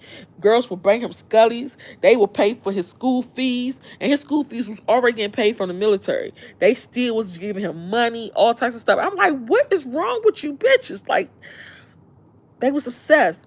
And then back to the Drew versus Drew, the divorce court. It's a director, not a director. What would we call her? A producer who called us to get everything together. When the show ended, they had separated us in the room because they put me out. So when the show ended, I ended up going in the hallway, and I heard the producer asking him, "So won't you call me tonight? Then we could talk about it." And I was like, damn, the producer trying to holler at you too? He said, yeah. She said that she want me to be her personal trainer. I was like, what in the fuck? Why? Why all these bitches too pressed for him? Like, for nothing, y'all don't even know what the hell I go through over here. Taking care of this man. The shit that I went through in my life, y'all can take him off my damn hands. And you got this press ass side piece that been there for 22 years. I ain't never heard a side piece for 22 years. She was like, I'm going to get my prize. She fought hard for that shit. And so now I can understand why he said she dealt with more than you did. Because he leave her and come back to me. And she like, no, I'm going to wait. So she said she's going to do whatever it takes to be with him. Whatever it is. Your 17-year-old is his twin. Oh, you talking about Jamal? Yep, Jamal looked just like him. You would think he want to be around him. That's his protege. Like, why when you want to take him out and do stuff with him, he don't care. He do not care. But it's so much stuff with the, oh gosh, this whole scenario is so crazy. There's so much shit that I had to deal with, and I met this girl, and she's one of my clients. I do her taxes, and so we was talking one day, and she went to school with me, and so I was like, I was looking at her Facebook page, and I was like, hold up, you got this bitch that I've been seeing all my life on your page. She said, what the girl do? I said, this girl been trying to talk to my husband and cheat with my husband this whole time I've been married. She said, hell no, girl, that's my best friend. I was like, shit, you want me to do your taxes, right? I'm gonna hook you up. Tell me about this bitch. She gave me the whole lowdown. She said, the bitch is nasty. I'm gonna tell you the truth. She said, one day she wants to have an orgy party. So she invites, she's gay, so she got her dom comes to the party. She got a homosexual, she got a transvestite, and she got somebody else. She said so it's like 4 people, 5 people, or something like that. And so they all have this big orgy. She said she always doing nasty shit.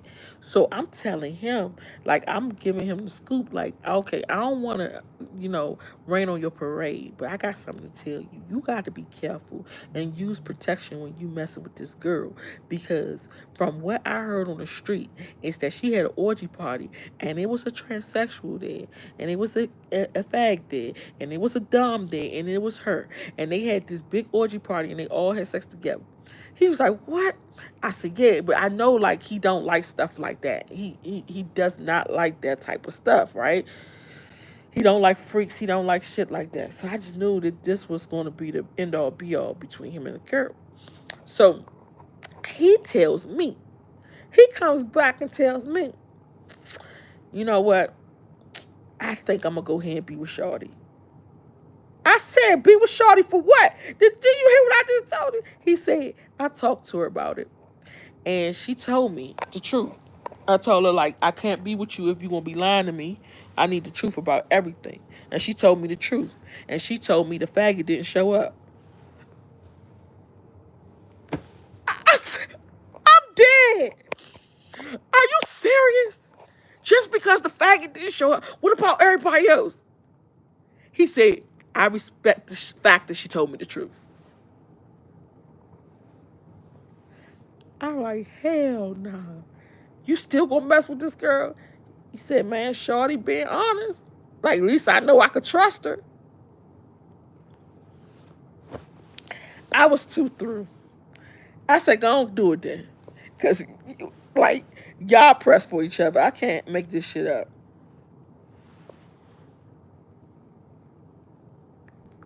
I cannot make this shit up. Like, the stuff he be saying with her. He said, man, she gave me her phone. She don't got no codes on her phone. He said, I went through a lot with you. So it's like now it's a breath of fresh air to have somebody who gonna put their all into me and be honest with me about everything, not lie to me, be open with me. Cause this is what he want. And I can't stand niggas like this. You said get in another room. Why?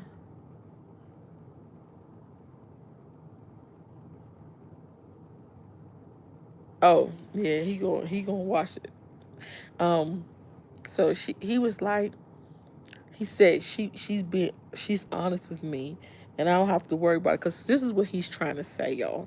In all other words, and these narcissistic men. I mean, I swear, they like to blame everything on you.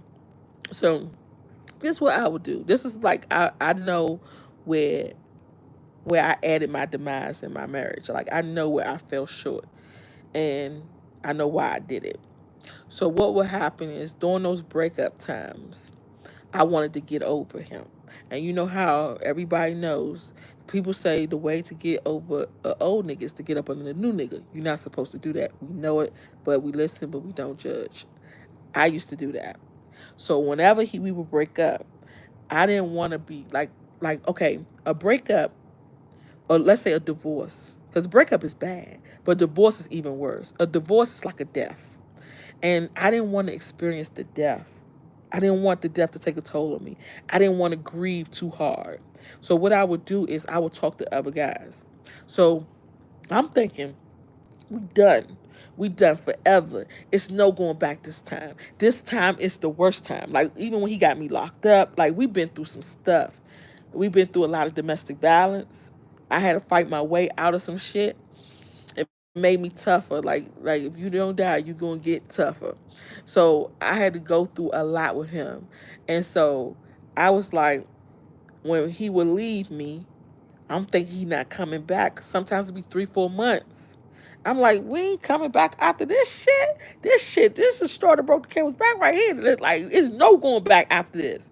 So I would go talk to other people, and me talking to other people will help me to not concentrate on him.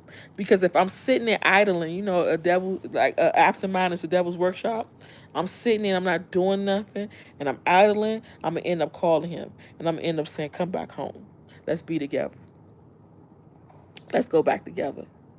So I didn't want to do that. So I ended up talking to somebody else because that'll keep my mind off of him and have me talking to this like a rebound, talking to this dude so I don't have to worry about it. But then this dude won't really fulfill my needs. I'm not having sex with the nigga, so I'm like not getting nothing out of him but conversation. So even that gets boring sometimes. So then I'll be like, damn man, maybe I shouldn't.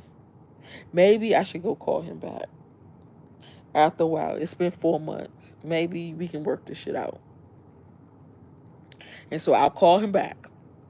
When I call him back, thank you for understanding. Because a lot of people be like, nah, fuck that shit. I don't do that shit. Um, so when I call him back, he come back home and we'll be working on our relationship again. And maybe the dude will pop up. Maybe the dude will call. And he would like I would always put my code on my phone because I don't know, maybe it's something in my phone that I don't want him to see when he comes back. So he might try to pick up my phone. I'll put my phone on silent just in case I have a nigga pop up, because you know how when you in a relationship, that's when everybody want to pop up. Because you be like, damn, these niggas did not call me the whole entire time that me and him was broke up. Soon as we get back together, niggas want to ring my phone. Fuck. So if I hadn't got the chance to block him, because maybe me and him, it was so fast, I hadn't got a chance to clean my phone out and block the niggas. So I'll put my phone on do not disturb, or put my phone on private, what you call it, on silent. And then maybe sometimes I'll put my phone face down or something like that. So he knew I was being sneaky. But I just didn't want to. It's not that I was trying to cheat on him and talk to this nigga while I was with him. Maybe when the nigga pop up, I can go delete him and block the nigga. But I don't know right offhand. Oh shit, let me go find his number. Because we doing stuff together. We together like all day like this. So I don't even have time to go block the niggas. So then I'll do that. And so he'd be like, why you got your phone on silent? See, this is the shit I'm talking about. Then we'll get into another argument about that. And then we end up breaking up again. And I'm like, damn, we can never get this shit right. Bro, like how? How did we just get in an argument? We just got back together 2 days ago. And now we back to square one again. The whole time, y'all. Whole time, this is what niggas do. I don't want to make this a bash nigga party. But I gotta be honest. This is what they do. The whole time they looking at you with your sneaky shit, they doing shit too. And this is what happens. I don't even look for nothing because my mother always told me, you look for shit, you find shit. So I don't go through people's phones. I'm scared to even go through my kids' phones so I don't know what I'm going to see. So I don't go through people's stuff because I'm scared to see something bad. It's going to stick with me. And I'm like, oh, shit, I got to keep thinking about that. So I don't do that. I don't go through people's phones. So I let you have your freedom. And so while I'm letting him have his freedom, he over there talking to bitches. He over there texting. He over there doing his thing. But I'm not looking into it. And so it got to a point where he will always argue with me about my phone. So you know what? Let me go through your phone, motherfucker. I don't even have the password. Your phone, you asked me for a password of my phone. Like, this is a two-way street. Why is it one-sided? You want this relationship to be one way. Like, it cannot be that way where you all on my shit. You see all that I do. And this is the crazy part. He will always do his dirt when he goes out to his mom's house. So he has somewhere to take his dirt. He don't have to bring a girl around kids. He can do that at his mother's house. But me, I don't have that privilege. If I'm going to do dirt, I'm going to do dirt here in my house. Or I'm going to talk on the phone. Or when you come back, you might see something. You might see somebody knock on the door. Because all this, you coming back to my dirt. I can't come to your dirt. So that'd be the problem. And then once he see that, he'd be like, all right, I'm gone. So I said, you know what? I'm going to just go ahead and look through his shit then. Fuck it. And so I looked through his phone, and I started seeing shit. Bitches all in his phone. And then he a nympho, too, because then he got ass, all pictures, screenshots, all through the phone. So I'm like, God damn. I said, I wasn't even looking at her this whole time. Now I'm looking for shit, and I'm really finding some shit. So I said, Kevin, why you got bitches' asses all over your phone? Same reason why you got niggas all in your phone. I like, see, you always talking about my shit, but then you'll never talk about your shit. You always play yourself to be this nice guy that don't talk to other people, don't cheat. I ain't never cheated on my wife and all this. He made himself look so good like a colonel. And then the whole time, he up there fucking around. The whole time. He said, all right, man, you caught me now. What can I say? The whole time you giving me hell about why I got my phone on lock. Why are you talking to these niggas? Why is this nigga texting you? Why is it? And the whole time you was doing it too. So whenever a guy accuse you of cheating, it's because he's doing it. He wants to make himself feel better. So he'll do it to you. Oh, you doing it? You cheating on me? Accuse me of everything. And the whole time he was doing all the shit he was accusing me of. I can't talk to him.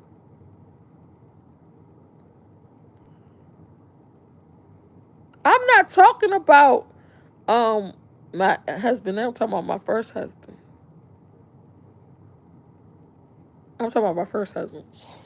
Yeah, but it's crazy that he was doing all that same shit that he was accusing me of. So now he's saying with his new wife, he got the culture phone. He's behind on the video. No. My first husband, I got married when I was 16. I've been done that. Oh, these previous messages? Yep, they the ones doing it. So He said with this one, he said I can go through her phone. She talks around me. I don't gotta worry about her hiding nothing from me. She tells me the truth. So I said, so you know your girl a hoe. You know she could be having multiple diseases or anything. She's out there. You know she was bisexual. She was having sex with transvestites, all types of people, and you still want to be with her? He said, man, I gotta forgive her. But then the crazy part about it, when I was talking to other niggas and you would have found out, you said, oh, yeah, I can't talk to no hoe. I can't be around a hoe. You talking to these niggas and doing this and doing that. But you told me God forgives. I don't. So you can't forgive me, but you can forgive her. When I tell y'all, be careful the niggas you build. Because you build them to be with somebody else. So all the stuff I taught him and all the stuff I worked hard for in my marriage and worked for him in our relationship and how we talk to each other and all that, he did it so he could be a better man than her. It's so crazy because even when he went to that Myrtle Beach that time, he was working like for 2 weeks straight doing Uber. Never had a job since military with me. Never, ever had a job. It was times where I got evicted out of my house. It was times where I had to find some place to move real quick, and I had to do whatever I had to do to make ends meet. It was times where everything got snatched from my cars and everything. I was dead broken naked. And he would look at me in the bed and say, so what you gonna do? And then I always tell my husband, my current husband, like, I know I'm kind of masculine. I am. I ain't gonna say kind of. I am. I know I'm masculine, but I always had to support myself. I always had to be the bigger person in a relationship. I always had to be the man in the relationship. Because when I depend on you to be a man and you can't provide, I'm not going to go hungry. I'm not going to go without. And my children damn sure ain't either. So I got to put my big girl drawers on and be the man. So sometimes it's like that. So if I feel like you're not doing something fast enough, or I feel like you're not doing something right, or I feel like there's something is not going to get done, I'm going to do that shit. And you just sit back and let me take order. Because one thing I don't like is dumb shit.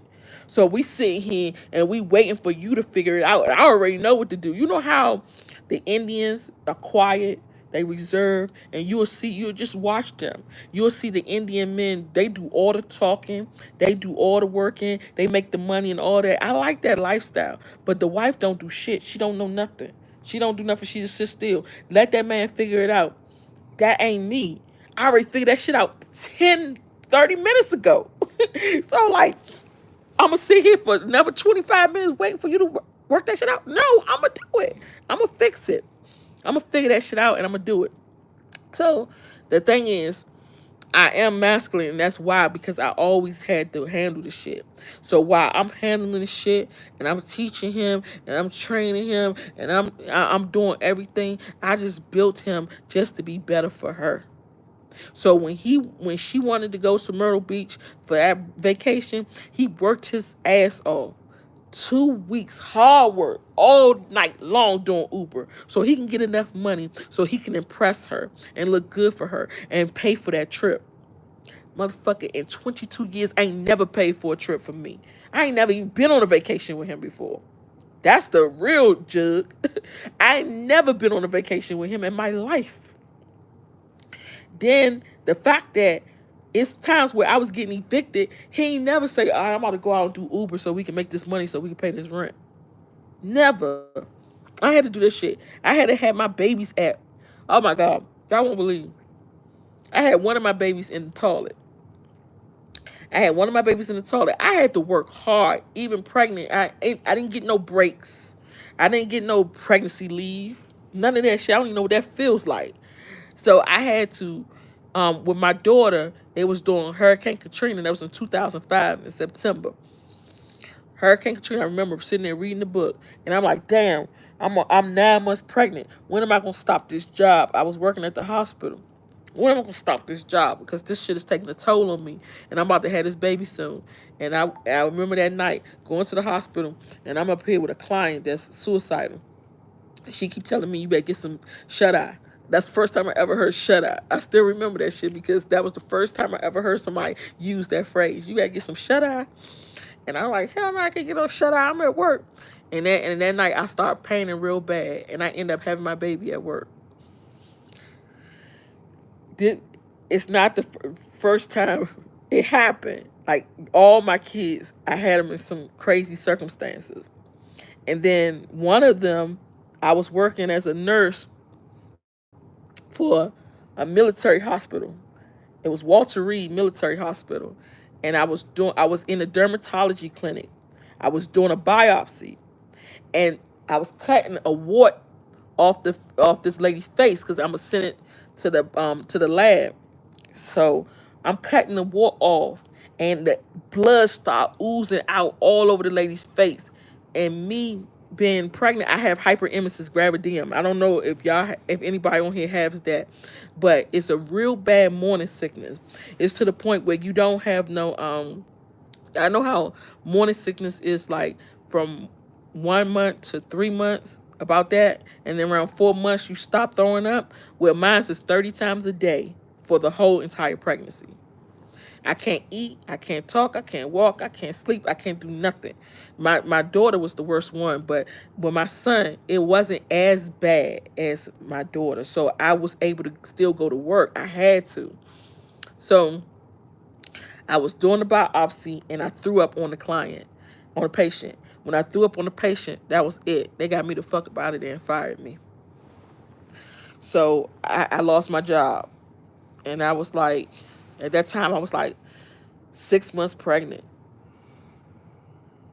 I found out he needs to sleep. He sleep. He he dead. He knocked out. Um, so I had lost my job and I couldn't work no more. And I was asking him like, what we gonna do now? Because that was all the money we had coming in. He was like, I don't know what you gonna do. Like, what you thinking? I was like, you be a fucking man and get out there and make some money for your family?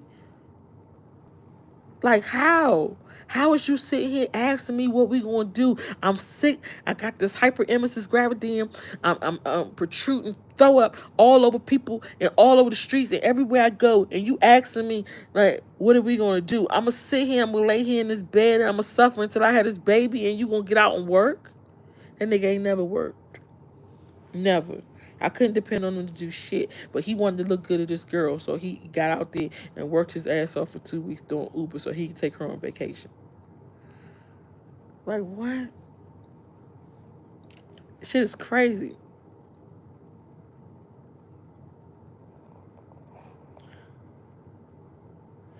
How is this happening though? How is the old messages going back? Damn, that's weird. So, okay, let me get this right, y'all. So y'all see me talking in real time. I was just talking about how I threw up on the patient. If y'all heard that, say yes. Y'all see me in real time. Okay, somebody said, did you spit your whole pregnancy? Yes. Yes, my whole pregnancy. Okay, so y'all hear me talking about that, but the comments is going back to when Nana was showing off. Okay. Yeah. I don't know what's going on because I'm just here talking like I've always been. Yeah, I don't know how that's working out. That is crazy. Yeah, but I threw up the whole time. And then with my daughter, all right, so we ain't gonna look at the comments no more. So with my daughter, in 2013, I ended up getting pregnant by accident. It was because I had to take my IUD out. My IUD only lasts for 5 years at that time. So I had to remove it. And I didn't get another one put back in right away. So I ended up getting pregnant. And when I got pregnant, I didn't want another child. I wasn't trying to have another baby with him. I was done with it. I had 3 kids. I was done. I'm good. My mother had 3 kids too. I said, we good. We good to go. And so I ended up getting pregnant. And that really took a toll on me because that pregnancy was the worst pregnancy. I was in a coma with that pregnancy. When I tell y'all, I just went to sleep one day, because at first I remember I couldn't walk, I couldn't talk, I couldn't eat, I couldn't keep nothing down. I couldn't. I drunk some wild cherry Pepsi. The wild cherry Pepsi, I could keep that down, but even that started coming up after a while. I remember him cussing me out real bad. I was on the bed one day, and our kids got to be up at 5 o'clock so they can go to school. So I couldn't do it. I could not help at all because I couldn't move. I couldn't get out the bed. It's no way. I couldn't even walk. So no way I can help you. So I was just like, I was just sitting there, and he was like, "You a dumb bitch. I just hope you die. Like, why you worthless? You can't even do shit. You can't even get up. You just shitting and pissing on yourself all day, throwing up everywhere. It's nothing you can fucking do. Like, you need to fucking just go." And I was like, damn, I wish I could argue back with this motherfucker. I wish I could fuck this motherfucker up. I'm thinking in my head the shit I wish I could do for this motherfucker. Like, you see him talking all this shit to me. And like, I had savings. We was living off my savings at the time. I couldn't even get no food stamps. My kids was eating banquet meals every day. We didn't have hardly no money. They was I had four cars outside. Two of them was I was paying on them. The people came to repossess my cars outside. Like, I was going through hell, hell. And then I wasn't going to the doctor because I was so sick and I couldn't move. I couldn't even go to the doctor. I had dry mouth. I had the hyperemesis gravidarum. I was just fucked up. So, I went to a hospital one day, and they told me that this your first visit. I think I was 4 months pregnant. And I said, yeah, this is my first visit. And they ended up calling Child Protective Service. They called a social worker on me and said that it's neglect to not have pregnancy. What y'all call it? Y'all know what I'm talking about. It's neglect to not go to your doctor's appointments when you're pregnant. So I was just like, I couldn't even move. I don't know how I was going to go here anyway. Like, this right here just took a toll on me going today. So I told the doctor, I said, it's got to be something that y'all can do for me. Like, if y'all could put me in a home or something. And he was like, no, you're too young to be in a nursing home. I said, man, I swear, I don't have nobody help me. If nobody comes to help me, I'm going to end up unalive in that house, in that bed. I need help. And so I remember one day I just stopped talking. I couldn't talk no more, couldn't move no more, and they ended up putting me in a nursing home. They didn't put him in a nursing home, and I really couldn't help him. I really couldn't do nothing for him, and that pregnancy was the worst shit I've ever been through in my life, and that is the worst child that I have. Oh my God, the shit I go through with that girl, crazy work. Like, what the hell? And I found out that pregnancy, I had two babies in there. So when I went to the doctor and they did the sonogram because they wanted to see gestation, because I never had a period before in my life, so I don't know what the period. I don't know the first day of my last period, so I can't tell you how far along I am. So that's how they found out the gestation. And that time that they found out I had two babies in there, when I finally went to the doctor again when I was in the nursing home, they said that I only had one baby. I had the baby ate the other baby because I had no nutrients. I had nothing. I was dehydrated. I was going through it. The baby ended up eating the other baby. So it's called disappearing baby syndrome. Disappearing. I think how to call it disappearing baby syndrome, where the baby was in there and now it's not. The baby eat the other baby. So I've been through hell, y'all. Some shit. Some shit. Yeah, they put me in an assisted living facility. I was only in there for like 3 months, though. It wasn't long. Just for, it's called assisted living facility, but I call it a nursing home. Yeah, so my child was a twin, but the baby is gone now. So it's just one. And like, can you imagine? Like, I go through hell with her. If I had two of them, oh my God, I would pull my hair out. I would just be like, unalive me now. This girl is off the Richter scale, and I never whooped her ass before. And sometimes I be thinking that's why she off the hook. Like I be like, damn, I should have whooped her ass when she was little. She too big now. I should have whooped her ass because when my three kids before her, when they was growing up, they got their ass whooped, and these kids are good. Like I never had problems out of them. I never had problems out of my oldest three. Never. I never had my daughter sneaking out, talking to boys, sneaking on the phone, texting, porn, nothing with my son, my oldest son. I never had no problems. They just gave me the. I thought I was like, this mom shit is easy. They stay in the house. Even to this day, I have no problems at all. But this one right here, I said she gonna give me all the problems in the world. I should have whooped her ass. They say spare the rod to spoil the child. It's true. It's true, y'all. That's why I went through hell. She give me hell now. And and the crazy part about it is her whole oh my God, her whole existence is crazy. When I was pregnant with her, the doctor told me that she was gonna be born July 2nd. Because my grandfather's birthday. But my mother's birthday is July 4th. My mother passed away 3 years before she was born. So I was going through, I think I had low fluid. And so I had to go to the doctor when it was time to have the baby. I had low fluid, so my stomach was hurting. So I went to the doctor, and they was like, well, maybe your baby is coming because it's not enough movement. So when it's not enough movement, they'll induce your labor. So I said, okay, well, let's go ahead and induce the labor. And I went there maybe like the June 30th or something. So they induced my labor, and they was giving me Pitocin. Now, anytime they give me Pitocin, I contract. My last baby before that, I had him in the toilet. It took me 10 minutes after I got out the tub to have him. So I just knew this baby was going to come quick. I'm already 41 weeks now at this point.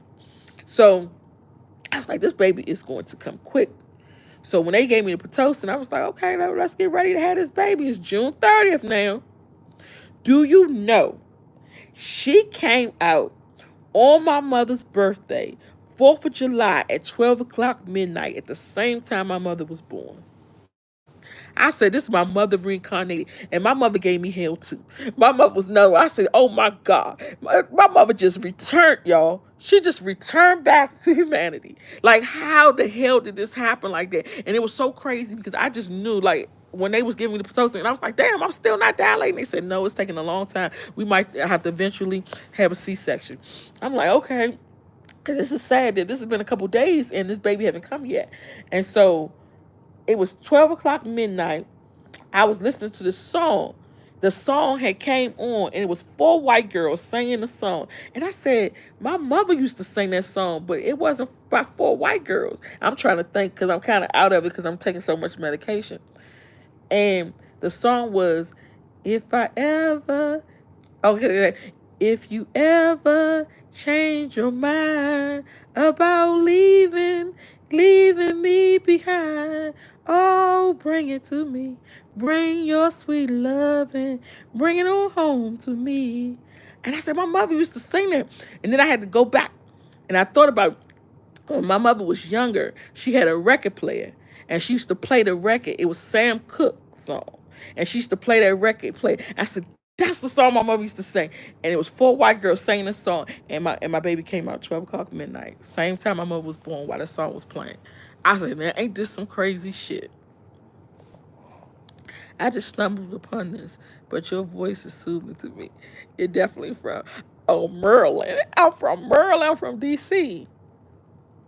Yeah, vanishing twin syndrome. That's what it is. That's what it is. Thank you for helping me out because I got forgetful mind. Sometimes, like I do have. I need to take this mushroom oil.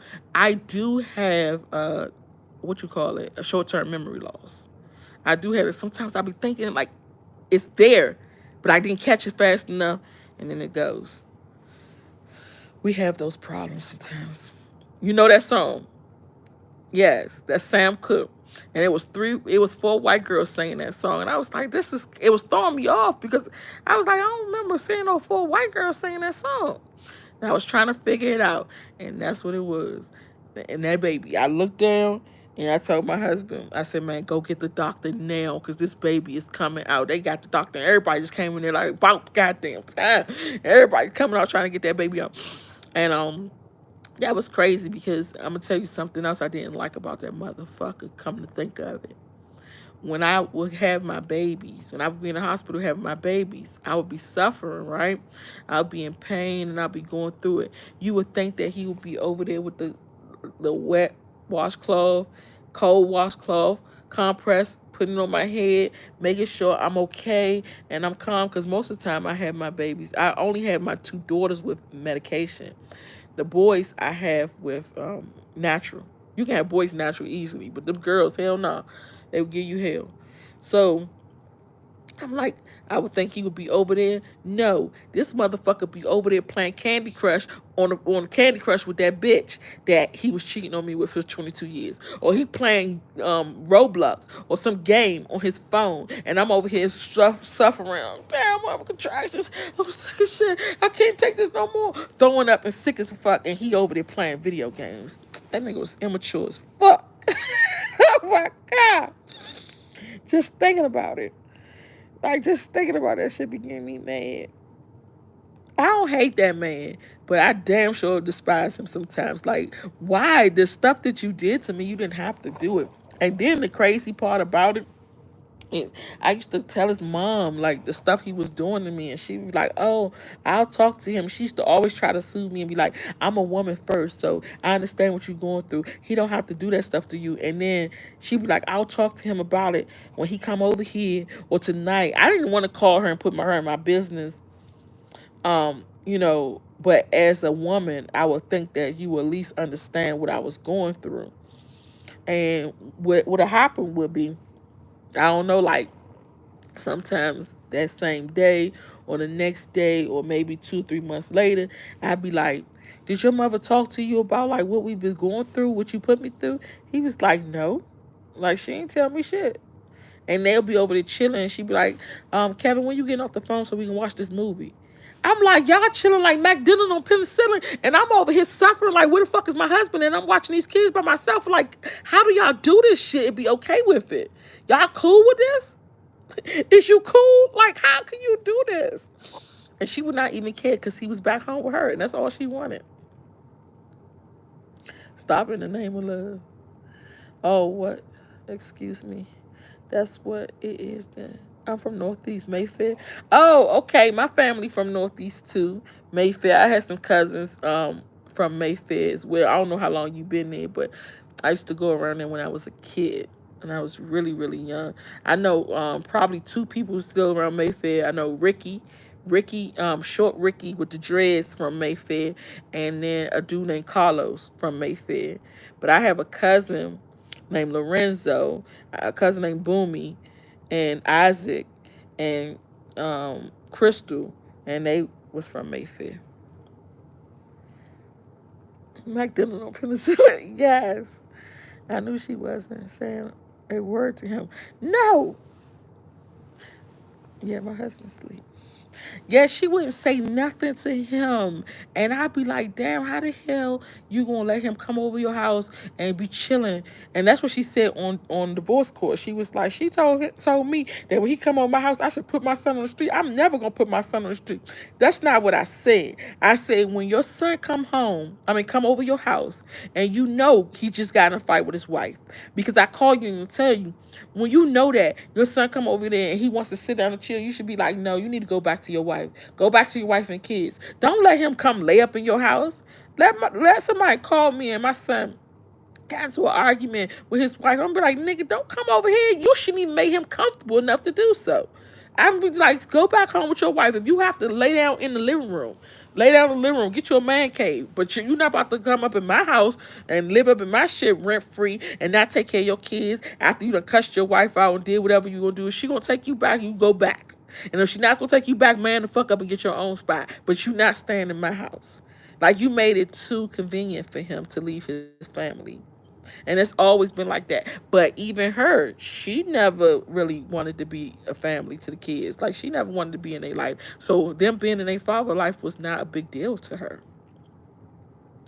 That was real. So who was the picture of the kid in this phone? You went and watched it. The picture of the kid was, it's a girl who was working at his mother's job, and she had two sons, and she wanted him to be a stepfather to her sons. So he had those kids in his phone, and he told me one time, I'm gonna tell you about the girl because it was so crazy. I had just went through his duffel bag because he had came back home to me. So I went to his duffel bag and I found a card from K Jewelers. Now let me back the truck up, okay? He had never bought me a ring before. I bought my own ring. He has never proposed to me. He just told me, like, the military don't play that girlfriend and boyfriend shit, so we gotta get married, especially if you want benefits. So let's get married so you can go ahead and get your little stipend and everything while I'm gone overseas. So we just went to the court. We went to our church, and I got the pastor to marry us. So we never had the little fancy little proposal and all that honeymoon, none of that stuff. So I don't know what none of that feels like, right? So I'm like, he said, so he got a card in there to say K Jewelers. When I looked on the other side of the card, it has a number on it of the person who was selling him the ring, and the ring says size 6. Y'all see my fingers? I got big fingers, so I wear size 8. So I was like, that's not me. Who the hell is this K Jewelers for? So my daughter had brought me his phone because he was up in the room and he let her play Roblox on his phone because my kids play games and he's a big kid and he plays games. I don't play games. So they would take his phone and play games with him and stuff like that. So my daughter said, didn't you say dad was messing with a girl named Nina? I said, yeah, from what I understand, her name was Nina. She was like, yes, her name is Nina Fitzgerald, and her number is right here. You need to call her. And I was like, okay, honey. My daughter was like 10 at the time.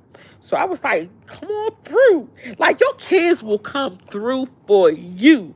I don't give a fuck. Like, it's crazy, but the men be getting mad when the kids be coming through for their mothers, but kids don't never turn their back on their mothers. They'll turn their back on their fathers all day, but they gonna always come through for the moms.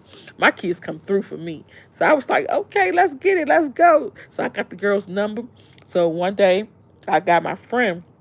I went over my friend's house, and I was like, we're gonna find out who this bitch is that he been talking to. And so I knew that he was talking to just this one girl. The other girl was too far away. The wife, she's too far away. So this girl was working at his mother's job, and I had found the phone where his mother was saying, "Oh, this is her phone number. This is her son. Her son said he missed you." She was sending her pictures and stuff like that. So I went through the text messages of him and his mother. I never would have thought to go through them text messages. Something told me that day to go. So I got the girl phone number and I went to my friend's house and I was like, I don't want my voice to be there. So I want you to call the girl and tell the girl that he got herpes and now she need to go get checked because she got it too. So my friend was like, shit, let's do it. So we called the girl and she was like, can I speak to Nina? And she was like, this is her. And she was like, oh, do you know Kevin? And she said, yes. She said, well, I wanted to tell you I'm Kevin's wife. And Kevin has herpes because I just found out I have it. And she was like, oh, well, that don't got nothing to do with me because me and him never slept with each other. And she was like, well, I just wanted you to know because he's out here sleeping with so many women and I'm trying to call all the women and warn them. And so she was like, no, me and Kevin's just friends. We never slept together or nothing. I thank you for telling me and warning me, but I don't need that information because we not nowhere there. This bitch lied like shit. And she recorded the conversation. So Kevin calls me like 45 minutes later, telling me, so you telling bitches I got herpes? I'm like, what the fuck? So the girl, he said, I got the message, so don't lie about it, because I got the voice message. I said, what voice message are you talking about? And he sent me the voice message, and the whole conversation is on the voice message. I don't even know how fast. How do the girl work that fast where she could even record that fast? This conversation wasn't that damn long. And then so the girl, so he tells me that the girl told him everything. And so I was like, damn, so you wasn't fucking with the girl? So he was like, no, I wasn't fucking with her. I said, well, who Kate Jewelers car is in your bag?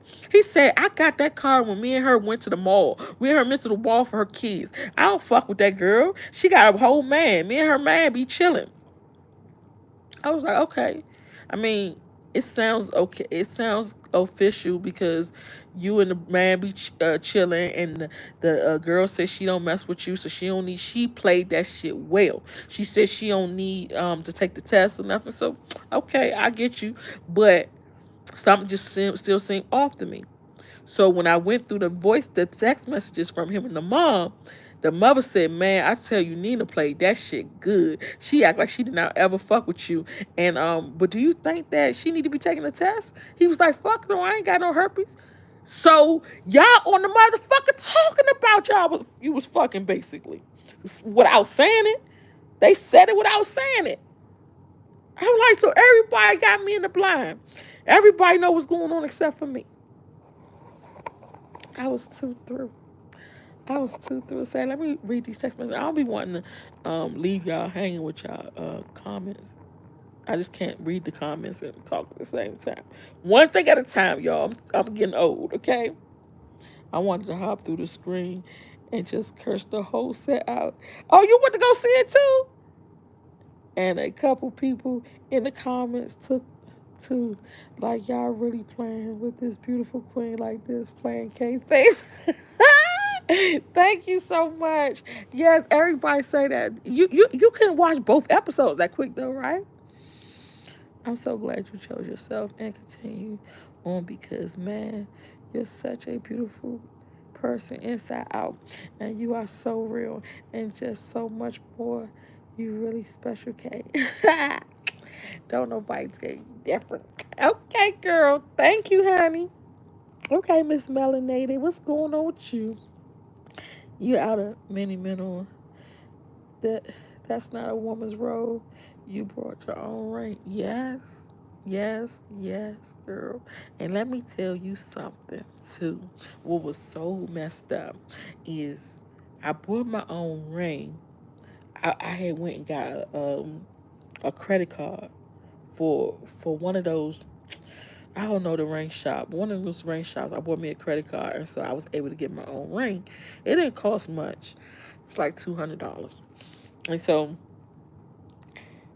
I always complained, because I'm a complainer. Y'all know that already. I always complain, like, how can I have bought my own ring and you didn't even propose to me? Like, I want to get that too. I want to feel special too, right? I deserve that, especially with all the stuff I put up with you. So I'm telling him I was complaining a lot back in 2016, 17, thereabout. And so this Negro, I'm complaining. So one day I walk around naked in my house. I don't know, just a lot of y'all probably do it too. But I walk around my house naked. I've always had my whole life, all my kids growing up, I've always been naked. I don't like clothes. I don't like shoes. I don't like nothing on me. I don't like nothing attached to me. I don't like purses. I don't like none of that stuff attached to me. I just hate it. So, when I was walking around, I had complained for like 2 or 3 weeks, and I was walking around, and I was playing with my son, like tickling little cute little self, and I end up turning around. And when I turned around, I turned my hand around and I smacked him. He was on his knee proposing to me. And my oldest son was recording.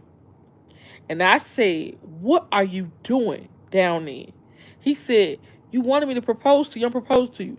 I said, nigga, you couldn't even think of a better way to do it. You couldn't take me out on a date. You couldn't marry me in the clouds. You couldn't put the shit outside. Like, pictures of us when we was kids growing up. I've been with you since I was 12 years old. You could have put pictures of us growing up when we was kids and how long we've been together, and will you marry me at the end? Like, you could have did anything better than this. And I asked my son, why you at the phone? He said he wanted me to record. You tell my son to record me naked while you propose to me? Where was you gonna put that shit at? He said, "Oh, you want to do it for the gram? You want to do it for Facebook?" I said, "No, I want to do it for myself, and I want the memories to go with it. So I want to be able to get it recorded. So if I ever want to go back and look at it, damn, look at this shit. He did such a good job. Look at the shit he put. I can't do that. I'm looking naked and titties sagging, they hanging down like I'm tired, bitch. Like, no, why the fuck is we doing that? Come on now. I'm not even feeling my body like that. And you gonna sit here and do that to me? Like, that's humiliating. He said, "But you told me you wanted to propose." I said I want to propose, but not like this. This is just downright foolish and stupid. Like, you could have thought about something way better. You got all these kids looking at me getting proposed to, and I said, "And let me see this ring." I said, "What type of ring bullshit out the candy bar, out the candy jar is this?" Like, the ring that he gave me was from Walmart, and I'm not the type of person that's like, "Oh, I gotta have 10 carats," and I gotta. No, I'm not like that. You can buy me a ring from the mall for $200. That shit bling blinging like whoa, and I'm like, yes, I'll wear it. Yeah, because I got 100 rings, so it is nothing. I would put that shit on and wear it with the rest of them. I'm not like that, but you didn't even put no thought into it at all, and then the ring didn't even fit. So then you got the ring that don't fit, a ring from Walmart. Then you proposing to me while my kids right here. It's supposed to be a special moment for all of us. I'm butt ass naked with nothing on, titties sagging, all that. My head all over my head. Why didn't you make that special for me? Like, why didn't you take me to get my hair done? You know, take me to get a red dress, and some high heels, and some sweet perfume. And take me out on a nice date. And we go out to eat. I ain't never been on a date with him before, though. But that's the crazy part. I never been on a date with him. But do that for me. Take me on a date. And propose to me. So it could be a night to remember. Because this shit right here, I don't want to remember this. And he broke up with me. He broke up with me that day. Like, I could tell y'all some stories. Oh my God. It just made me think about some shit. It triggered some shit real quick. Like, just now. He broke up with me because I didn't like the proposal. But y'all might think that's stupid. Y'all might be like, damn, that's a stupid reason to break up with somebody. But I got even stupider reasons, right? One time he broke up with me. Because I wanted to go on a date on like a mini vacay, because I had never been on a vacation with him. So I was like, damn, we should plan something. And Valentine's, I always see everybody enjoy Valentine's. I always see everybody get flowers and candy, and I see it on Facebook and stuff like that. And I'm not trying to live on social media, but I too myself like to do stuff for people for Valentine's. So for my children, I buy them all types of candy, and I used to. They don't do that shit no more. But little teddy bears and stuff. My son was collecting all the teddy bears I gave him every Valentine's Day on his bed. I would just buy all types of little stuff like that for his family. I would buy all the women his family stuff, and I'm not talking about one or two things. I'm talking about big ass baskets of stuff, like Victoria's Secret underwears with the bra set to go with it, and then buy them the bottles and toys and stuff, and little singing dolls and all that stuff, and just take it to every woman in his family, grandmother, aunts, cousins, his mother, everybody. So every Valentine's Day, they looking for me to come through, because they know if they don't get nothing from their man, they're gonna get something from me. I was doing that, but nobody ever did that for me. So I said, no, I'm going to stop. I'm not going to do that anymore. So I stopped doing it. And one day his mother called, and she was like, so what time y'all coming over to bring my gifts? And he said, Visha said she's not doing it no more. He was like, why? Like, I've been collecting that stuff for years. He said, because don't nobody do nothing for her. She was like, oh, okay. All right, cool. I'll talk to y'all later. People will use you. Givers recognize takers, and takers recognize givers. That's the crazy part about it. Like, that the shit that you do for people, people don't do it for you. They don't give a fuck. They do not care. So I had to just stop giving. And this is the thing. The Valentine's Day that I wanted to have with him. Hold on, like let me remember, because it was two of them. We had been married for 6, 7 years now. Um, the Valentine's Day that I can remember, the first one. Okay, the first one I had my friend came over. She said, "Girl, I met this guy. He want to take me out for Valentine's night. Here we go. Everybody get taken out except for me." I said, "Okay." She's like, "Can you go with me to go find my stuff?" So I was like, "All right, cool." So I'm going with her. We going all shopping at all the malls and trying to find the best red dress for her and the best stuff. So I was like, it's some stuff that I like that I want to wear too for Valentine's Day. Even though I'm not going out, I just want to wear it. So I had found some nice fur earrings, red ones. I found this red sexy dress. I still got the picture. I'm about to show y'all. I found a red sexy dress. I found some red high heel shoes. And I had a brown jacket, like a suit jacket that I could wear with it. And so I got dressed up. Well, my friend got dressed up and she went on her date. And so I got dressed up and I was like, damn, I don't got nobody to go with. Let me just call him because we wasn't together. We had broke up. I said, let me just call him and see if me and him can go out. So I called him. I wanted to surprise him. So I went and got like teddy bears and candy and all types of little cookies and cute little stuff that I can give him. So I pulled up to, which was my apartment. I had an apartment that I gave to his mother, and she let him live with her when he left me, which is crazy as hell. So I pulled up to my apartment. I called him. He comes downstairs, and I was like, I just wanted to give you your gifts and stuff, and maybe we can go out. So he was like, go out? I was like, yeah, maybe we can go out for Valentine's Day because the night is still young. We still got time. So I got out the car. I wanted to, you know how you want to show a nigga? Sometimes you got to pop out and show niggas. So I want to show him what I look like. So, and I had a nice little wig on and everything. So I stepped out the car. I'm looking good as a motherfucker. Y'all, I'm going to show y'all that picture. I'm going to put it on my page. So I'm looking good as a motherfucker. So I think. So I gets out the car. I stepped out. And he looked me up and down. He said, where the fuck you going? I said, coming to get you so we can go out. He was like, I'm not about to go out with you. You look like a fucking prostitute. I was like, are you serious? He was like, yes. Who told you to put that shit on? And I was like, damn. I was so hurt. I was like, fuck. I just came over here, brought you this stuff, and wanted to go out and take you on a nice date. I'm taking you on a date because you ain't got no money. You tell me I look like a prostitute? He said, I would not be going out with you. I got in the car and went back home. I cried all night. I said, I guess Valentine's is not for me. I gave up on Valentine's. I said, I'm not doing it. Hey, honey. Hey, Faye. I said, I'm just not doing it no more. I'm not doing this. Fuck this Valentine's Day. I was through with it. I was just not doing it. And then one day, I don't know how it came up on me, but I was looking at this, it it was somewhere online, and I saw it say away from DC trip. So I was like, away from DC, okay, let me see how that is. And it was in Fairfax, Virginia. It said they had a package where you book this room for 2 days. They're gonna give you champagne. They're gonna put all the roses on the bed. The room has a hot tub or jacuzzi, whatever, inside. um it has some animals outside you can go see. And it was just a nice little mini vacay. So I was like, I think this would be cute for us because I'm still married, y'all.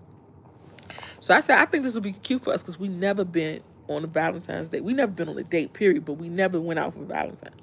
So I said, let's try to do this time. So I called him, and I think we was together. We was together. So I was like, Kevin, I think we should go on this away from DC trip. I said, look at the pictures. It's so cute. He was like, oh, okay, let's go. I said, all right, so I'm gonna book it, and we gonna have everything ready. We're gonna go. He's like, all right, cool. I booked the trip. I get ready to go. I planned everything out. I got his mother. to watch the kids, finally to watch her own grandkids. So I paid her and everything. So she watched the kids. She picked the kids up, took them over her house. So I got his bag ready, got his clothes ready. We get in the car. I was like, I'm so excited. Like, for real, Kevin. Like, you got everything you want. You got everything you need. He looked at me. What the fuck you mean do I got everything I need? I'm like, do you got all your clothes? I mean, I packed your stuff, but I'm like, do you need anything else? Do you got everything you want? Maybe your iPod or it was an iPod then. Maybe your iPod or something that you might need. What the fuck? You be asking the dumbest shit. Like, I don't even fucking want to go. And I was like, what the fuck did I do wrong? Like, why are you saying you don't want to go when I already paid for the trip?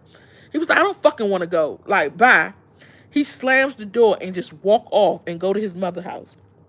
Caught the train to his mother's house. And I'm sitting in the car like, what the fuck just happened? I paid for all this stuff and got all this stuff ready. And he said he don't want to go. What did I do? All I did was ask him, did he have everything he wanted? And so that night, I missed the daggone date. And so the next night, I end up going by myself. I end up going out there, and it was 2 days. We were supposed to be on that vacay. And I end up going the second day by myself and in the pool, the little hot tub, and just thinking, like, damn, I wish I didn't have to go through this shit. That was my Valentine's. And after that, no Valentine's ever again. I want to do that shit. I was like, get me the hell up out of here. So every time Valentine's come around, I be like, oh my God, don't tell me about it. I don't want to know nothing about it. But let me tell y'all this last story before I leave, because I can tell some stories, honey. He is mental abusive, which triggers her aggression. That's what the fuck it is. Let's not play on the queen. What the fuck? Not crazy. Keep depending on yourself. That's why I'm so masculine like that, because I always have to depend on me. Yeah, he always created an argument so he can go back and be with his wife, the girl who he's the wife. She's his wife now, but the girl who I've been talking about, he will always create an argument so he be with her. So he probably wanted to be with her for Valentine's Day, but I was in the way. He had to get me to help out the way, so he would argue with me about stupid stuff. Okay, but this is the last story for the today, y'all, because it's 7 o'clock in the morning. So, let me tell y'all why I show y'all this view. Okay, so the thing was, my mom, my mother is his godmother. This is South Africa, y'all. It's so beautiful out here. I wish I could see some water, but ain't no water at this Johannesburg. It would have been nice if it was a little river or something. But yeah, it's really cute. They got some nice cars too. Y'all gotta come out here, live out here. I think I want to move out here too. The way this place look. But yo, let me tell y'all this last story. So how did this go? So my mama was sick. My mother was married to his cousin. So that's how I always used to keep in touch with my mother, because my grandmother, I wasn't allowed to go to her house to see my mom. So she was married to his cousin. So his cousin, well, I don't know how it happened, but maybe his cousin was talking to my ex-husband's mother and told him that my mother was sick. I didn't even know she was sick because I hadn't seen her for like 3 weeks. She had pneumonia and I didn't know. So his mother called me and said, you know, your mother is sick. You need to go see her. So I was like, damn, I didn't know that. How did you know? My grandmother told me I couldn't come over her house. So I hadn't talked to her in like 2 or 3 weeks. And she was like, yeah, she's sick. So I said, all right, I'm going to go over there. I'm not sure if my grandmother going to let me in the house, but I'm going to go anyway because I want to see my mother. So I go to the house, knock on the door. My grandmother let me in, and she was like, I don't want you to come in my house, but I know that your mother ain't got too long, so I'm going to go ahead and let you in here just this one time. But she also warned me. She said, so don't do nothing stupid because I got power of attorney. I said, she always trying to flex on me, always, but she don't know I got power of attorney and it overrided her power of attorney. But I'm not gonna say nothing. I'm gonna let her think what the fuck she wanna think. So I was like, okay, whatever. So I go upstairs and I go see my mother, and my mother was lethargic. She was talking about, oh my God, you see that nigga Troy? He in the closet. And I'm like, Ma, what are you talking about? She was like, Troy in the closet. He looking at me, talking about he want me and shit.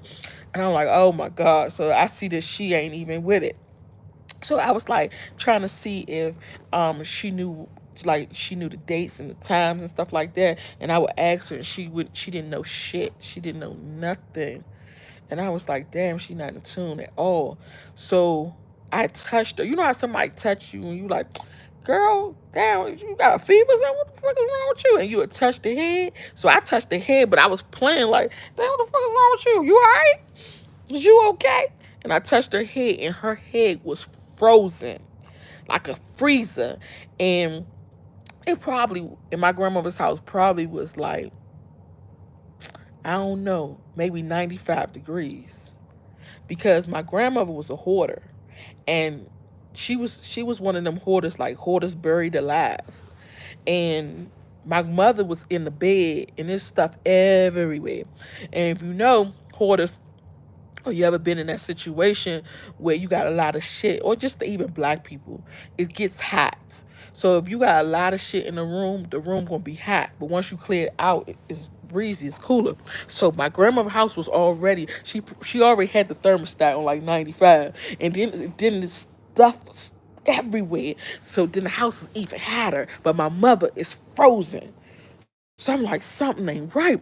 I said, you feel like you got pneumonia? She was like, I don't know. I probably should go to the doctor. I said, yeah, I'm about to get you up out of here. So I'm calling the ambulance. So I just went downstairs, told my grandmother, like, I gotta go ahead and call the ambulance because my mother's sick. And my grandmother said, no, the fuck you not. You don't come in here and run shit. You trying to call the ambulance. I told you that she was sick. This is going to be your last time seeing her. I want my daughter to pass right here in my house. Because that's how they do it. And in the family, they let the people pass in the house. They don't take them to the hospital. And what happened is all the family will come and do like this memorial in the house, and they would come and they would talk and reminisce and say their piece, and the body stays there for 2 days and shit until my cousin come and get it, because my cousin owned a funeral home. Like dumb shit. I'm like, no, I'm not doing that. I don't want my mother going through that. I want her at the hospital, because like we probably can save her if we just sit here and just don't do nothing. She gonna pass. So she was like, no, I don't want it. So I ended up calling the ambulance anyway. So I went down there and let the ambulance in the house. My grandma was going off on me. She was so mad. So I let the ambulance in the house. I took the ambulance upstairs. It took them like, to get my mother out of there, it probably took like an hour and a half to get up there and get her out of there. So once they got her out of there, they took her to the ambulance, and they put a. They didn't have no. They couldn't find no IVs, just one in the neck. They found the IV and they put the IV in the neck. She immediately went out. She immediately passed away. Then they ended up doing CPR, and they brought her back. They got her heart started pumping again. So they said they're gonna go ahead and take her to the hospital. I said, all right, I'm gonna try to come follow y'all. So I called my husband. I said, listen, my mother just went out. Like, this is scary as hell. Like, she ain't got long at all. I said, I need to go to the hospital with her. Right now, it's about 10 o'clock. He has strict rules for me. And I don't never want to be in a situation where I'm taking care of the family, I'm taking care of the household, and a nigga got strict rules for me. Like, nigga, you shouldn't even have no say so. You don't even deserve no coochie. You gonna try to deserve rights over me and tell me what to do, when to do, and how to do it. I was stupid, y'all. So I was like, no. Like, he was telling me, like, you got to be in the house by 11. He had strict rules for me. I don't want to go down the rule list yet, but know that I'm supposed to be in the house by 11. So right now it's 10 something, and my mom got to go to the hospital. So when I called him, he was like, no, you're supposed to be in this house by 11. And I was like, hold up. That's like, we got to stop this rule shit right now, because my mother is sick and she about to go. He was like, I'm not watching these kids by myself. So because he was my babysitter, y'all know. So I was like, I don't give a fuck. You there with them? Y'all play video games all day long. Roblox and Candy Crush and all these games. Continue to play games while I run while I figure out what's going on with my mother. I hadn't talked to my mother in 2 to 3 weeks. I gotta make amends with her because I talk to my mother every day. And when 2 or 3 weeks just passed, I didn't know she was sick. I feel bad. Like I want to be with my mother. And so he was like, "No, you need to be home with your kids." So I told the ambulance, man, just go ahead and go, and I'm gonna try to get there in the morning, the first thing tomorrow morning, and see her. So I get there. So I get home. He got an attitude with me. He don't want to talk to me. He don't want to comfort me. He don't want to tell me shit. And I'm like, my mom's sick. She might be dying. He said, you always say that. I said, no, this is different. My mother has pneumonia, and she's cold as ice. And when she went in that um, ambulance, and they put that needle in her neck, she was out. I seen it. Her heart stopped and everything. He was like, oh, okay. He didn't want to hear it.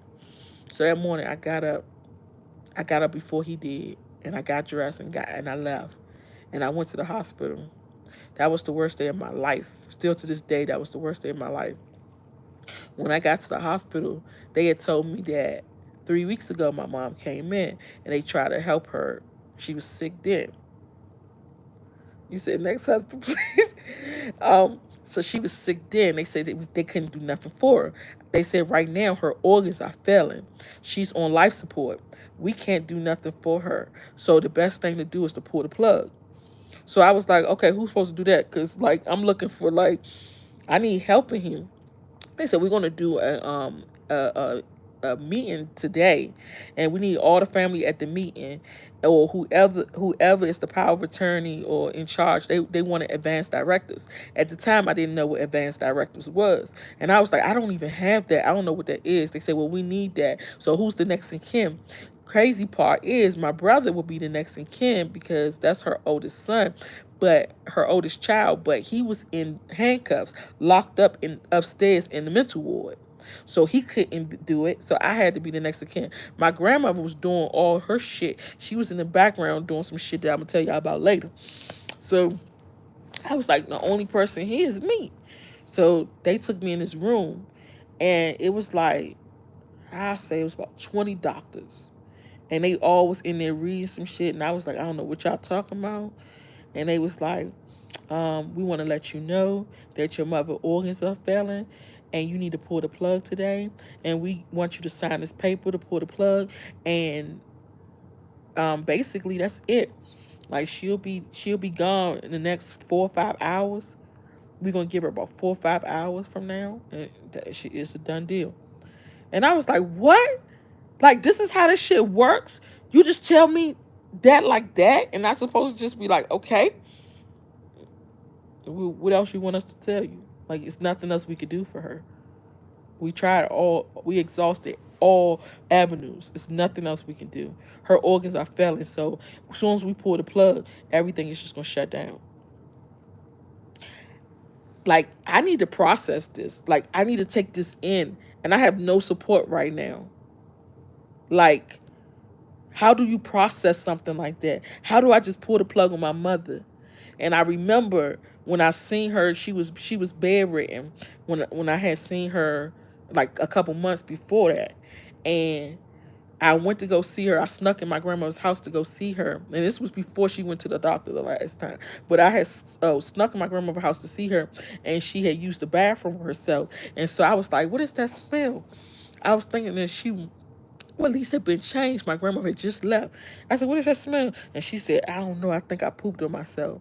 And then when I went to go change her, I said, I'm going to change you. I'm not going to let you sit and poop. When I went to go change her, she had a bed sore as big as her ass. And it was white. It was down to the white meat. The ulcer had ate so far down that you could see the white meat. I was like, oh, hell no. Ain't no way. And she said, who the fuck want to live like this?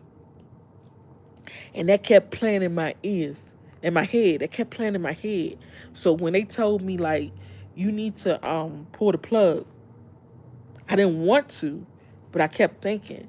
The last time I was with my mother, She said that who the fuck want to live like this? So me allowing her to live on life support is just for my own personal gain. It's not for her because she didn't want to live like that. She wanted to go. She had given up already. She said she didn't want to live like that. So the best thing for me to do is let her go. So I signed the paper, took a deep breath, and I signed it. And I went out and I called my husband before for moral support, emotional support. I said, "Listen, I just signed my mother's life support papers. They said my mother don't got long. They giving her 4 to 5 hours and it's over. And the doctor said it's best for me to go ahead and spend the night because she won't make it through the night." And he was like, "Fuck no, you ain't spending the night." And I was like, "Can you have some type of compassion for me? Like, through this process, you have been so mean and so rude." And he said, "And through this process, you haven't even been here taking care of your kids. You don't cook for them. You're not fucking cleaning. You're not doing shit. I'm over here doing everything by myself. Like, you act as if this is something that happens on a regular basis. This is an emergency. This is a time where I want to spend with my mother. I hadn't seen my mother in 3 weeks. And me and my mother don't go 3 weeks without seeing each other because I talk to her every day. Like, I've always been like that with her." I said, "So I just want to sit with her while she go through her transition. And you can't even watch the kids for me? Like, fuck no. I'm not watching these kids." So I was just like, you know what? Today, I'm going to be a big girl and I'm going to ignore his ass. I don't give a fuck about my 11 o'clock curfew. Fuck all that. I'm going to sit with my mom. So I stayed with her that night. And my grandmother ended up coming. My grandmother ended up coming up to the hospital. And she cussed me out the whole time. And she was saying, "Oh, uh, um, you not going to let your in-laws come to my daughter's funeral, none of that. I don't want them in there. I don't care about no pictures. You better not take no pictures and send it to them. Fuck all of them. They wasn't there for her when she was sick." Da da da da. I'm like, okay already. Like, my mother right here, up and down, and you sit here arguing about what? Like, who cares? I don't even care about him right now. I'm trying to figure out where my mother go, how the fuck I'm gonna leave his ass, and you talking this dumb shit. Like, I don't even care about that. So she just going all, "Oh, and I should bury her on her. I should bury her face down so the world could kiss her ass because wasn't nobody there for my daughter." Damn, man. So I end up playing some music. I was just trying to distract her from my grandmother. So I ended up playing some music because they were saying that the brain was shutting down, everything, the organs were shutting down. So I played this song. I'm going up yonder. I played that song to her. And when I was playing it, I put the phone by her ears and her body started moving like that. Like, she heard it. She understood it. That was the song that she used to listen to when I was growing up. So she understood it. So the brain still had activity. And you can see just breathing up and down. And so sometimes, like, the little thing would stop and do some stupid stuff. And I'm like, "Damn, what is going on?" I would call the nurse and she was like, "Don't worry about this. The heart monitor." She said, "Don't worry about this heart monitor. She about to die anyway. Just let her go. And when she died, we're gonna come in and clean her up." I'm like, damn, this was Howard Hospital. They don't have no compassion at all for you. So I was just like, damn, this is crazy. So after sitting there for a couple hours and hearing my grandmother talk, my my mother had finally just flatlined. And I just didn't know what to do. I was shook. I was stuck. And my grandmother peed on herself. Then she started screaming. I went to go get the nurse, and I was telling the nurse, "Can you clean my mother up and get her ready?" And my grandma was like, "Don't tell her shit, cause she better not take my daughter to get no autopsy. She better not tell my daughter to get no autopsy." So I was like, "What is this about? Like, who cares about any of this? Like, let's just get the body out of here, cause this is too much. It was too stressful." So the nurses was coming in and they was cleaning the body up, preparing the body for um the morgue downstairs in the hospital. They have the morgue down there, so they was gonna take her down there. My grandma was like, no, if you take her down there, I'm gonna sue the fuck out this hospital. So they have to do a autopsy, like whenever people die. And she was like, no, I don't want them to do shit, I'm calling my cousin. So the cousin ended up coming.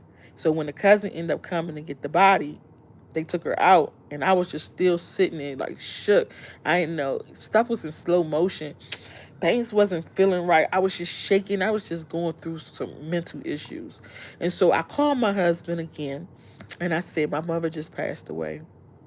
And he was like, oh, all right. Oh, all right. So I'm like, what the fuck? So he hung up the phone. Okay, I love you too, huh? So good night. I hope it's night for you. It's morning for me. Um, so I was just like, he said, oh, all right, and just hung up the phone. Like, what the hell? So I ended up leaving the hospital. Yes, he really said that. So I ended up leaving the hospital. And when I left the hospital, I was on my way home. I told him that I was coming home now. He was already mad at me because I didn't come home at 11 o'clock. I missed my 11 o'clock curfew. So he was angry about that. And I knew that, but I didn't care because I wanted to be with my mother. So I'm driving home, and everything just seemed like the time it just stopped. I was driving so slow. I think I was living about 20 minutes from home, but it took me 2 hours to get there. I was just driving like a mile a minute, like very slow. Everything just seemed like a movie. I was just wanting to wake up from it. I'm just trying to wake up from this movie. So I get home and I knock on the door. And when I knock on the door, he didn't answer. I start banging on the door. He didn't answer. He let me stay outside for like 35 minutes waiting for him to answer the door because he's upset with me. So when he finally answers the door, he opens the door and walks straight upstairs. Didn't say nothing to me, didn't hug me, nothing. So I went in the room in my office, and I called my uncle. My uncle was a pastor. So I called him and told him, look, I've been trying to show face for a long time. I'm not even about to sit here and play with you. I'm ready to get a divorce. I'm the only one in the family that was married one time. All my family members was married two, three, four times, right? And again, I was trying to break a generational curse. So I was the only one in the family that was married one time, and I was married for 22 years. So they already told me that I wasn't going to stay married that long because I got married 16. They was like, ain't no way, y'all don't even know y'all life, y'all don't even know each other. So everybody talked about us and was like, no. So I was just like, I'm going to show these people that no matter what, I can stick in this marriage. But I got, at that point, I said, I can't sit here and just be sticking in this marriage for everybody else. I want to divorce. I want to be done. So my uncle was like, no, he's a Scorpio. Same as me. Our birthday is a week apart. So my uncle was like, you sure you want a divorce? I said, yes, get me the fuck out of here. Like, I can't do this no more, please. He was like, I'll do some counseling. I won't be biased. Like, I'll talk to him. I said, no, the way that he just went just now, ain't no counseling gonna save this one. This is done. Like, this is too much. So he was like, just think about it. And he trying to talk me into staying in this relationship. So I was like, okay, we talked for a couple hours. And we was reminiscing about my mom and stuff like that. So I got off the phone with him. By this time, it's like this. We just seen the sun come up. You know, it's daylight. I think it was like 6 or 7 o'clock in the morning. So I start heading upstairs. And as I'm going upstairs, he coming downstairs with his bag and tote. And I said, where are you going? He said, I'm leaving. I said, why are you leaving? He said, because I don't want to be with you no more. I said, my mother just died, for crying out loud. He said, I'm tired of hearing my mother just died bullshit. My mother ain't even been dead 6 hours yet. It ain't even 24 hours, let alone 6 hours. Like, are you serious right now? He said, I'm not trying to hear this shit no more. I'm gone. I said, please, I have a busy day today.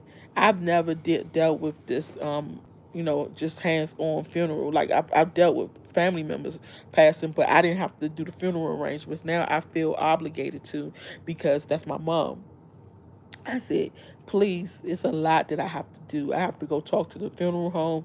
I have to get stuff situated. I need to go print out pictures for her memorial service. I need to get her obituary together. I don't know if nobody's gonna do that for me. So I have to do it. And he was like, man, I ain't trying to hear that shit. I said, please just watch the kids one more day. All I need is one more. And he said, man, all right. And he walked off. It was about 7 o'clock in the morning or so. And I went, took a shower, and got dressed. I hadn't slept. I got dressed, and I headed to my other uncle's wife house. She had just had an aneurysm, but she was really smart. Before she had the aneurysm, she fell down the steps and had an aneurysm, like probably like 7 or 8 months prior to that. And so before that, she was really smart. She was working for the government. So my grandmother said I should go there and get the obituary done. So I'm trying to work on the obituary with her. She's spelling everything wrong. She not putting shit where it's supposed to be. I'm not as literate with computers as I would hope, to have been at that time. Now, I don't need you to do shit for me. I can make anything that you want me to make on a computer. But back then, I didn't know. So I was just like trying to ask her to do everything for me, and I'll just tell her the answers. I was like, everything about my mother I know. I was always in my mother's business when I was growing up. Ain't nothing I don't know about my mother. I know all her sex partners and everything. It was nothing you could tell me about my mother that I did not know. So I'm giving her all the information, schools that she went to, how long she was there, what year she was there, her daddy name, her mom name. I know everything. So as I'm putting on it, she fucking up the words, spelling everything. So I was like, damn, this is taking a long time. So from 7 a.m., I probably finished with her about 10 p.m. Now it's time to go home because my curfew is at 11. I get to my house, go in my house, and everything in my house is gone. All my furniture, dishes, beds, everything is gone in that one day. I go upstairs and my kids is upstairs on the floor by themselves. And I'm like, where y'all father at? They said he left. He took everything. He said he not coming back. This nigga left me because my mother died? Are you serious right now? I didn't know what to do. I was just like, hold up, bro. It gotta be a dream. I still don't think I even grieved my mother's death to this day. That was 2010. I don't think that I've grieved at all. I knew that she was gonna die, but damn, like I wasn't ready for that shit. You never could get ready for it, for real. You can know all day in the pain, but you never ready for it because when it happens, it's tragic. So I'm just like, damn, what am I supposed to do now? And so I'm calling people trying to tell them, look, there's a lot of stuff I'm not gonna be able to do because I got children. I can't take them everywhere. I don't have a babysitter. It's just me and my kids at this point. And so, my grandmother said, well, just send me the pictures. And so she tried to help me out. We tried to work together with it. And I thought she was my friend. I don't know. I don't think my grandma was ever my friend, but I thought we was coming to some type of happy medium because I was like, damn, well, maybe sometimes when people pass away, it brings family closer together. So maybe like me and her we can make amends and we could be on one accord with the whole funeral thing. And maybe she'll be nice to me and, talk to me now. My grandma was a white lady. She was very racist. She hated black people and she definitely hated me. She told me all the time, I hate the black around your neck. And told me I was never even supposed to be existing. I was never even supposed to be born. So I knew she hated me. But at that point, the way she was talking, acting like I got your back, I'm gonna be there for you. So people was bringing cards and all types of sympathy. My mother was really popular. Everybody knew her. Everybody knew her. Oh my gosh, she was just the talk of the town. Everybody knew her. So they was bringing sympathy letters and cards and stuff, and they would put money in it. I didn't even know. Whole time I'm over there suffering with my kids, trying to get through this pain of losing my mom, and come to find out, I didn't find out till later that all the sympathy letters and all the money went to my cousin, because my cousin said that I owe her for watching my kids. So she told my grandmother. My grandmother said, "All right, I'll pay you back by giving her stuff to you." So she paid her back by giving my mother all my mother's sympathy letters and money and all that stuff. So then the funeral comes. So it's the funeral time. My uncle had called me and told me what day the funeral was, because I had not been involved in the funeral arrangements after that first day. So I get to the funeral.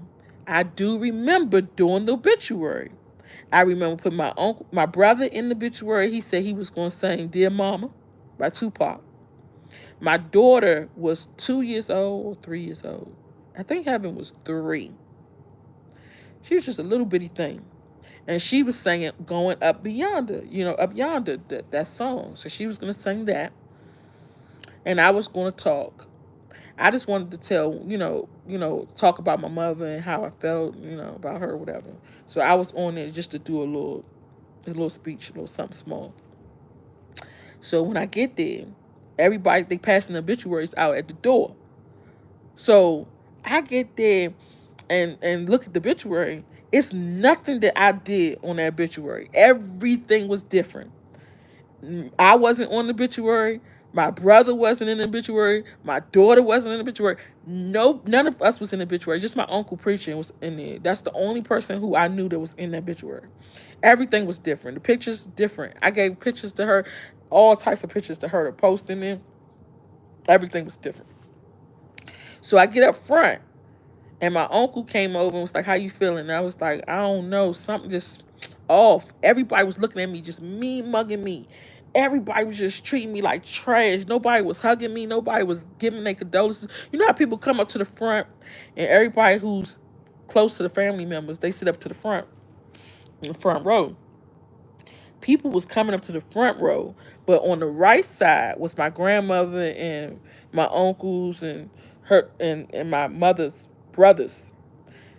On the left side was me, my brother, my two brothers, my daughter, my two brothers and my 3 kids. That's who was over there on the left side.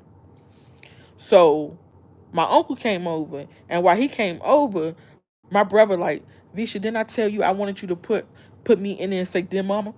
And my brother, he's psycho because he had just got out of jail. He was in the hospital.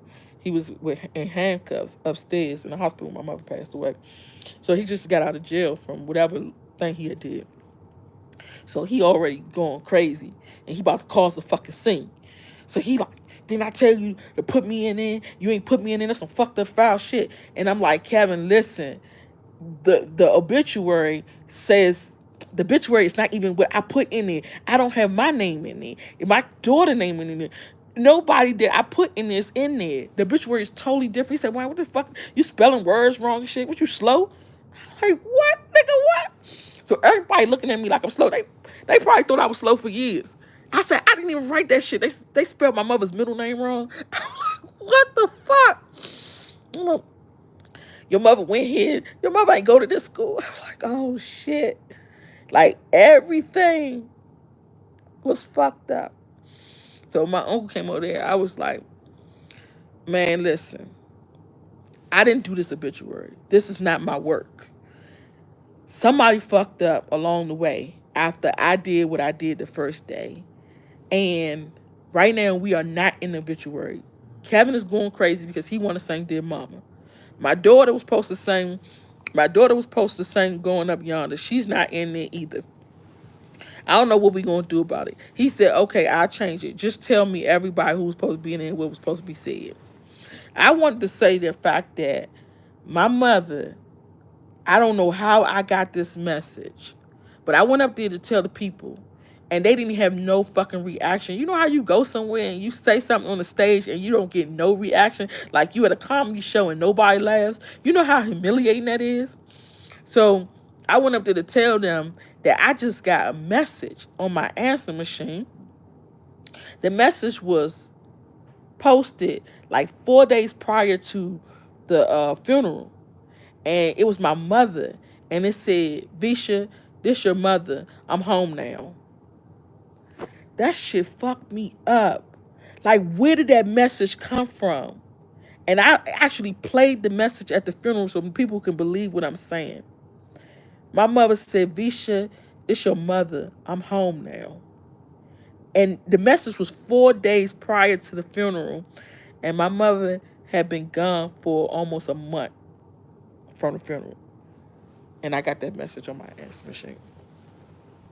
And everybody was just looking like, when the fuck she getting off the stage? So I was like, this is crazy for everybody to be treating me like this and acting like this. I don't know what's going on. And so my daughter goes up there and she sings her little heart out. I'm going up yonder. She hitting all the notes and everything. She did amazing. I was just so proud of her. And she learned the song in like, I think it's like a week. She learned the song in a week and she's 3. So I'm just like, she just did amazing to be so young, you know? So when she finished singing, nobody clapped for her. And my uncle's like, yes, get this baby a hand clap. She did an amazing job. Nah, nah, nah. And everybody was like, oh, okay. I was like, that's fucked up. So my brother going up there and he rapped the Dear Mama. My mama had me. I was 17 years old, kicked out on the street. In the back of the time, I never thought I seen a face. Ain't a woman alive that can take my mama's place. Suspended from school. Y'all know how it go. So he sung the whole song. And after he did his little rap, everybody was like, oh, okay, yay. They clap for him. Cause he's around, like he be outside, he be around everybody. I've been gone, you know, so people ain't really. I be on my own, so people ain't really tripping off me. So my grandmother get up there, and I asked my grandmother. I said, "Why would you not put me on the obituary?" She said, "Oh, cause I didn't want you to break down." So the fuck, what if I break down? She said, "Oh, y'all gonna cry." It's a funeral. People cry at a funeral. I wipe my tears and I move the fuck on. Like, why would you not put her own child on it? Why would you take that from me? Like, I said, this lady is so evil. The shit you gonna endure in your life, so evil. So we went outside at the funeral. We going outside, and I at least thought that my ex-husband, would show up to the funeral. He didn't even show up. None of his family showed up. I understand my grandmother didn't want him to, but you would have thought they would have because all of us was so close, you know. So they didn't. He didn't show up for the funeral or nothing. So I went outside and I was talking to my brother because I hadn't talked to him in a long time. And nobody hugged me. Nobody talked to me. Nobody said nothing. Everybody was looking at me like, when this bitch gonna leave? So I didn't know what was going on. For a long time, I was trying to figure this out. I was like, why did everybody act like they hated me? Like, what did I do to all these people? Yeah, I was like, I don't know what I did to make them hate me like this. So later on, I finds out, guys, listen up. I found out that when my grandmother was kirking out at my grandma was kirking out at the hospital. She was kirking out for a reason. She said she did not want them to take that body downstairs to the autopsy because my mom passed away from full-blown AIDS. She knew it, and she wanted the people to put on the funeral on the paperwork that she died from natural causes. So what happens is when the funeral director reports the death to Social Security, to the birth certificate building, not say Social Security, to the birth certificate building to go get the death certificate, they gotta put the autopsy on it, what they died from. So if my cousin, which is my grandmother's cousin, if he does the autopsy, he puts natural causes. So when they put it on her death certificate, it say that she died from natural causes, and she can get her insurance policy. So my mother had a $5 million insurance policy. And my grandmother told everybody in my family, this is before everybody started passing away, everybody in my family that I took the money and I ran off with it.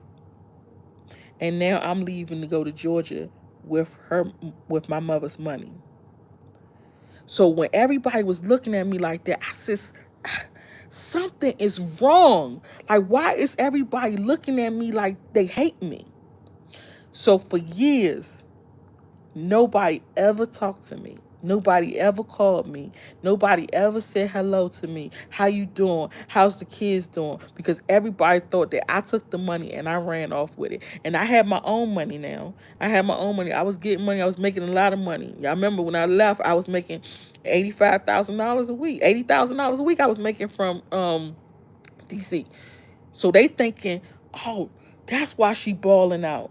That's what's going on. She got money, and I never had nothing. I never got anything from that. I never even got the little paperwork that they put when they put the little money in the cards. My cousin was getting that. I didn't get any of it, and I didn't give a fuck. That's not me. I didn't care. But the fact of the matter, for her to lie on me was fucked up, and she knew she lied on me. So we fast forwarded 2015. I hadn't talked to her all this time since 2010. So 2010 to 2015, I had never talked to her. So my uncle called me. I only talked to my uncle out there. I got a video that I got to edit to put on there when I met my uncle. I finally got to meet my uncle. I hadn't talked to him in 15 years. I think it's been 15 years or 20 years or something like that. But I finally met him, and that was a great, in Mexico, in Cancun. So my uncle calls me, and he said, Mama went through so much, and she's coming to the end of the time, and she's saying she want to speak to you. I said, well, what's been going on? What happened? So he tells me, she was a hoarder. They found her buried alive in the house. And when they found her, she had a whole bunch of cats. The cats had feces everywhere. It was real bad. It was odor coming from the house. So the people in the neighborhood was like, what's that smell? What's that funky ass odor? So they went knocking on the door. She wasn't answering the door. So somebody reported it to the rental office. They called my uncle and told my uncle, like, where's your mother? He was like, I don't know. Let me go find her. He went over there to see about her. So he went to go see about her. He found her in her house. He said the house was so disgusting. He don't know how long she was down there in the stuff. But what ended up happening is, with the hoarders, they have stuff piled up. So she had shit piled all the way up to the ceiling. And he said she was walking through so she can go sit down, and the mountain of shit fell on top of her. And because she was so weak, she couldn't get up. So she was in that house for a long time. I don't know how long, but she was in there for a long time with all the stuff on top of her, and she couldn't move. So they went and got her, and she was damn near dead when he found her. So then he took her to his house, took her to the hospital. After she got out of the hospital, she went to his house. They said that they said she had lung cancer and a tumor in her brain, and it was stage 4 at the time they found her. So he don't know, how long she had it before all this happened, but she was at stage 4. He said she was very evil. I said, well, she was evil anyway. He said, man, she got worse. I said, damn, I'm so glad I wasn't around, because she was an evil white lady. So he said she was real evil. He said she used to start shit with him and his wife. She used to always complain. She's screaming late at night. In the middle of the night, she up screaming because they in pain. Like, the cancer patients have a lot of pain. He said he was giving her morphine and nothing was working for her. And I told her years ago when I was younger, I said, you're going to die a slow and lonely, painful death because you are so evil to people. You got to watch how... I used to call her the devil's advocate. Like, when I tell you she was the devil himself, like, she would just do devilish stuff. And I never, ever, ever seen my grandmother sleep in my life. I never seen her sleep. She was always up causing chaos every day, all day. To everybody. People outside the street, it doesn't matter. Everybody. She was just always miserable and evil. So he told me, he said, She's in the hospital now, and she been in here for like 2 weeks. All the family came to see her. Everybody's seen her except for you. You're the only person who has not seen her. I said, I mean, I wouldn't like to see her either. Like, I have nothing to say to her. Like, what I'm going to say, like, look at all the shit she put me through with my mother when my mother passed away. And she told everybody I stole money and I didn't. I said, I don't want to see her. He was like, well, can you just talk to her because she keep asking to talk to you? So she gets on the phone with me, and she was like, Veisha. She could barely talk. She's like, I just want to see how you're doing. And I was like, I'm okay, it's okay. She said, I can't talk. I said, it's okay, don't worry. You know, I'm being nice. I said, it's all right. Everything gonna be okay, just rest.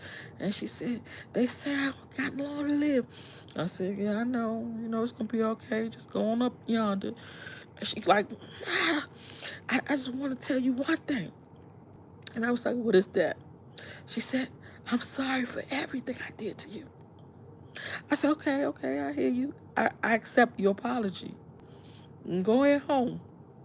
My uncle said, when I hung up the phone, not even 5 minutes later, she died.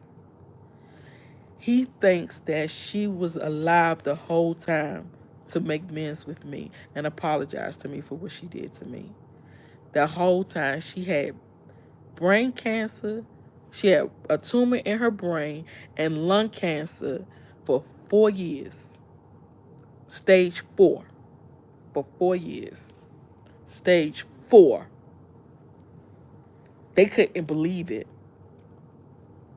Stage 4, because usually stage 4 is the end of the stage.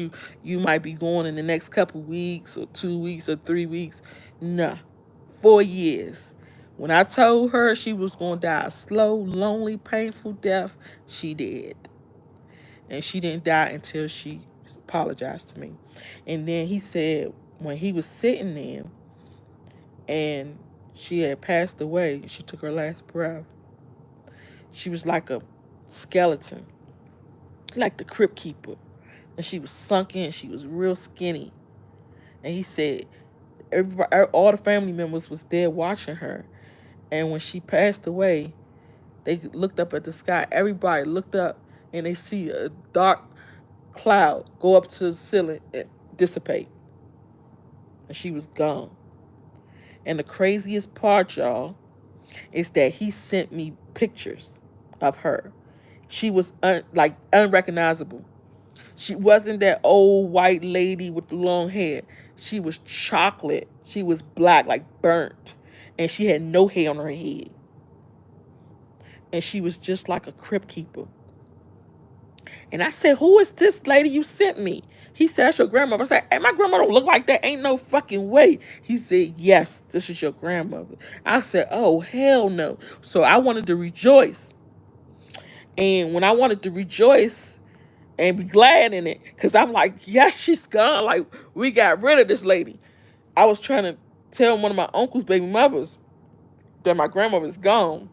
And she couldn't believe it. She was like, girl, your grandma ain't gonna never go. I was like, I'm serious. Let me get the pictures. So I go back to Facebook Messenger to get the pictures so I can send it to her. The pictures is gone. Gone. Like, it's no record of it. I didn't even get to ask my uncle what happened to them pictures either.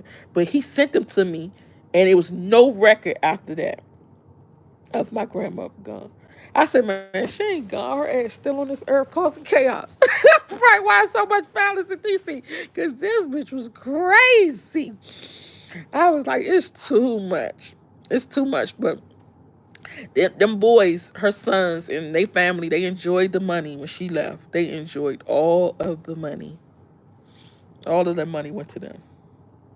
Some grandmothers are evil, like their children, but hate their grandchildren. They like their children. They like the children, but hate the grandchildren. And I never could understand that, because usually grandmothers, yeah, she was racist as hell.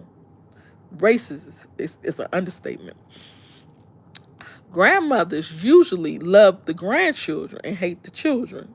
That's how it usually is. So that was weird. But my grandmother hated us because she said my mother had no business being with an African at all. My grandmother couldn't stand Africans. She hated them, and she told my father, she said, you come here and you married to my daughter, you can live in my house, but you gonna have to pay all my bills. She worked him like a Hebrew slave. She was like, you gonna pay every bill in this motherfucker, you gonna cook and you gonna clean. That's the only way you can stay in my house. He said, man, she worked him to death. He said he couldn't stand being there. And he said the moment that he had made a mistake and he cheated on my mother, it was over. She was like, you can never come back in this house again. And he said when he went to apologize to my mother and beg her for her forgiveness, he got on his knees at the door and he was like, please, please forgive me for everything. I just want to have my family back. She said, you better spit in his face. You better spit on him. And my mother spit right in his face and slammed the door. And that was the wedge that, so I could never see my father. But I ended up finding him again and seeing him a couple times, and he fucked up. He had his own fucked up life, but she started. She started the fact that I couldn't be with my dad. My grandmother loved me, but her daughter can't stand me at all. Or her daughter. They think we owe them something. Oh, yes, I do need a documentary. I need so many documentaries, though, because so much stuff went on in my life. Like, I wrote a book about my mother and her life, because I knew her whole life from the beginning of time. Before I was born, I knew what's going on. My mother talked so much like me, and she told me everything. So I wanted to I wrote a book about her. I wanted to turn it into a play. And when I'm at the play, I want to have a mobile home that would help the kid. I want to do the play at schools, and I want to have a mobile home outside the school so kids can go in there and take HIV and AIDS tests, because you don't know how many kids has it in schools. Kids are fucking like chichi birds in the schools, y'all.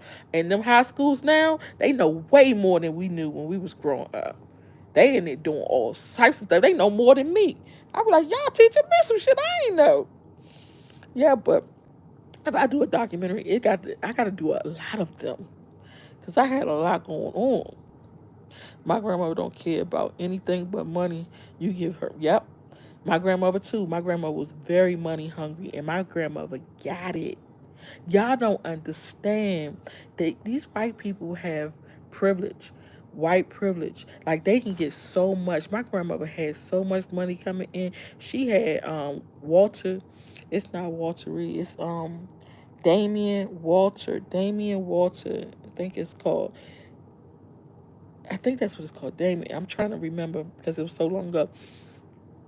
Damien Walter or whatever. It's a clinic. It's a nonprofit organization, and the clinic is for homosexuals. They go there and they take HIV and AIDS tests, and they have they give them all types of food and vouchers and all types of stuff like that. Damien Ministries. I'm sorry, that is called Damien Ministries. And my grandmother went up there and told them about my mother. They paid her good. They was paying her $1,600 a month just to babysit my mother. And then my grandmother got Social Security for my mother. And then she went to this other place. I forgot what that place was called. And she got them to give her food vouchers and get her a car to get my mother around. Like, she was getting everything.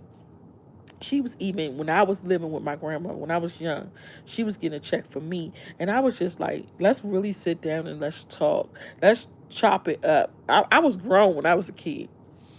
I said, let's chop it up. Like, I know that you're getting food stamps and welfare for me, but you don't give me none of that. The food, I'm not even allowed to tell you what food I like. I'm not even allowed to pick my own groceries when I go to the store with you. But you steady getting food stamps from me.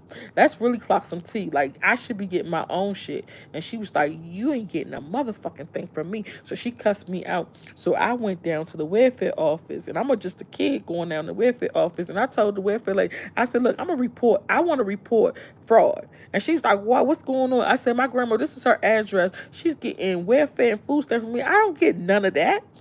And I'm in there crying, telling the people. And the lady said, ain't nothing we could do about that. She got to cut it off herself.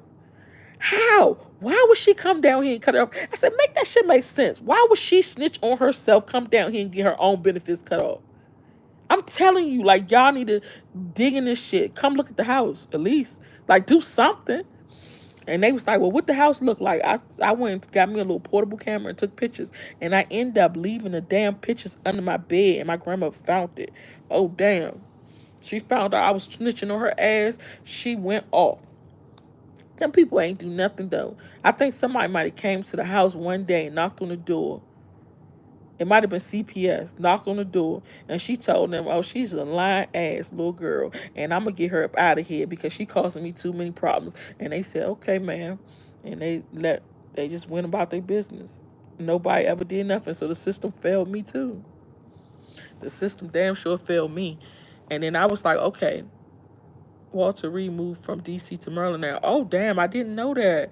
Wow, things have really changed.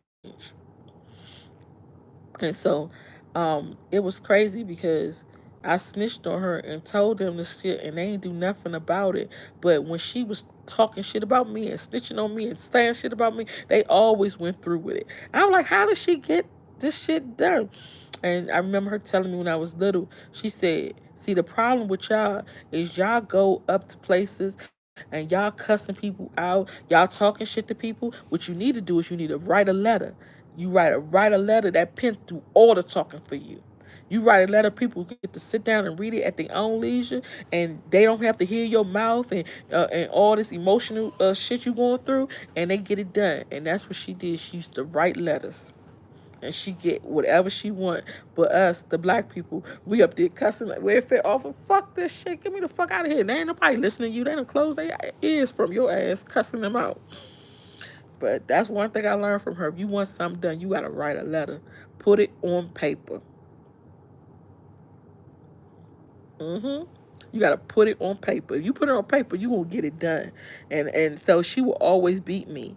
Like when we would not beat me physically. She beat me before, but not physically. She when we go to court, I would go to court for her and be telling on her and stuff that she doing, and they always would choose her side over mine. I'm like, I got evidence. Here's the receipts right here. They were like, ma'am, she's right. Are you serious right now? And she told me one day, bitch, you can never beat me. I was like, damn. Let me just give up then. I just give up. I just threw in the towel. I said, fuck it. Because I know I'm smart. And I can beat you, because I got the sense to do it. I know what's going on. I know about all this, but I could never beat her. I'm gonna tell you something else. She knew about life insurance. Oh, I had became a life insurance agent like 7 years ago, but before I think I might have been like 13. My grandmother knew about an IUL when I was 13. I had came over her house one time and I was, rumbling through some papers on her desk and I seen a check for $50. But the check was in my name. And I was like, how the fuck do she got a check from $50 in my name from an insurance company? This don't sound right, but I didn't know. I was too young to even understand. But my grandmother had an IUL and she was borrowing from her insurance policy. And I'm like, damn, I didn't learn about that shit till 7 years ago. Like, she was smart as hell. She had all types of shit going on I didn't know about. But as I grew up, I learned, when you a kid, you don't know shit. But when you grow up, you start, that's what happened. Oh, that's what that was about. Yep, that's what it was about.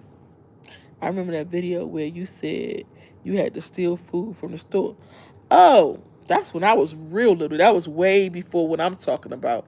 When I was stealing from the store, I was 6. I was, yeah. Oh shit. I was between 3 and 6 years old.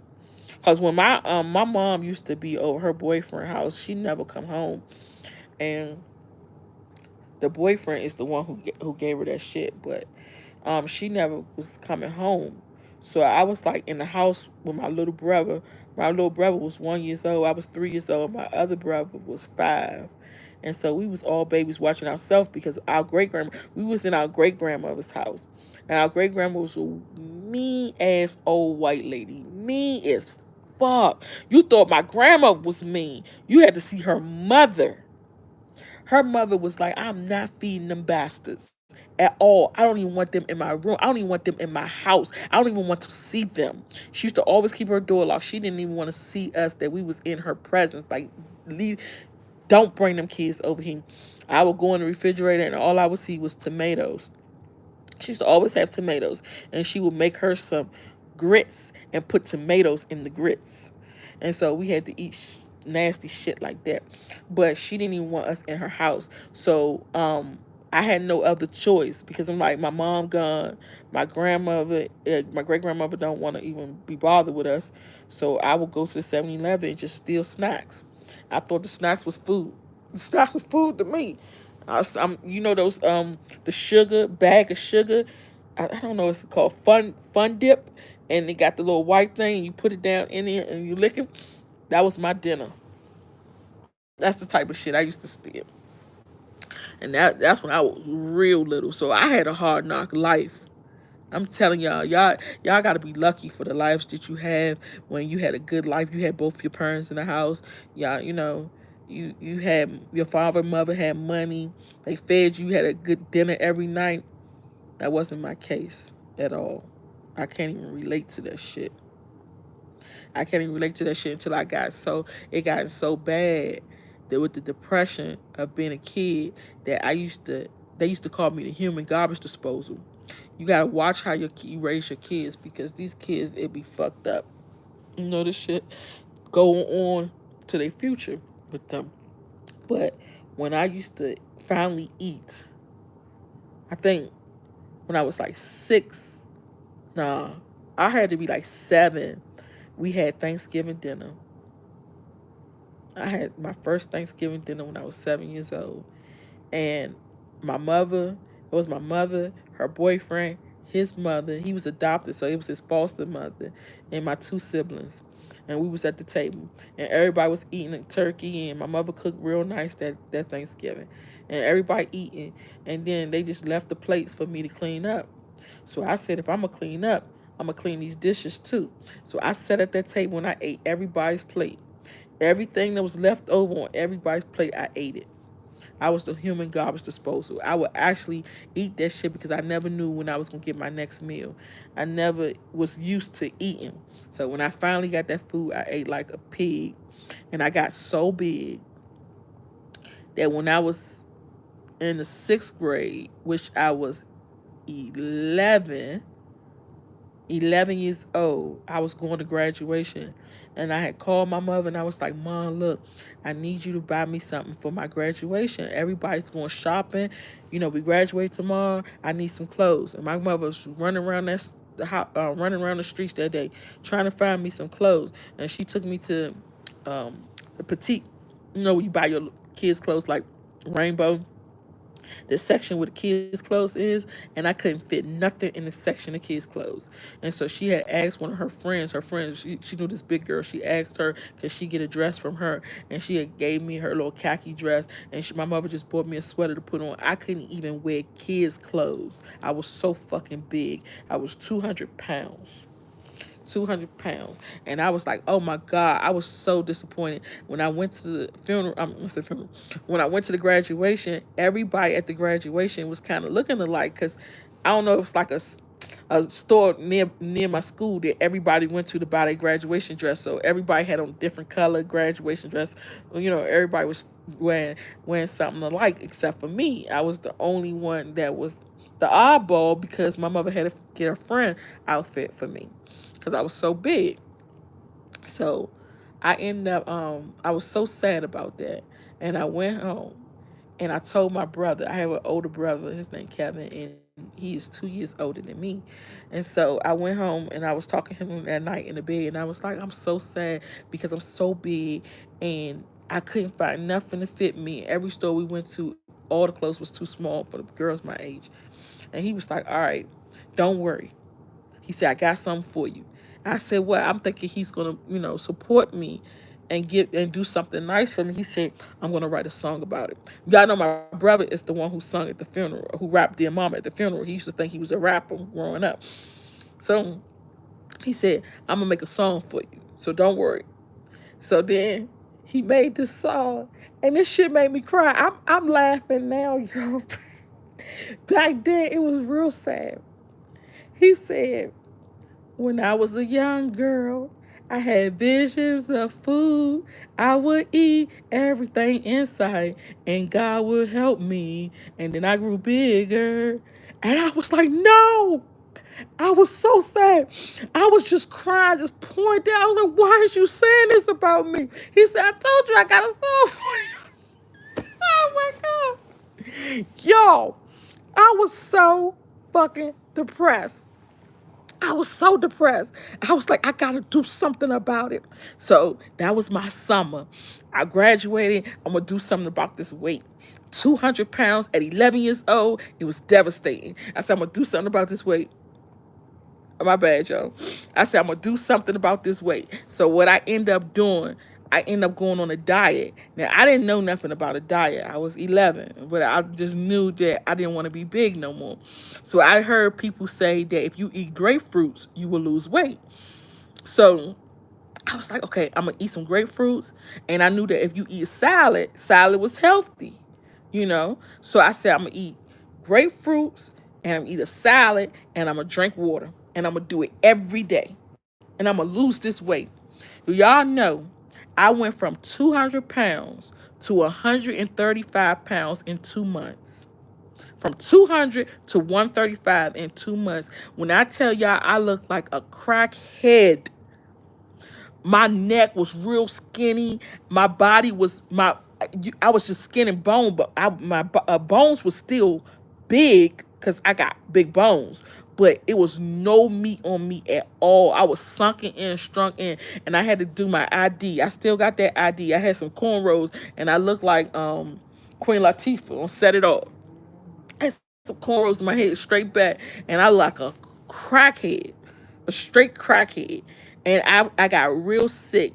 I started throwing up the inside lining of my stomach. I was throwing up yellow stuff every day. My mother didn't know why I was sick, and I was just starving myself because when you eat salad, it cleans you out. But what is it cleaning out? That's all I was eating was lettuce and tomatoes and cucumbers, and then I was eating them. That damn grapefruit too, and drinking water, and it's flushing everything out, but it's nothing in there no more. So I started throwing up the inside line of my stomach. I got sick as a dog. After I lost weight, I was like, yeah, so this is it. This is the best I'm gonna do. I can't get no smaller than this. And so then I just start eating regular, and after a while, life happens. You get big again. You big bone. Yeah, yeah, that's crazy, right?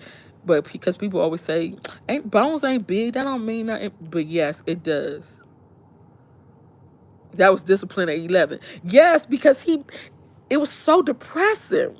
This song, after hearing the song, he's saying, I'm like, look, I can't do this for the rest of my life. I can't be like this.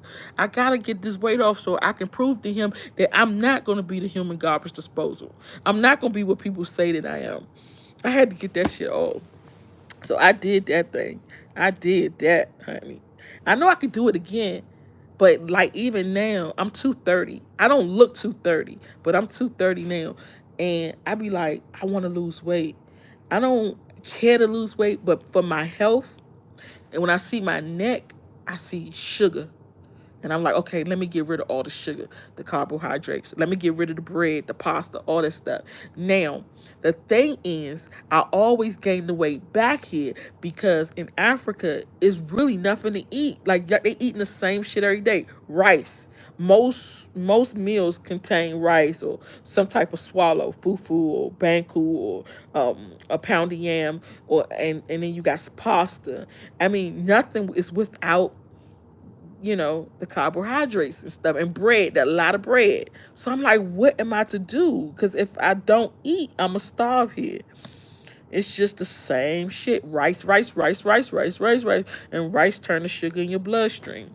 So even though I don't drink soda, I don't eat candy, I don't eat sugar, I don't drink sugar, I don't drink coffee, I don't eat sugar, I've still taken in rice and pasta. So that's my problem. If I can get rid of that, I can get rid of this. Because the sugar, like diabetes, it's gonna be in your face and my neck. And you see black, that's how you know when it's diabetes. When you got it black here and black here on your cheeks.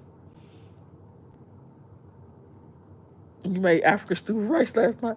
Like, give me the stew, but without the rice. Like, I can't do this rice shit no more. It's too much. It's too much. And my husband be saying it too, like, because all he used to do is eating stew and rice. And he was like, damn, I want to go somewhere where we ain't eating the same shit no more. This is not life. Like, this ain't thriving. We surviving over here. That's it. Gotta have the rice. That rice is killing us, bruh. It's killing us. I don't even want to bring that shit in the house no more. I wish I could hug you. Oh, Unique, I'm just seeing your message. Thank you so much. Oh, that's your other grandma. I thought you was talking about your grandma. Oh my God, sorry to hear that. Oh, I was talking about two of my grandmothers. Oh, I like pixie sticks. Yeah, I think I used to steal that too. Lived in abuse. Yes, yes, I did. Your mother must have gone through a lot with them marrying an African. Yes, Unique. She did go through a lot. She was cut off all the family jewels, everything. My grandmother, well, my family, period. Great grandmother, great grandmother, grandmother. They was all Rosicrucians. They were sisters to the Masons. They had a lot of money. They owned Montgomery Ward. I don't know if you ever heard of Montgomery Ward, but it was like a Walmart. Say that, a Walmart. And they had the last thing they had was the Montgomery Ward magazines. So the Montgomery Ward was a franchise. It was all over, right? The United States. And all that money was supposed to go to my grandmother's kids. We got none of it. None of it. My mother was like the black sheep. Like, why would you do that? And my mother, when I asked her why did she even marry an African, she said because her friends was doing it. They had this thing going on where all her friends was getting like $20,000 from Africans for marrying them and getting them a green card. So she said she wanted to do it because they was doing it. So she wanted to fit in. And so that's what she did. And she said they told her that if she married him, they don't have to have sex. They don't have to be together. It's just they gonna get married and he gonna give them the $20,000, get the green card, and they out. That's what's supposed to happen. But she said that he was really super cool. She liked him. He was funny. So they end up doing the thing. They end up doing it, having 2 kids. And then after me, they decided they was gonna separate because my father ended up cheating on my mother, and then my grandmother wasn't having that shit. So they ended up breaking up and going their separate ways. And my father was like, he wished he could still have been with her, but my grandma wasn't having it at all. I used to love Montgomery Ward.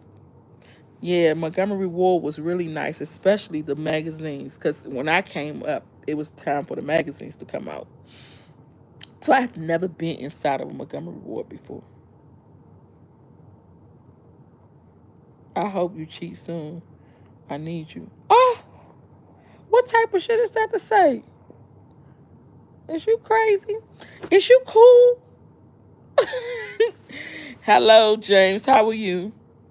Welcome in. I'm about to go to sleep now. Well, it's 8:11. We supposed to go see the animals today. The lions. I still want to go see, but I don't know if Poppy gonna be able to get up. Because I'm good.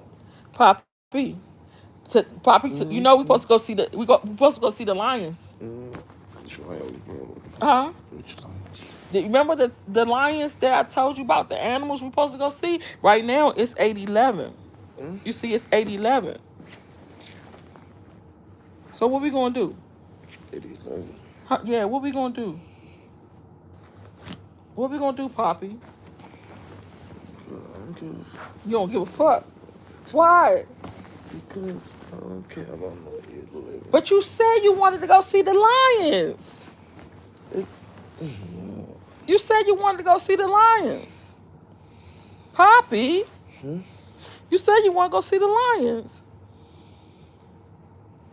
Don't leave me alone, bro. Why? Why?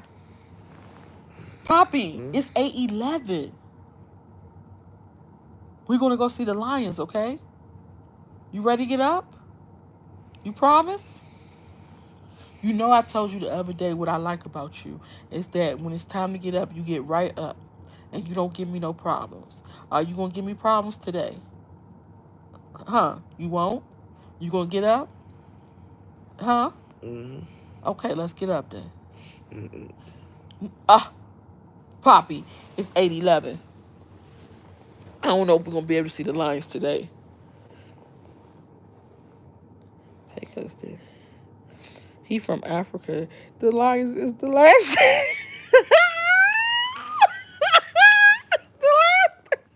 The last thing he want to see. Oh my God. Oh my God. But do you know a lot of stuff they have never seen before? So we would think they have, but they haven't. And he never seen lions before. Never seen tigers before. So that's why I was like, let's go see him then. Yes, let's go see him. He's seen monkeys though. Oh, you said who is he? That's my husband. Where I get all the energy from? I don't know. Once you up, you up. You know. I don't. I think we slept until like yesterday, until like 2.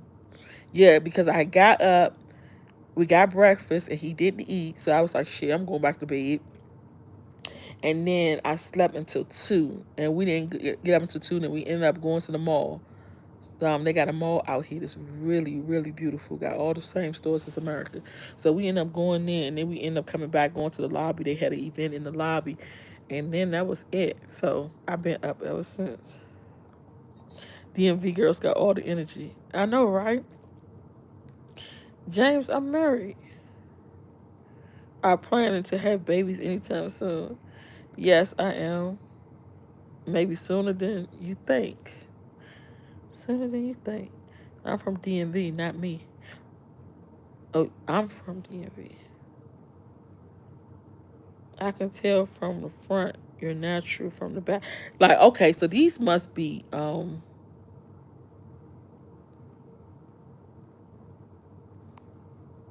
did you take pictures of them all? Yes, I did. I got a lot of videos and footage and everything. It was really nice. I'm gonna put it up. Okay, so this one is a troll. Okay.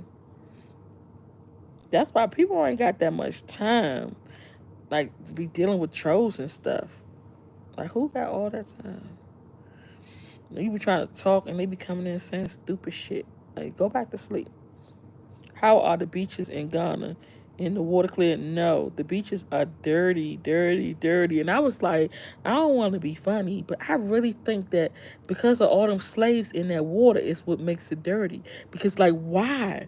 That water is so dirty. And the crazy part about it, a lot of the beaches, they throw shit in it. They be having lost car keys, tires, old bodies pulling up to the shore, paper, toilet paper. I mean, everything you can imagine. Houses floating. I was like, God damn, nobody cleaning this water. Especially the water in Jamestown. You would go to the beach in Jamestown, you would see old, dirty ass cows on the beach. I said, this prime real estate. Y'all got beach cows tied to the damn beach and old fish.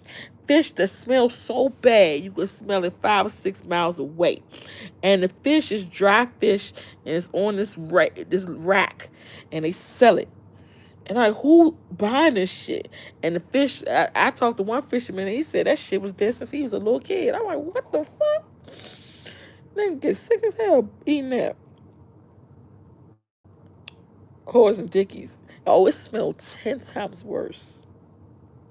Yes. A man in my neighborhood was arrested. He had a lion in his house. Whoa! That got loose in the backyard. Then I walked right past the lion and didn't see it until I turned around, locking the patio door. That is scary, girl. I wouldn't shit my pants. I'm so afraid of lions, tigers, bears. That's too light for it. Oh my God. I just joined. You got married again? Yeah. I got married again for the third time. Third time. I'm not ever doing it again. This is it. This is what I'm dealing with right here. This is it. This is all. Not doing this shit no more. Poppy, Poppy, Poppy, look, we gotta wake up. We gotta wake up. We gotta wake up, Poppy. We gotta wake up. Let's wake up, Poppy. He said, awesome move. Not worrying about my ass no more. He said, fuck this. I ain't getting up.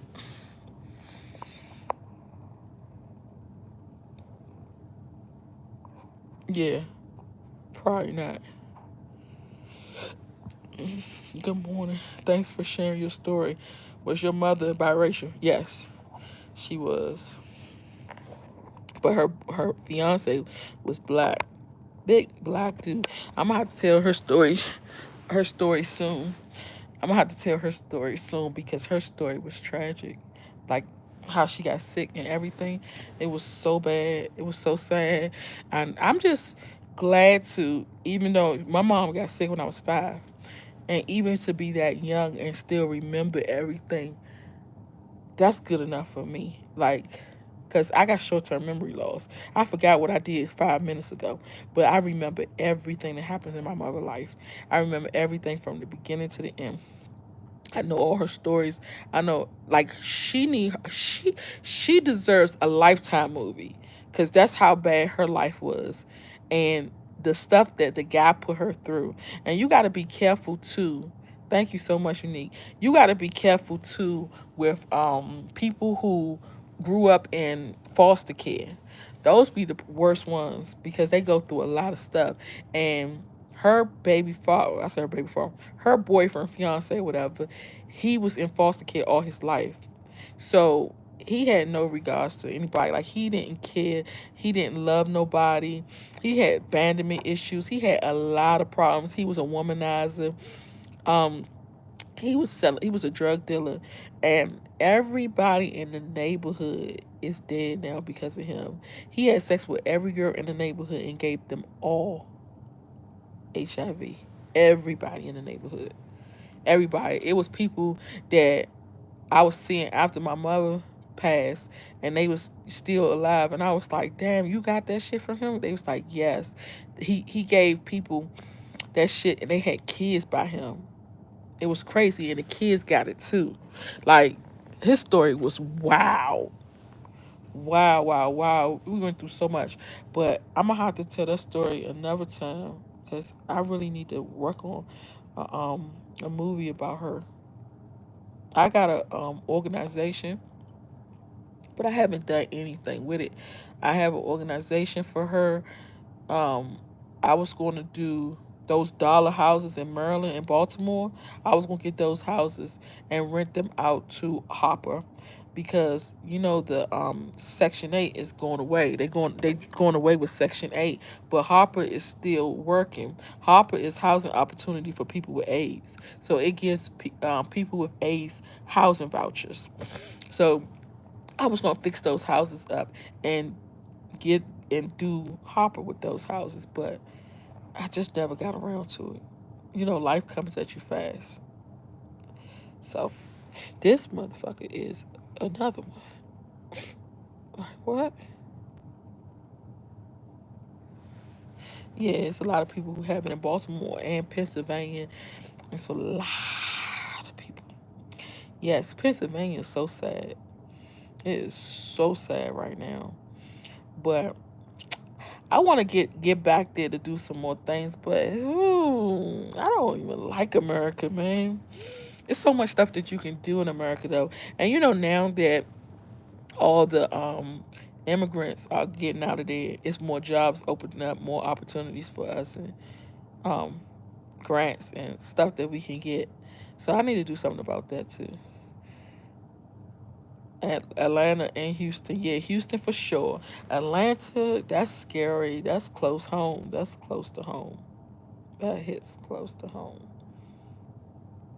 Oh, you don't know about the Pennsylvania about it's in Pittsburgh where all those people like zombies, they all outside in the street and they be giving them free drugs. I watch that almost every day. They closed most of the stores down there, all the people outside, all the abandoned buildings out there, and they just on drugs hard. They slumped over. They on fentanyl, but they got like every week on Monday they come out with a new drug, and everybody run to go get their new pack. Taste the new drug that just came out. It's so sad. You said that's Philly, Philly. Okay, I said Pittsburgh. I'm sorry. It is Philly. My bad. Yeah, so it's real bad, and a lot of them got AIDS. And it's a dude that's on ah, Instagram, and he's in Houston, I believe.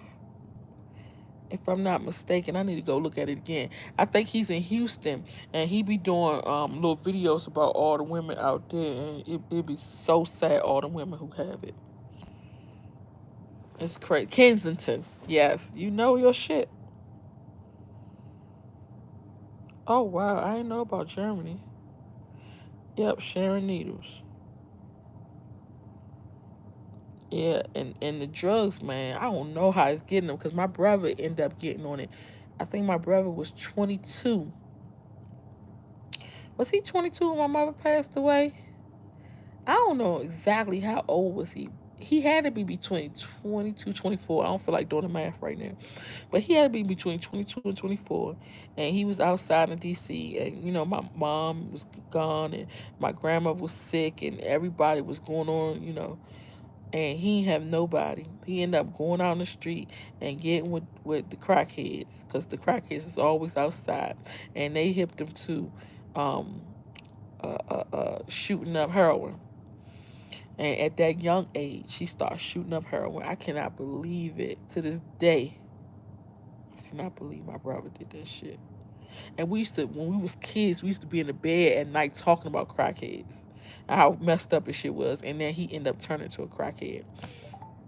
One day I had went to I was trying to go to DC for something I had to do, and I went to the Union Station, and these dudes was walking around, and they was all young. They was young like me, like they went to school with me. And I was walking down the street. I was like, damn, look at all these crackheads. And I seen some people laying down on the vent. It's a vent on the ground, and the smoke comes up like it do in New York. And so I was looking, I said, damn, all these people out here. People all on the ground and shit. Everybody homeless. This is sad. And I seen the guy move the the blanket that he had on him. He moved the blanket, and you could see the smoke coming up a little bit. And I guess he was turning. And I looked at him. I said, damn, that nigga look just like my brother. I was like, Kevin, Kevin. And he's like, what the fuck? What? I said, what the fuck? That's my brother. Like, that's some crazy shit to see. I'm just walking down the street at night and see homeless guys on the block. I ain't seen my brother in years. And just to see him like that, all them people out there strung out, and he out there on the vent, messed up, messed up. I was like, how the hell did this happen? And when he moved the blanket, his hand was real big, like Incredible Hulk, big and swollen. What the hell? I couldn't believe it. Papa, you ready to get out? Huh? Oh gosh. I grew up visiting Bay Area, but the areas I used to go to, I never go today. It's so sad. You never see people just looking so bad. My brother was looking terrible. I don't know. I might got a picture of him. I might got a picture in his phone. He was looking so bad. I couldn't believe it. Like, he was so fine. Fine boy. We looked just alike though. When he was growing up, he was so fine. And then he got out there with them crackheads and started looking so bad. I wish I could see him. I haven't seen him in years. I think it's been over 20 years since I seen my brother in real life. Like, I seen him on social media before, but in real life. And we grew up together. We got the same mother, same father. Like, it's so sad. That's why I was like, I'm gonna get the hell away from DC, as far away as possible. Too much crime, too many drugs. I know I'm gonna find this picture because I know I have it in here because I stole it off of Facebook. So I want to have some type of memories just in case something happens because he's still alive. But just in case something happened, I have some memories of him. Where the hell is these pictures at? Y'all, I got 8,000 pictures on my phone. Dumb shit, too. And that's what's holding me up from editing my videos because my phone is full. Y'all know I'm gonna go to bed soon because my head's starting to hurt. That's how you know you sleepy, when you have a headache. Damn. I got all these pictures and I don't see his pictures nowhere. Maybe it's on my other phone. Y'all, I don't know how long we've been on this live. Since last night. Oh, since early this morning. Okay, so about 7 hours. Everybody done left my ass. Who's still on here from the beginning? From the beginning of this live. I know ain't nobody still rocking with me that long. It's been like 7 hours. It's a whole shift.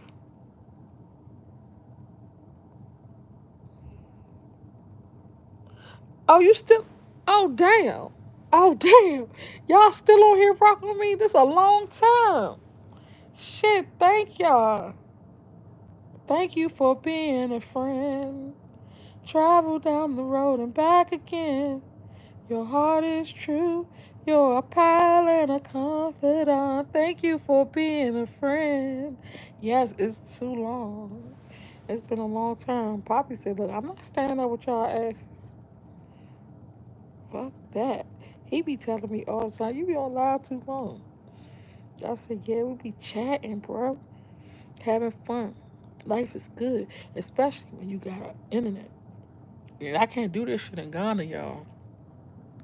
Ghana, the internet is so bad. Damn, I still can't find that boy pictures. What the hell? I'm almost at the end of the road. Mm, mm, mm, mm.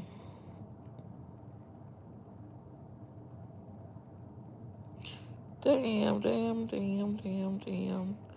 That, my brother never seen my kids or nothing. He don't know nothing. It's so sad how family is so divided and separated. Where was that? Mm-mm-mm. I'm gonna just make a special album for him so I'll have it for next time because this is difficult. Oh, hold up. I think I found something. Okay. I found one picture of him. This is him, but he was still on the drugs. Like, but not as bad. Not as bad. But that was him in 2022. Let me see if I have any other pictures of him.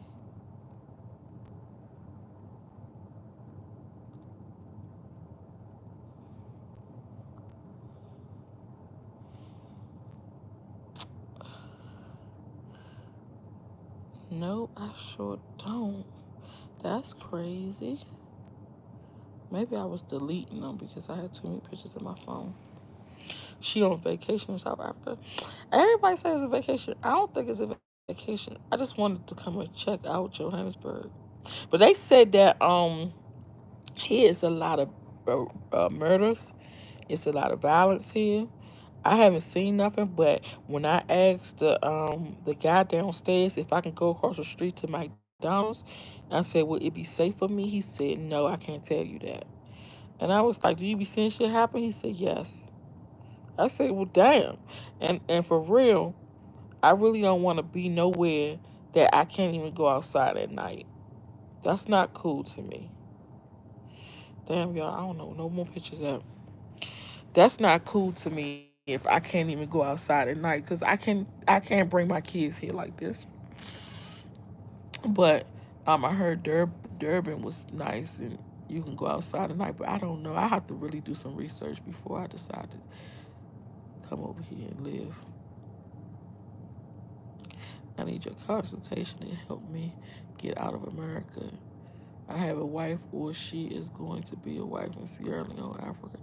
Oh, are you trying to move to Sierra Leone, or you trying to move anywhere? Did you send money to Dr. Umar? He was out there asking for it. No, I had been sent money to him, and I really don't want to discuss it just yet because I'm doing a documentary, a tell all about Dr. Umar right now. So um, I'll just say, just wait until the documentary come out, and you'll find out everything you need to know. Um, South Africa is to shop and leave. Yep, to shop and leave. That's it. You're going to get all pulled together as always. You're going to get it all pulled together. Durban is only 45-minute flight from there. Yeah, it's only $70 too.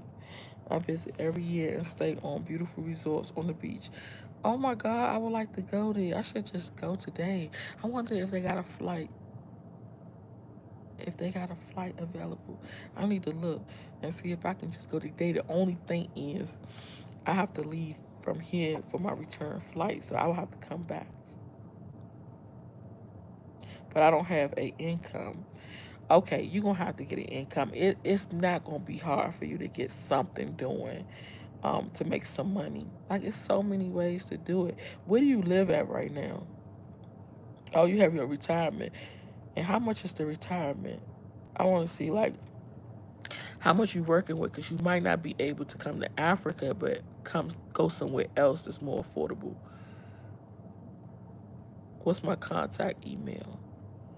Okay, KK Squad RONS Squadrons at Gmail. KK Squadrons at gmail.com. Or you can hit me up on my Instagram, my TikTok at Nana Ashanti 2020. Okay, $3,000 a month.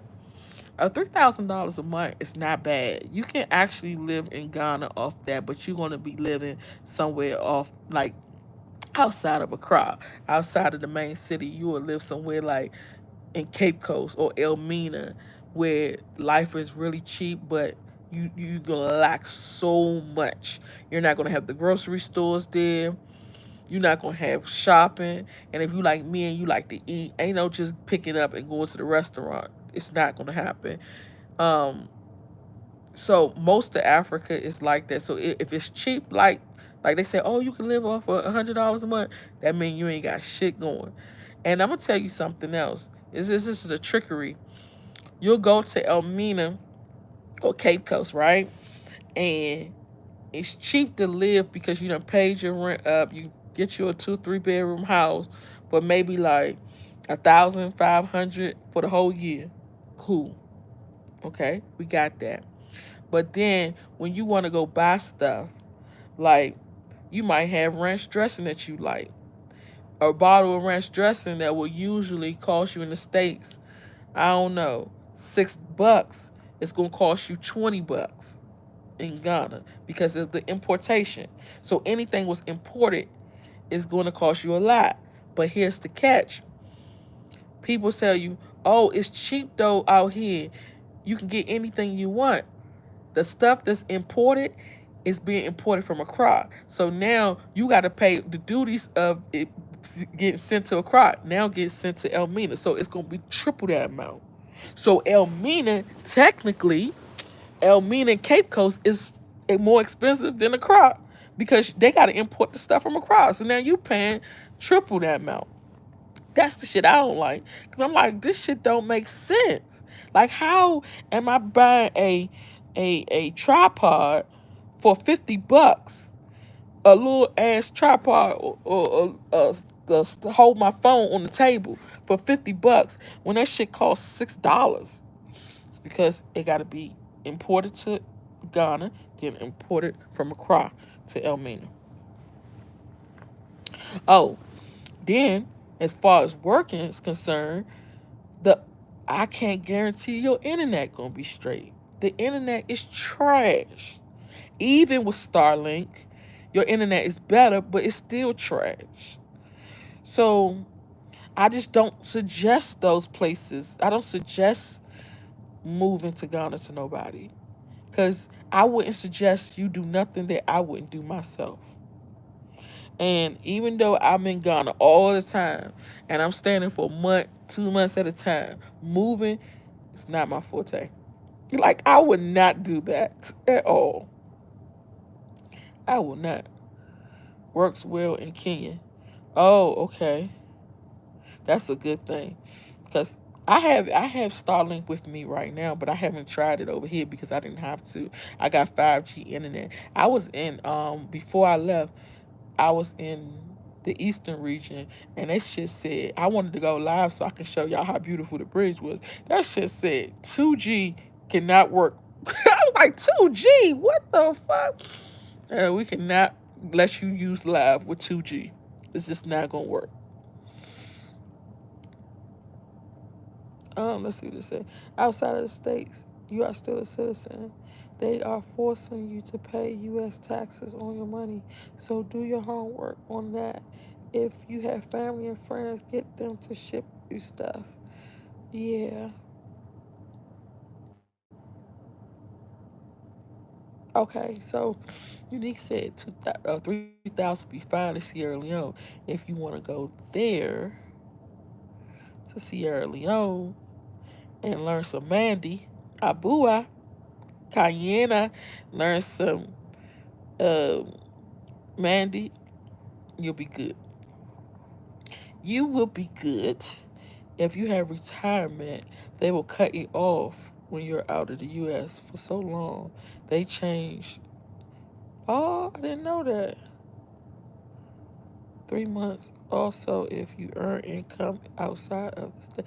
But how do they know that you outside? How do they know that? Like, you're not changing your address. No, my children still in Ghana? No. My children went back home. They said, hell no.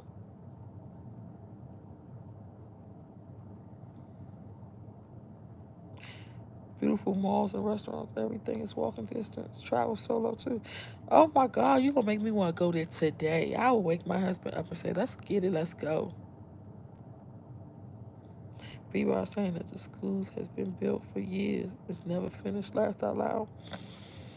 No, that school is never going to be finished. I mean, it's not even in the plans for real.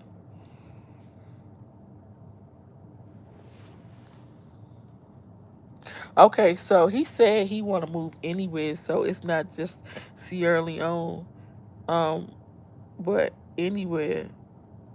If you want to live somewhere cheap, um, Mexico is cheap, Belize is cheap, Guatemala, Venezuela, any of those countries is really cheap. They still cheap, even though it's getting expensive because people catching heed to it. Colombia, they getting into it, so it's starting to get expensive, but not. You can still afford it with 3,000. And I would suggest move to Merida. That's where I have my house at. Merida is really nice, and it's cheap.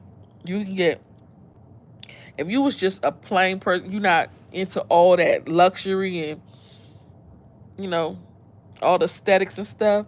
You can get a house in Merida, a 2 bedroom, 1 bathroom house in Merida for 185 a month, easily. It ain't gonna be shit in it. It's gonna be plain. It might have an AC unit and that's it, and a small little kitchen, but 185 a month and be living like a king. You can actually fix up the house and make it real nice and pretty, and make it to your liking, and be living good. and it's safe as hell in Merida, hands down. Cause I know Merida very well, so I can suggest that one. I moved there, so I leave my kids there all the time, no problem. My children walk in the middle of the night, be drunk. My son be drunk in the middle of the night, walking in the street with my kids, playing around and having fun. 2, 3 o'clock in the morning, nothing happens to them. My son ended up at a strip club at 3 o'clock in the morning. I go pick him up. They meet me at the door and say, "All right, let me take you to see your son." You know, it's nothing. You can leave your bag with your money in it on the counter at the store. Come back 3 days later, it's still there. Nobody's gonna mess with your stuff. When I tell you being in murder is like playing a video game where you control everything, you just see the people just walking around like nothing is happening. Everybody's just living their life, living their best life. People married, got boyfriends, girlfriends, going to the movies, going out shopping. Nobody's fighting, arguing, fussing, no violence, no nothing. That is the place to be, hands down. Merida. And it only takes, you can go a Frontier airline flight over there, $69 to Cancun. Get on the bus from Cancun to Merida for $25. Get over to Merida and you can get your apartment. If the apartment is empty, it's gonna be cheap, but you can get you a fully furnished apartment over there, no problem. The only thing is you gotta pay first month's rent, last month's rent, and security deposit. That's the only bad thing about it because you don't know nobody there who owns a house so that can co-sign for you. So that's the only problem. But shit is cheap. And if you know how to keep your utilities down, you can actually be paying like $13 a month. I mean, every 2 months for your electric bill. I know my electric bill, the cheapest my electric bill was $2 for 2 months of service. Bills are every 2 months over there. Rent is every month. Internet is every month. Your gas tank, you fill it up. $50 will last you 6 months. If you don't cook like that anyway, if you ain't over excessively cooking. And that's it. Pretty much that's it. And food is cheap. You go to the market and you go to they got little stores that kind of put you in the mind of Aldi's. You go to those stores, that's cheap. Go to the farmers market, get you some fruits and vegetables. You good to go. And it's beautiful. It's hot though. That's the down part. That's hot. It's definitely hot. But if you say, okay, I want to spend a little bit of money, because you got a little budget to be working with, you want to spend a little money and you want something luxurious, maybe something that's fully furnished with a swimming pool, you looking at $700 a month for something like that outside of the Parafetico. Because if you go outside of it, it's cheaper. If you stay into the inner city centro, you're going to pay a lot more. For a house, a 2 bedroom, 3 bathroom with a swimming pool, you paying $900 a month. Still not bad, but it's expensive for Mexicans. Yeah. So I would definitely look into going there. Now, if you want to do, if you want to bring um, your girl from Sierra Leone to Mexico, that's not hard.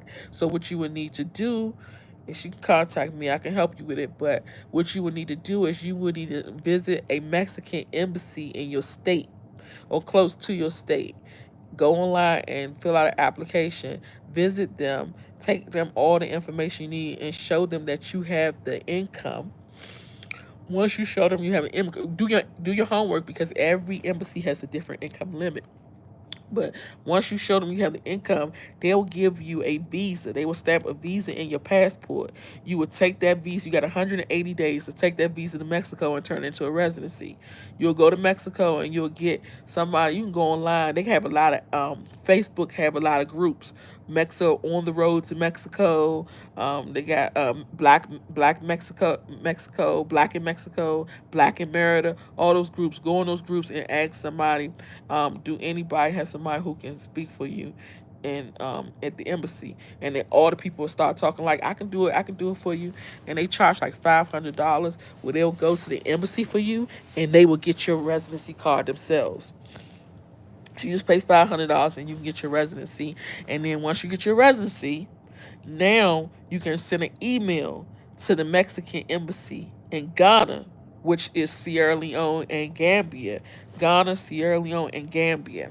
You send a email to them and say, I want to get my wife. Um, well, I don't know if you legally married, but if you married in Sierra Leone and you did a traditional marriage or whatever, all you need to do is get the marriage license apostilled. You just tell her, go get it apostilled. And I think it's like, I know in Ghana it was like $40 or something. It wasn't expensive. So you get it apostilled. Once you get it apostilled, you send that to the embassy in Ghana and tell them you need an appointment. And she will have to travel to Ghana to get the appointment. Once she, oh no, matter of fact, the news came out yesterday. Starting August the 1st, you no longer have to travel to the embassy. They will give you the visa online. They will send it to your email online. It's now a new e-visa to get to Mexico. So yeah, you don't even have to worry about her traveling. Fuck the traveling. Forget it. Let's take that back. So now she would just fill out the application, send them all the stuff that they asked for, and she would get an e-visa in her email, and she can travel to Mexico and be with you there. So now y'all ain't got to worry about the whole African struggle. Y'all can go over to Mexico, live y'all best life, and go to Cancun, and go to Playa, and go to Guadalajara, and go to Monterrey, to Hollywood of Mexico, and go to Puebla, and go all around and have your fun and see the beaches and drink tequila and go on the tequila train and yes, live your best life. Hmm.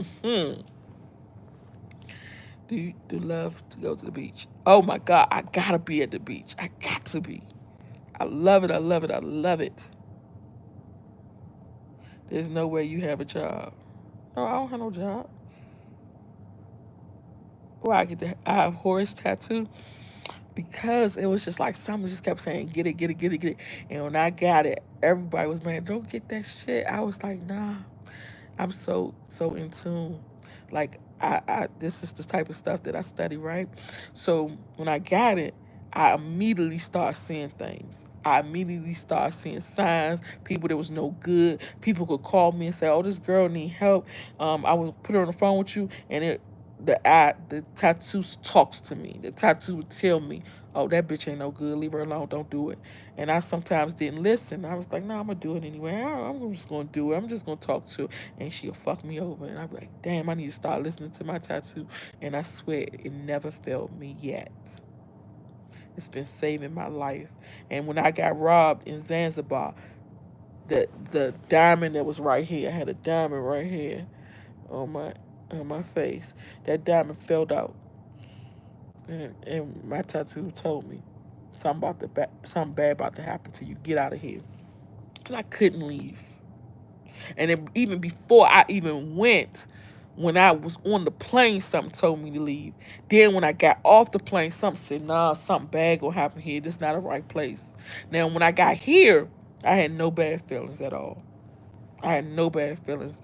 Because I always just, listen to it. What's gonna happen when I get there? And everything gonna be smooth. But when I got to Zanzibar, they said it's a fucked up place. Get out of here. And I couldn't leave. And look what happened to me. Crazy. Are these safe places? What safe places? You talking about in Mexico? Yeah. The only time those places are not safe, you got to worry about it if you into drugs. You got to worry about the cartel, but nobody's gonna mess with just somebody walking down the street. If you in the car and you driving through these places, I would not suggest that because that's when you're gonna be pulled over. That's when you could be extorted. In Merida, you can drive all day. No police will pull you over and extort you. My daughter drive everywhere in Merida. She never leaves Merida though. So you can drive everywhere, go to the grocery store, go to shop, and nobody will mess with you. But once you leave Merida, you have to deal with the police. You have to deal with people pulling you over. You have to deal with people on the street. But if you just catch a plane or bus to these locations and you walking around as a tourist or you walking around just chilling, nobody's gonna mess with you. You don't have to worry about getting robbed or nothing like that. Make me more intuitive. Yes, exactly. Oh, you remember that live and the video? And everybody said the live was fake. I watch all your content. Oh, thank you. Thank you for being a friend. Yes, we need to stay away from cartel. Yeah, the only time they can really even catch you is if you driving through something. And then even then, they don't want to deal with you. They want to deal with their own people. So they'll kidnap them and they'll do stuff to them, but they don't want to deal with you. But because of all the stuff that's happening with Trump, I just would not suggest you driving through Mexico at this point. Um, I would say if you're gonna go to different cities in Mexico, catch a bus or catch the plane. But once you get to Merida, you don't have to worry. I promise you, you don't have to worry about nothing happening in Merida. I never even seen a damn ambulance in Merida, and all the people so nice. If you learn Spanish, that would help a lot. If you don't know Spanish, you should still get through. My children speak Spanish. My son, he hates the fact that I speak Spanish ghetto. And I told him I'm just trying. I'm doing the best that I can. I'm not going to mess my brain up trying to figure out 15 words for one word. And like, I'm not doing that. So I do the best that I can. If I know 2 words that mean what I'm trying to say, I'm going to tell them this is what I know. And they gonna get it. I'm not about to sit here and struggle. And my son, he was just so on it. Like he did Duolingo. He was so on it and determined to learn it. So now when we go outside, I'm trying to ask him to help talk. Come on now. Be my translator. Talk for me because I'm gonna say it ghetto and they're not gonna understand. So you say it. And he be like, nope, I'm not gonna do it. Learn how to speak it yourself. I be like, nigga. Like what? You're not gonna help me? He do not be wanting to help me, but I still make it happen. And I still throw that shit in his face. I said, look, I done had 5 houses here. I done got stuff done for you. You wanted braces. I got that shit done and handled. Every time you want to go to your doctor's appointment, I had that shit. Like, I got everything done I wanted, and I still couldn't speak better than you. So now, clock that. So you will get through. Who is this mother freaker? Like, you doing the most. I don't know what's wrong with him. Yasmin, I wanted to tell you that I had tried to do my community tab. I don't know what ended up happening, but I was looking at YouTube under the community part, and they said that you're supposed to have like, I don't know if you've seen it on YouTube how people can take pictures and they can put it on your community tab and say stuff like, "Hey, my name is Yasmin," and put stuff on it like that. But I was trying to work that out, and I was asking my daughter for help because I don't know this YouTube stuff, this social media stuff like the kids know. But as I was doing it, I was looking at all the people who my followers, on me, and I seen that you was the top commenter. So I was like, hold up, I need to send a message in my community tab and let her know because she was the top commenter. It said that you comment on my YouTube 225 times. So I wanted to give you $225. So I need your Cash App so I can Cash App you that money. But I could not um get it on there. So I'm glad that you came on here so I can see you.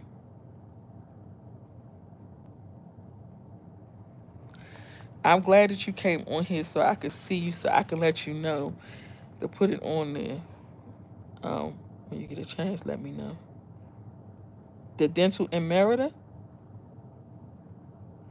I know you, my friend, on Facebook. I just haven't gone on Facebook, so that's why I was like, let me do it like This one here, but um, I didn't know YouTube allows over 7 hours. Like, oh yes, I've been on YouTube for like 15 hours before.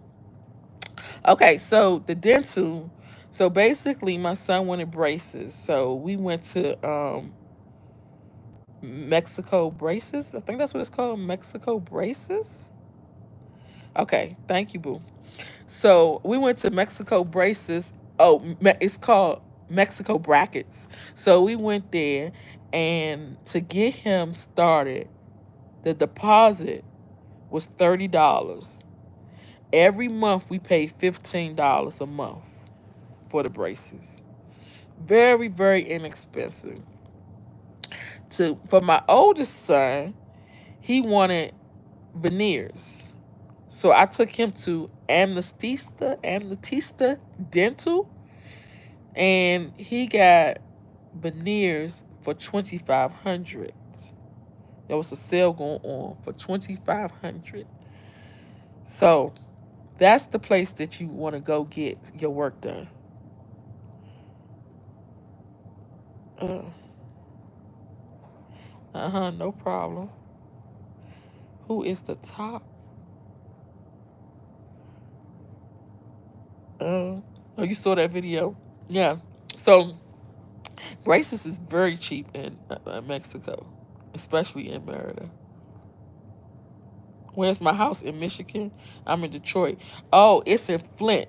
It's in Flint, Michigan. I have never been there before. I just bought the house, got the address, started paying for people to cut the grass, and I just got the tax bill. I haven't paid it yet. When I go back home, I'm gonna pay it.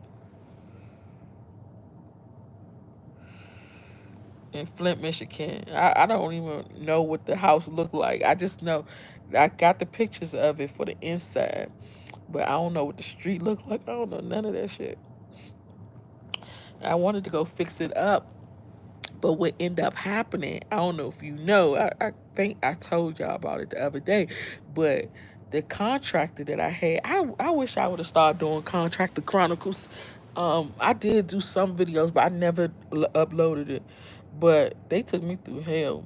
But the contractor who I had, he was good, but he wasn't. He was sneaky and he was stealing from me. But he was good at working. And I was sending him to the house. I said, I'm gonna send you to the house in Flint and have you fix that whole house up. I'll give you the money, and send you all the like if you want to go to Home Depot and get the stuff, you can go to Home Depot. I'll pay for everything. So I'm gonna keep you working. He was like, all right, cool. So him and his wife had got into it, and they broke up. And he knew that I was going to Ghana, so he was like, they was broken up for like 3 months.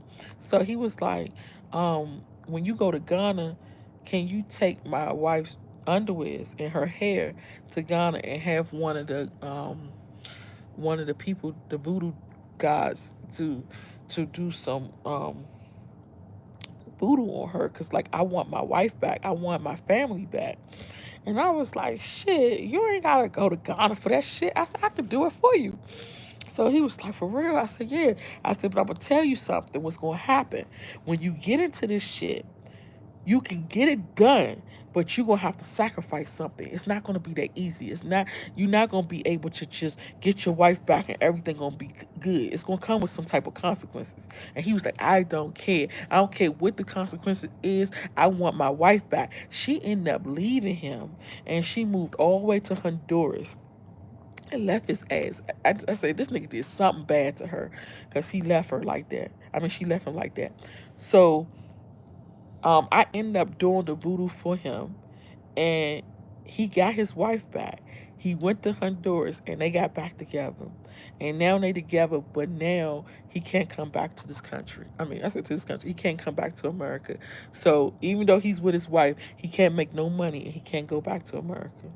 And I told him, I said, you're going to get her back, but you're going to have to sacrifice something. Sometimes it comes with problems. Sometimes maybe you like, oh, I want my wife back, but your wife got pregnant by another person. But you're going to get it, but you're going to have to sacrifice something. And he said he was willing to do that. So now he can't do my house. He can't finish my house no more. And I have one more contractor left. Out of all my contractors, they all got deported. I got one left, and he is an asshole. He was supposed to cut down my tree. I had a tree, 3 branches tree, and the other day, the bus that I had bought for Dr. Umar and the Ghana van, the tree fell on it and did it both of them. Fucked it up. He went over there and cut the tree up and took the tree bark and put it in the backyard. I said, "Why didn't you get rid of the whole tree?" He said, "Oh, I don't know how to do that." Now the tree almost fell on my house the other night because the other part fell down, but it ended up falling on the gate. It curved my house and fell on the gate. I gotta get rid of that tree because if that tree fall on my house, I'm doomed. And it's right in front of my daughter's bedroom. So I gotta figure that tree thing out. But he was supposed to fix the tree, so he half-ass did that, and then the AC went out, and he half-ass did that. I'm like, damn, why did Trump do this? Well, all the Mexicans gone, all the Hondurans gone, all the workers is gone. It's some of them still hiding in Texas, but they can't even travel like that. All my peoples is gone. My business just flopped. It's a done deal. I'm so sad about it. That's why going to God is better because God is trying to protect him. Yeah, you make your own luck. Yeah, that's true too. I have a question about your tattoo because I see some days it's under your left eye and sometimes it's under your right eye. Are you drawing it on? You know, I heard that so many times. I don't know how many times I heard that. And I'm like, no, it's been here this whole time. I don't know if it's the way the camera is facing or what. If I'm if I don't turn the camera, like I don't change the camera. My daughter always flip her pictures. I don't do that, but I don't know why people see it like that. That's weird. It's crazy. I believe in the spiritual realm, and people can manipulate situations. That's true too. Yep, that's true. Are you still helping Umar? Hell no. I'm done with that. I just talked to Umar, girl, the one who he was talking about smelling like fish, whatever. I just talked to her the other night, and I was trying to help her because she's trying to figure out um, where his mother's doctor's office at and who's the family. What do you call it? The home health agency with him and all that. So I was helping her get her little information, and I told her she got to be in the documentary if she wanted me to give her information. So she said that's fine. There's a lot of them out here in San Antonio. Really? I need to come pick them up, girl, because I need them. I need them so bad. Yeah, it gotta be the camera. It's crazy. Hi, I just want to wish you great health and spirits. Stay blessed and may your life be filled with joy. Thank you so much, CJ. I accept it. Yes, I appreciate it. Umar is too much. Yes. I don't know. Like a lot of people don't know that Dr. Umar has autism. He has Asperger's syndrome. So we call people with Asperger's syndrome assholeisms. Like that's what it is. It's not Asperger's syndrome. It's assholeism. They are straight assholes, and they can't help themselves at all. That's the thing. He's just an asshole. Oh yeah, I heard he was in South Africa too. Dang, that's crazy. I'm in South Africa too. I watched her on TK Live. I didn't see on Tasha K Live. I didn't see her on there, but she told me that her shirt was messed up and she said she didn't like it.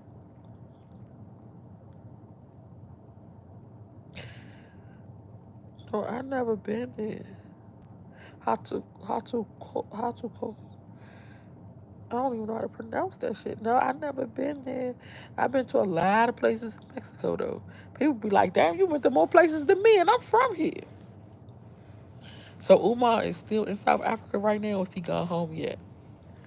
Because the thing is, he leaves his mother home alone, and she's bedridden, and she can't change her diaper, and it's just ridiculous for him to do that just to fucking chase fame, because that's all he doing. Half of these meetings that he go to talk to people are free. He just go there because they give him stuff. People bring him gifts and stuff, and he's a hoarder, so he likes to collect things. So it's like, if you ever met a hoarder, hoarders always want to go get shit. Like if you hoard food, you want to go to all the food places. Anybody serving food, I'm coming. Y'all having a party, y'all got food, I'm coming. Like, no, that's what hoarders do. If you a hoarder, you like to go to the trash. You know the trash going out on Thursdays. You go collect trash from everybody's house, and so you can take it in your house. Hoarders do that. So what he does is, that's how he feed his hoarding. Hoarding is a mental illness, and so how he feeds it, he goes around to all these events and all these places because he collect things, plenty, and he likes that, and he puts it in his house even if he never use it. He's gonna put it in his house and he's gonna keep it, and that's what he's doing, just running around, just chatting. So you'll learn more about him later. Oh, I never knew that about him. So it's true Dr. Umar stayed with his mom. Yes. Yes, he been living with his mother for years. It's been a long time since he got put out his house. I think it's been like 5 years now. Good night. You looking so amazing. Good night, honey. It's morning for me. Yeah, I can see that. Good morning. Your videos with Kim are so funny. That one with the worms. Oh my God. Oh my God. She's so crazy. And I was trying to upload the rest of the videos today with Kim because she left me. She left me and moved out the house. So I wanted to, bring that to everybody's attention. So I was trying to upload it today, but now my phone is out of storage. You can tell by the way he speaks and acts. Yeah, he's off the hook. Oh, you say you disagree with me calling a person with autism asshole? Okay, so my son has autism too. He has Asperger's, and my son been an asshole all his life. And it's not to be like humiliate them or anything like that. But if you know anything about Asperger's, the people that's on the spectrum is different from just an autistic child. Okay, it's totally different. I can deal with an autistic child that may be like very low on the spectrum, hitting their head and stuff. I can deal with that. But when it comes to the high spectrum, when it comes to Asperger's, it's plenty of grown men walking around here that ruin women's lives. They don't even know they have autism, like Dr. Umar. They don't even know. They act like assholes. If you go to find them a group home or a program, you can find them a housing program, because most people who have Asperger's, their parents want to put them away because they got to deal with so much. I know firsthand because I had to deal with my son all his life, and he gave me hell. So they steal, they lie. It's just dumb stuff they do, and it's annoying as hell. So when you go looking for programs for them, the program would be, I done seen programs that I try to find for my son, put them in a program where they can a boarding house and they can teach him and have school too. That program, you're looking at $250,000 a year. And I'm like, why is it so much to pay for this child to go to this program? They said because it's hard work. Can you imagine being in a school full of them at one time? You don't even want to deal with your son. Imagine us have to deal with all of them. It has to be worth it. They act like that. They real smart. They learn very quickly. They have a topic that they learn about, and they will learn everything about that topic. And you be like, man, this is amazing. This man is a genius. But they don't know shit else about nothing else. Just that topic. Like my brother is autistic too. And my brother, he learns dates. So he can tell you anything about any date that you want to know. If you say, he'll say, maybe you ask him, what about when did Hurricane Katrina hit? And he'll be like, August 31st, 2005. Like, how the fuck do you remember that? What about when the Oklahoma City bombing, Oklahoma City bombing in May 2001. God damn, like you be like he's so smart, but then you ask him, so how you catch the bus to your day program? I don't know. What? How do you cook French fries? I don't know. What about a cheeseburger? I don't know. What about washing your clothes? I don't know. I said, but you know everything about a fucking day, but you don't know shit else about nothing else. I swear, y'all. It's funny, but it's not. They don't know nothing about nothing outside of their topic. It's just the topic. That's it. And the stuff that you gotta deal with them. It's like, what the hell? And I remember y'all, I swear I signed up for this. My little brother coming to live with me when my mom passed away because my mother was his only, like, my mother was the only person who cared about him. So I told my mother before she passed away, I said, I'm going to be there for him. So I wanted to keep my word because my word is my bond. So I was like, all right, I got to put my big girl drawers to take my brother with me. So my grandmother was trying to fight me for him because she gets paid for him. She gets a Social Security check for him. So my brother come to stay with me. I only had his ass in there for 2 good weeks. Every morning, Bishop, Bishop, come make my food. What? It's 5 o'clock in the morning. He want breakfast. 12 o'clock he want lunch. And 8 o'clock he want dinner. And it's got to be on a schedule too. They always want everything on a schedule. I said, nah, hell nah. I don't wake up no 5 o'clock in the morning cooking no breakfast. I don't care about that. Can we miss a meal today? No. Everything got to be calculated. It's crazy. They have schedules like that. And you be like, this shit don't make no sense. And then when they want to talk to you, they will. When they don't, they won't. So they can be right there talking to you. Um, yeah, I want to go to school tomorrow, 3 o'clock. When you come and pick me up, and then it'd be like, oh, okay. So what you think you're gonna do at school tomorrow? What is that face for? I don't want to be bothered with you. Like, damn, you was just talking to me. Now you don't want to be bothered. You're not about to fuck my mental up. No, hell no. This is the shit you have to deal with. And I remember when my son was little, I used to have to deal with his lies he tell. He would go in there and eat all the ice cream. Because retarded people love ice cream. I'm sorry to call them retarded, but people with special needs, they love ice cream. So that's how you calm him down. He would eat the whole box of ice cream. And we would go and maybe the other kids want some ice cream. Diego, what happened to all the ice cream? I don't know. I didn't touch it. So you never had none? No, I never even knew you bought it. Lying straight through his teeth. And that shit used to blow me. I'm like, hell nah. We not about to do this. And then in school, he would lie in school. He would steal stuff. And then he had no conscience. Like, I remember he stole this boy's ball. And the boy was crying. And they came to my house and they said, do you have the boy's ball? And I said, I didn't see my son come home with no ball, but let me ask him. And then I asked him. And he said, no. Straight lie, straight through. No. I never got that boy's ball. I don't even know what he talking about. That boy is lying on me. Never got the boy's ball. So when the boy left the house, I went in my son's room and I found the boy's ball. And I said, Diego, why would you lie? He said, I don't know. I said, that boy was out there crying. You didn't care that boy was crying about his ball? No. Just no. Like no emotions at all. Don't even care. I said, man, this shit gives you a headache.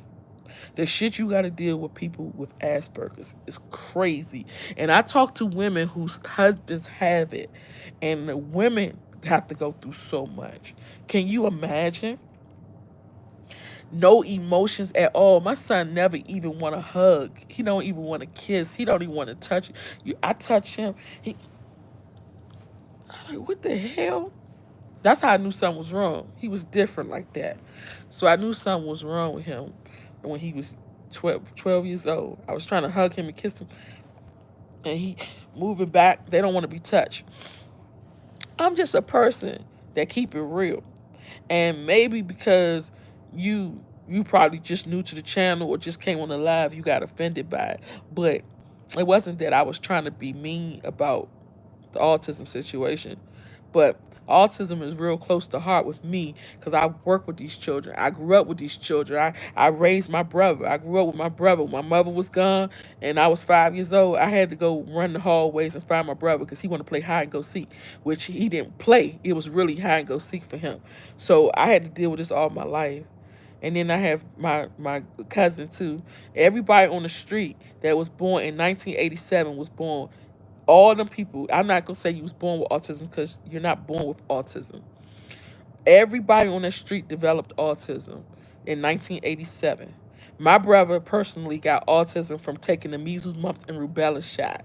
And I remember when he got it. When he got it, the measles, mumps, and rubella shot, it was during this time they was doing it's wise to be immunized. And they had everybody campaigning on the street. It's wise to be immunized. And they told my mother that if she want to keep her welfare check, her food stamps, and her TANF, and her Medicaid, she gonna have to get us shots. My mother didn't believe in vaccinations. It's just something that she just don't do. And they said you have to if you want to keep it. And so she took us to the doctor right across the street from the welfare building. They gave my brother measles, mumps, and rubella shot. I had chickenpox at the time. They gave me the shot. When they gave me the shot, I gave my brother chickenpox.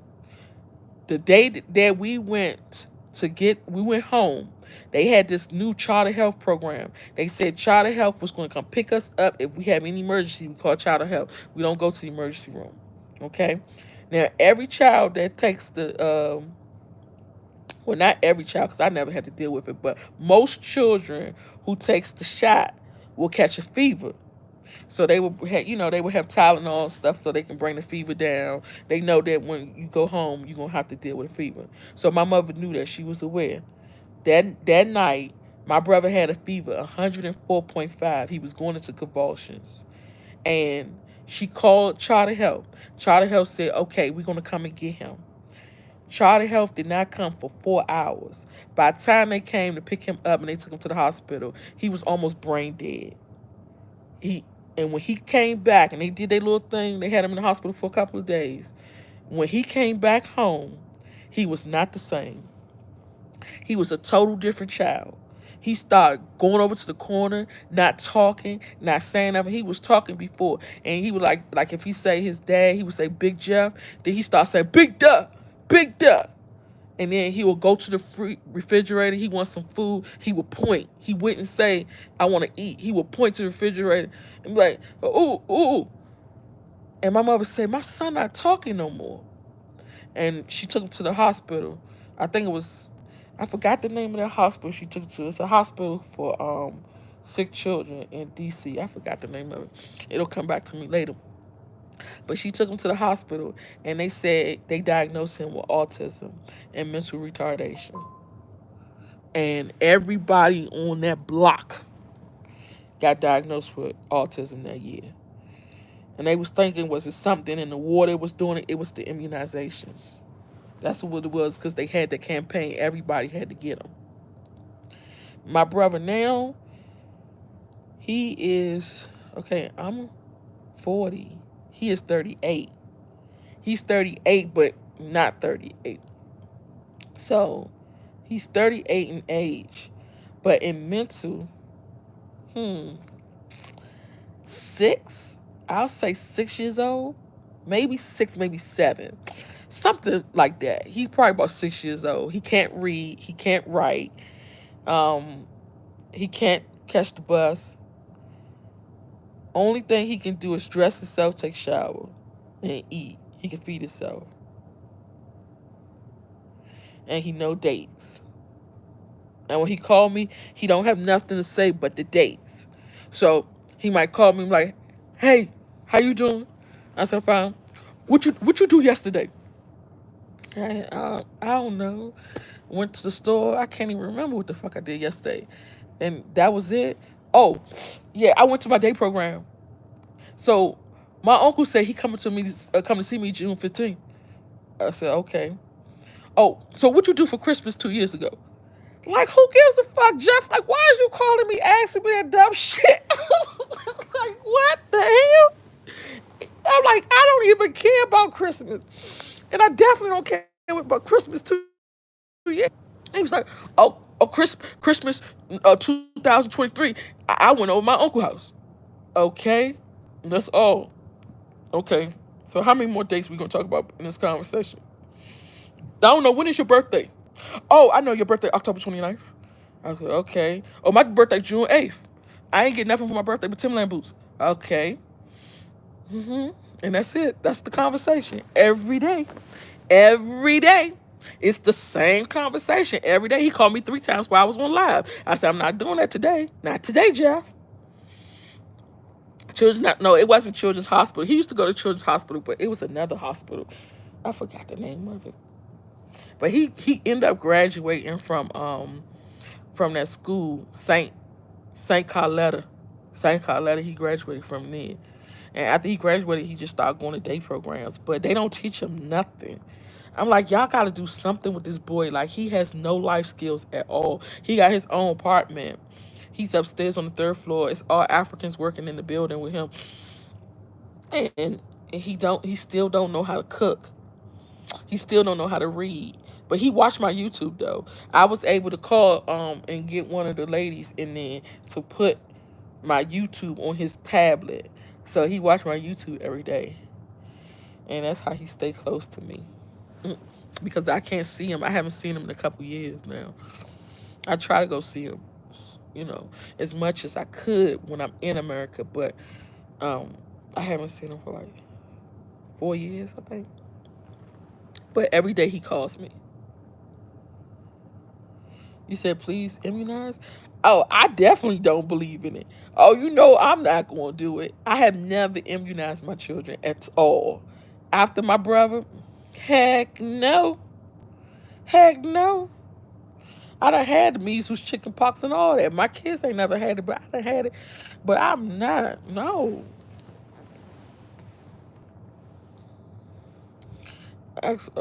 Also vaccinated against hepatitis. I ain't going to be able to do it. I'm sorry. After seeing my brother grow up like this, that's scary to me. That's scary to me to see that boy normal. Go get that measles, mumps, and rubella and come back abnormal. And my mother kept on telling everybody, this is what happened to my son, this is what happened to my son. They did not want to listen to her. They was like, girl, ain't nothing happening to your son. Vaccinations don't cause autism. That don't happen to your son. Until later it comes out. And I'm like, I was the only one who believed that that's what happened because I was right there to see it. I was right there to see the difference.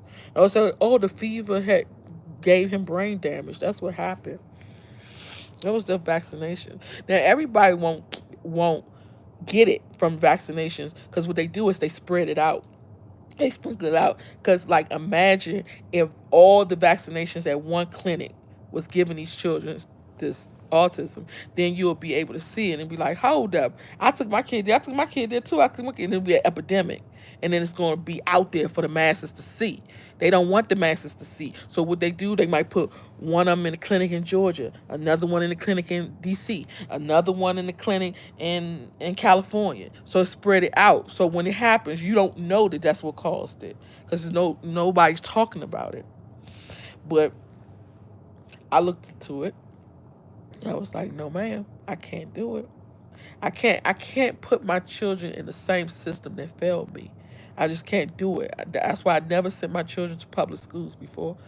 When they was little babies, they went. After that, I was like, Heaven and Diego went. After that, I was like, oh, when I have other kids, nah, not gonna happen.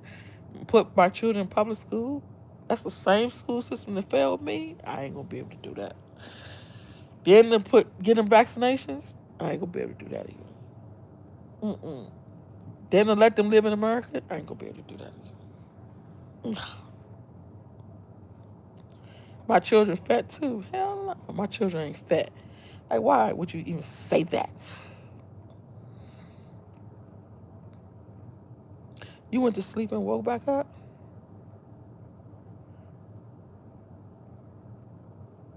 You remember me and my first husband? Oh, I've been talking about him all night on this damn live. You said you were immunized and came out fine, but my brother didn't come out fine, and I sat there and watched it. So why would I do that?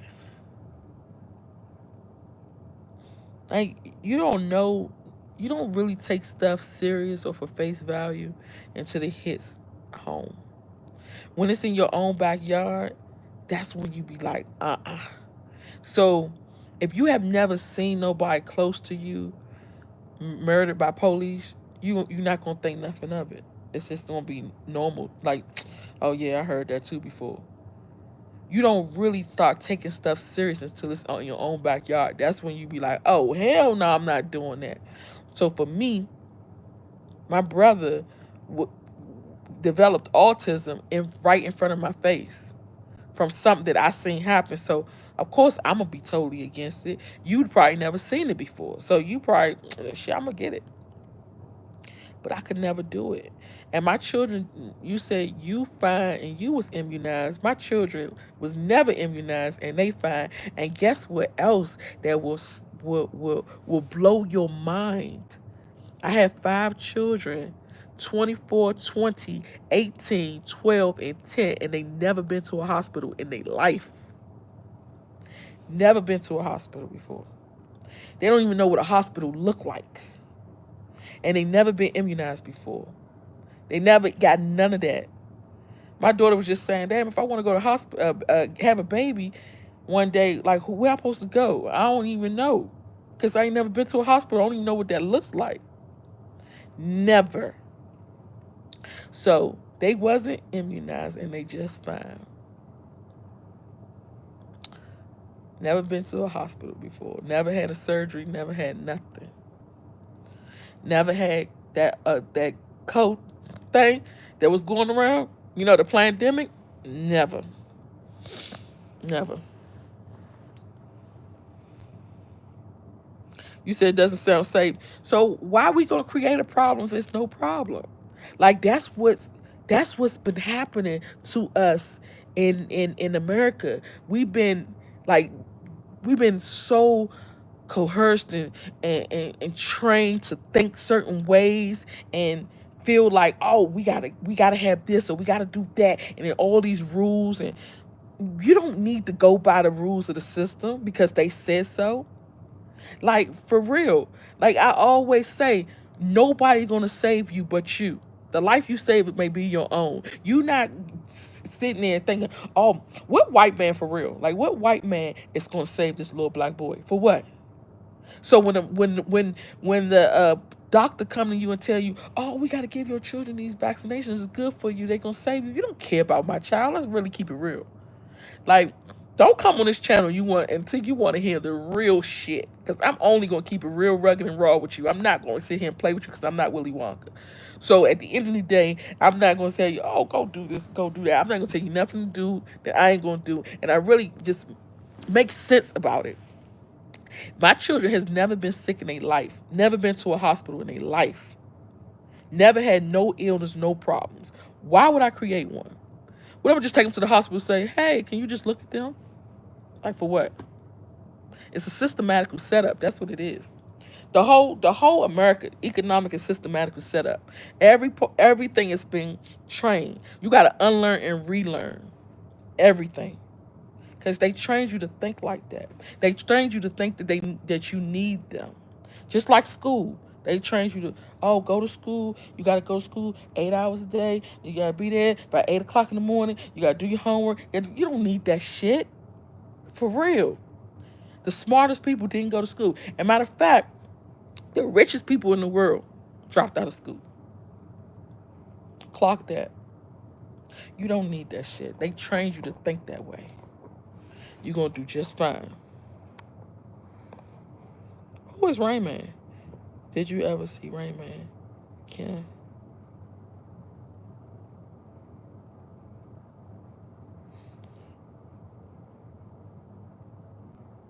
You said you no longer do shit you was forced to do. Exactly. Now you got your own brain.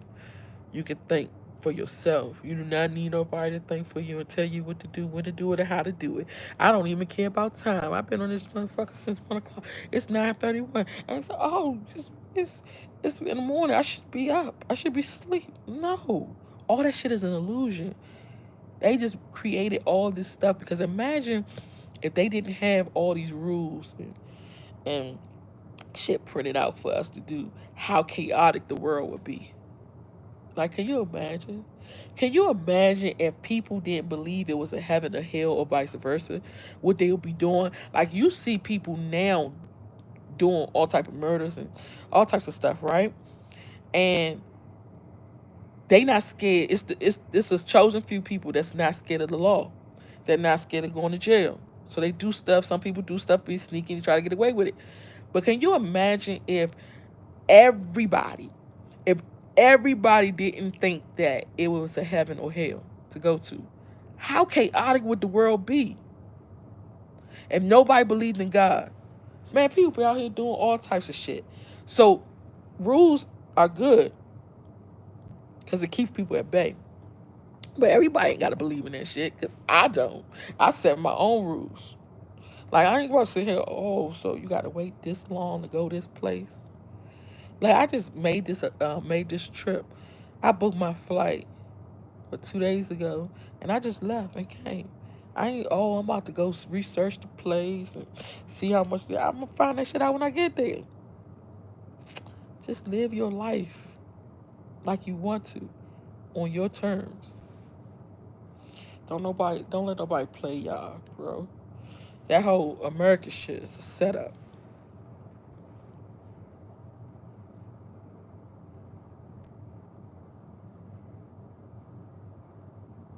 So nothing to see here. Why you think it's possible that he was going to be autistic?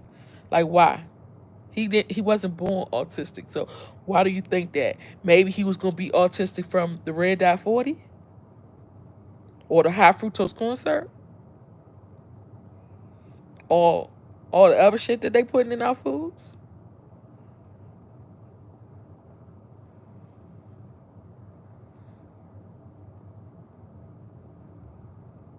Kindly replay the live. Yes, it's been a long time.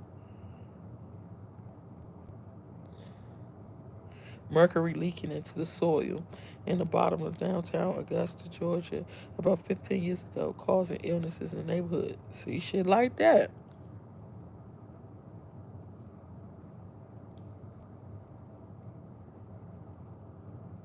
A measles shot made my brother sterile. See, shit like that. We got to get hip, y'all, because it might be hereditary. Nah, it's not hereditary. It's not hereditary at all.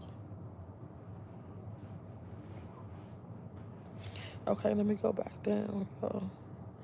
I'm just trying to find a way to make passive income. Okay, what do you like doing?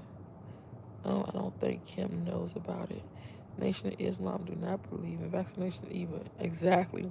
I met the people in the Nation of Islam doing the thing. I forgot to do Ra. I think that's his name. Rafi. You know the dude who be on there preaching all the time? I met him during the COVID thing, and he was real cool. All of them was real cool. So I hung out with them for a little while.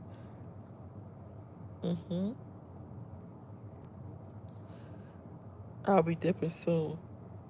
Oh, okay. Your husband's sleeping?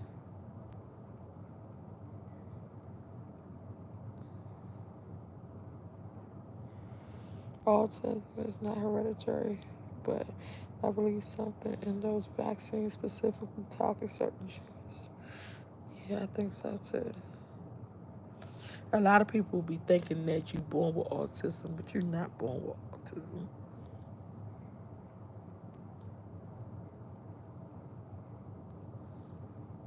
Mm, you said you should charge for consultations.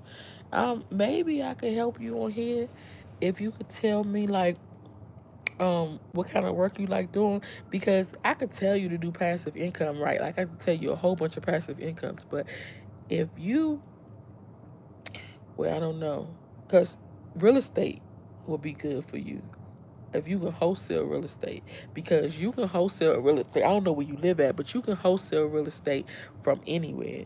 Just like I was saying earlier today, I bought my house online. I bought it online and I signed all the paperwork on the DocuSign and I got the deed in the mail. Like I didn't have to go see the house or nothing. So if you can find a buyer and a seller and put those two together, you can get a commission off of it. I mean, you could put money to the side and put it in the IUL, and you could borrow money from there at any time. So it's so many ways to make money and make your money grow. So I don't know like what you into or what you want to do, but if you want to talk to me about it, you can hit me on TikTok at Nana Ashanti 2020. Nana Ashanti 2020, because I'm on TikTok every day, like YouTube. Oh yeah, she doing her big one. Have you gone to the safari? I want to go see the animals. I have only been to South Africa. Well, we supposed to go to safari today, like right now. But he not going to get up no time soon because he was drunk all night, acting crazy. Oh my God, you don't know the shit we went through. You got to go back and look at the live because I don't think he was here. Trust in the Most High, not the main science. I got you. Write my email. kksquadrons@gmail.com. I don't think I can write on here though.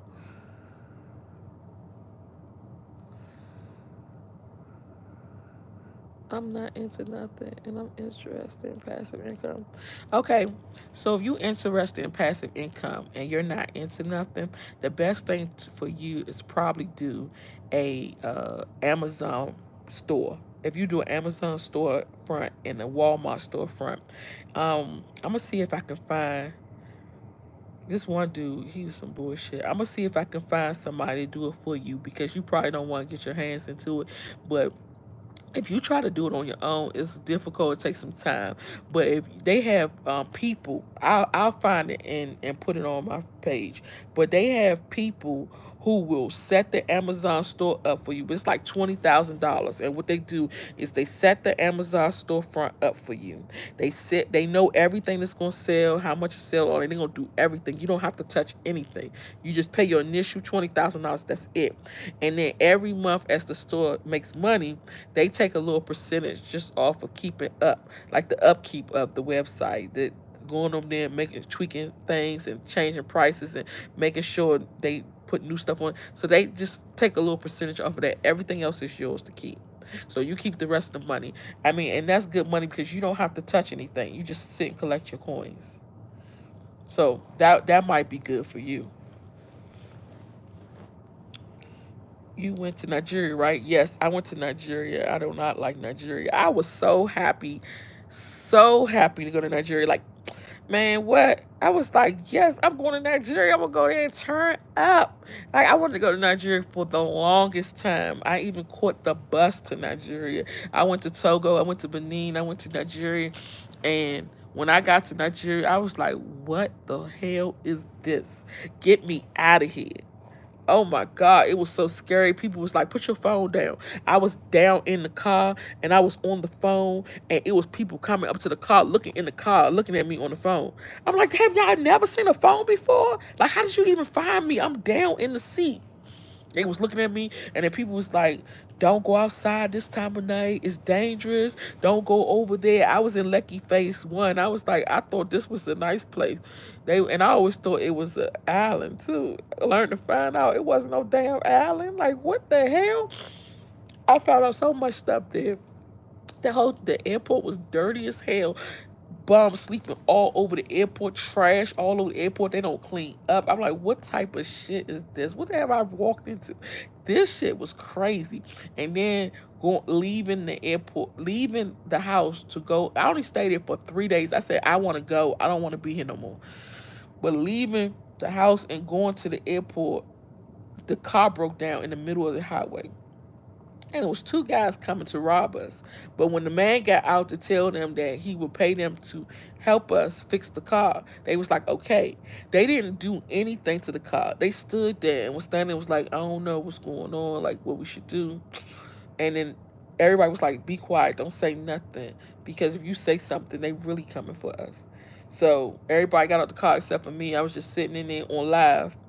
And then They were standing outside, and then somebody, police came to help us. I don't know if it was a real police officer or not, but they came to help us, and we went and got in their car, and I had to pay those guys off. So, because if I didn't pay them off, they was gonna take my money.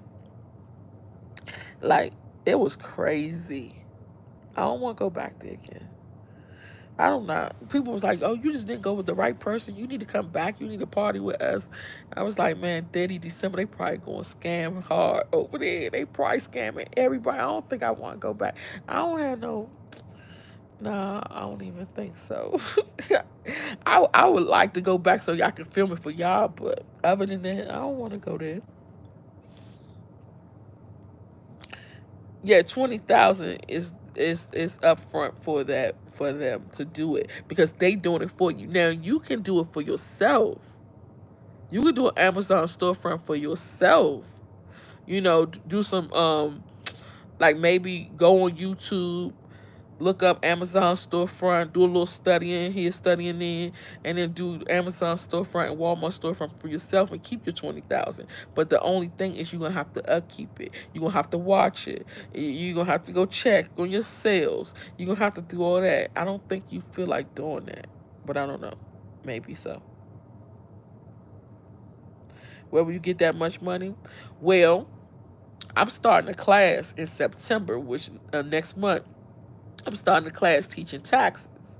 Taxes can make you a lot of money. Your first year doing taxes, you can make $100,000, and then as you go, you grow. So you might make $100,000 this year. And next time tax season, you make 150. Next tax season, you make 200. Next tax season, you make 300, all the way up to $1 million. So if you want money like big money up front like that, where you get a lump sum of money like that, taxes is the name of the game. And so I'm going to be training people on how to do taxes. So once you take the class and I train you how to do taxes, I'm going to give you my software. You use my software, you in the game. All you need is PTIN number and you ready to go. But it's going to be your business. You're going to name your own business. It's going to be your tax business. I'm just helping you and you using my software. And when you start doing your taxes, you have to recruit your own your clients. I'm not going to give your clients. I'm just helping you to start it. You go ahead and get your own clients, and you start making your money. You charge your clients what you want to charge them.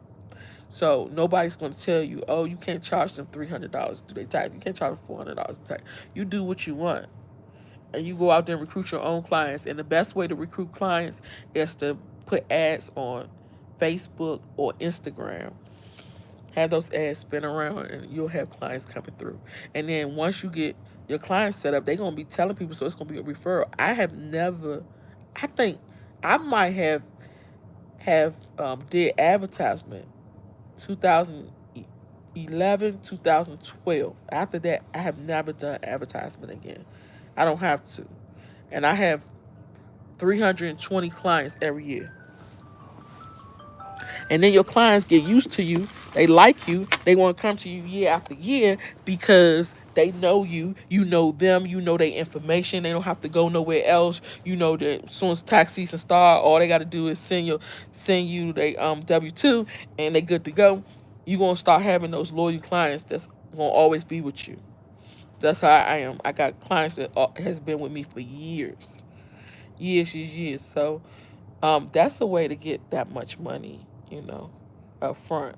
And you can start investing money like that into passive income so you can make your money grow for you.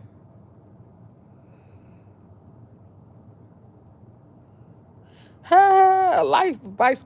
Look, I need you to tell me some life advice, okay? You said you wouldn't do what? You don't do debt. You wouldn't do what, the passive income, but you talking about Amazon? There are several islands. No, I thought we was gonna be on the water somewhere. I ain't see no water when I went. I didn't see no water at all. And then I asked somebody, I said, don't this supposed to be an island? And in the mainland, so I'm thinking it's an island in the middle of the ocean, and then it's a mainland on the the before the ferry come over to the island. So I said, where's the mainland? And where's the water? And where's the ferry we supposed to be catching? I'm thinking the man gonna take us from the airport to catch the ferry so we can get over to the Lucky Island. Ha! That didn't happen unless they built the houses on top of the water. I didn't see no water. I'm confused now. I'm actually in Nigeria. Oh my God. God bless your heart. You said you've been there 7 times and lived there for, girl. Oh my God. I don't know how you did it. You can't find the TikTok handle. It's Nana, Nana, Ashanti, ASHANTI 2020. Nana Ashanti 2020. My coworker said that they gave her measles shot when she was a baby. It damaged her spine and legs permanently. Her whole family is now afraid of. I'm telling you, so many people don't know. We gotta get the word out about this. Oh, you saw the video? Yes, I was scared too, honey. Rwanda looks nice. I know. I want to go to Rwanda too. I never stayed in Lagos. I live in Abuja. Abuja is the bomb. I can imagine Abuja should be nice. I'll look into it. Abuja is calmer and more organized. Yikes, I want to have a country. I want to go to every country. You want to go to every country? I don't want to go to Morocco. I don't want to go to. There's a lot of places I don't want to go to. But I'm gonna. I have a interview that I did with a little boy. I don't want to say he a little boy. He's like 24, but he talks about how he wanted to get out of Ghana so bad, and how he went through all these countries to get to Spain, and he ended up getting in trouble, and it was just so much. I don't want to tell y'all all the story, but I was like, wherever them countries is that you went through, let me stay the fuck away from them. I just know Senegal was one of them. I just keep me far the fuck away from them. I'm good on that. Listen to your third eye. Don't go back. Okay, yep, you're right. Where can I go? Have a company to start an Amazon store. Where can I go? Have a company that start my Amazon work from. Okay, so I'm gonna have to find it because what I do when I see it, it's on Instagram, and they was like, "Do you want to start an Amazon web?" But I'm sure if you go on YouTube, you can put Amazon storefront and do some research and find somebody who's doing them. Like it's companies that do them, and they actually have YouTube videos and they show you what they do and talk about it and get you signed up for it. But it was one dude, his name is Michael, and he live in Mexico, and he was on TikTok, and I told him I wanted him to do a storefront for all my children. He does Spotify. No, I said Spotify. Shopify with Shopify. I think is it Amazon though? He do Shopify stores, but I think he do Amazon and eBay if I'm not mistaken. But I paid him to do stores for all my children, and he stole all my money and he scammed me. I kept calling him and texting him. He was like, "Oh, I'm gonna send you the information." He said, "Just go ahead and make you a Shopify store, and then send me the username and passcode, and I'm gonna go on there and build it for you and show you how to do it. We're gonna do it live on it." And he would go live every night and be talking to all these people and getting all these people to join, but cannot send me my email. I said, "Let me call my bank." So I called my bank and told them to get my money back because this man scammed me.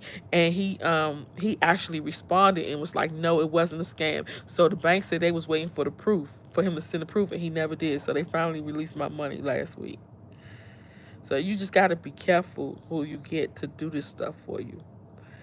But you just go on YouTube and do some research and put Amazon storefront, and you'll see people who selling the package and teaching you how to do it, or stuff of that nature. You're pretty good at accounting, so you definitely need to do taxes. You let that money just slip right up under you. What's the best advice for you? What's the best advice you ever received? Which advice would you give your younger self in your early 20s? Don't rush to get older. Take your time. I would definitely tell, like, that's what I did. I rushed. But you know, the reason why I rushed, because I knew that I didn't have parents that was there for me. I didn't have grandparents that was there for me. I knew I didn't have nobody, and I either sank or swim. And so I was just like, okay. It was times that, like with my mom being sick, I was 15. I was 15 years old, and my grandmother put me out her house. And so my grandmother put me out her house. I was like, damn. No, matter of fact, I wasn't 15. I was 16. I was just pregnant at 16. My grandma put me out her house, and I'm like, damn, I don't have nowhere to go. I was actually homeless. I was sleeping on park benches with rats running around. I was sleeping in abandoned buildings. I had cousins who had houses, and they didn't pay their electricity or their gas, and I had to sleep over there on their floor in that cold ass house. Couldn't even warm my baby bottle up. So it was stuff that I was going through like that, and I was like, if I don't, you know, get my shit together and get out here and try to get something, I'ma fall. Like, I'ma fall victim to all this shit out there. You know, it's a lot of temptation out in the street, people doing drugs, and I never did drugs. So I was like, I don't want to do that shit. But it's people out there that will get you into, some bad stuff. So that's the only reason why I was just like, let me, you know, get my shit together and try to hurry up and get some money, or try to hurry up and get out there. I never had a childhood. So what happens now is I'm 40, and I'm just trying to get my childhood. So sometimes you might see me act young and immature, because I know people say, oh, she immature. I might act young and immature. Sometimes my kids tell me that too.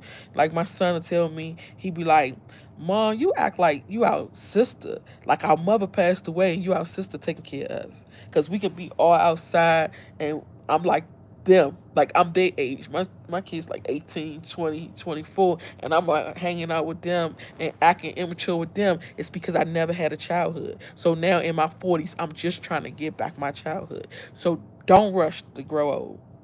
Stay young as long as you can, so when you older, you make better decisions, because I have made some dumb decisions in my life. And you'll look at me and be like, but you old enough to understand, you mature enough to understand not to do that. But mentally, I'm still stuck in trauma. I'm still stuck in when I was 5, 6, 7, 8, 9, 10 years old. I didn't have that. I didn't. I wasn't able to be a child. Then when I became a teenager, I wasn't able to be a teenager because 16, I was married, pregnant, had a baby, all that. So when did I have a chance to grow and be a child and play with toys? And I remember at 8, it was I was in the 3rd grade. I used to steal my grandmother's yarn because we didn't have food. We couldn't eat. We didn't have nothing. So I would steal her yarn and I would crochet. I would make Afghans. I would make hats. I would make book bags, because I would sit and watch her. And I said, damn, there's people coming to the door to buy that crochet hats. And that shit looked dumb to me, to be honest. Crochet hats, blankets and stuff. She made redskin blankets and cowboy blankets. And I said, I would never buy that. But it's people buying it. That's why I always say, don't worry about what you would never do, because somebody else will do it. So I'm like thinking to myself, I would never buy that shit. Goofy looking shit. And so she's sewing, I'm crocheting, sewing. She making all this money. People coming to the door buying the shit. People having newborn babies. They buying the hats and the blankets to go to. I'm like, damn, this shit make money. So I said, let me go ahead and clock it. So I'm sitting there watching her, because she won't let me go outside, though. I can't go nowhere. So I just sit there and watch her all day. And she making all that shit. And I'm like, damn, why she don't change the colors? So then one day I said, Grandma, why you don't change the colors to those blankets? She said, oh, because this takes too much money. If I change the color, I'm going to cut too much yarn. It's going to cost me money. And I'm looking like, this lady got a daggone room upstairs with thousands of yarn in it, and she worried about cutting some little yarn because it's too much. I said, she ain't gotta worry about it because I'm gonna do it. I would go up there and steal all that yarn, take it in my room, and crochet blankets, hats, afghans, book bags, all that shit. Take it to school the next day and sell it. And that's how I made my money so I could eat, so I could feed my family. At 8. So when the hell was I able to be a child? The kids outside playing on the playground. People always say, you play games? No. I dropped out of school because of recess. I don't play games. I didn't have no time to play games. I don't even like games. I'm like, I need to do other shit. I need to make money. I gotta support my family. I gotta provide. You talking about playing a video game, playing a game for what? A waste of my damn time. Because I never had that time to do that. So I don't know what it's like to play game, double dutch, hopscotch, and all of that. I had to figure out how we gonna eat tonight. So I always tell people, take your time and grow up. So when you get older and you like me, you can make wise decisions and you won't be thinking like a child. And you won't be doing childish shit. Yeah, live your life like you're supposed to. It's the reason why kids got toys, you know? Hats look crazy, but the blankets are forever. Yes. Yes. That my grandmother used to do that shit, boy. I tell you. And I was like, that shit looks so dumb. And the Lord had to go to the side. But I can crochet and make it.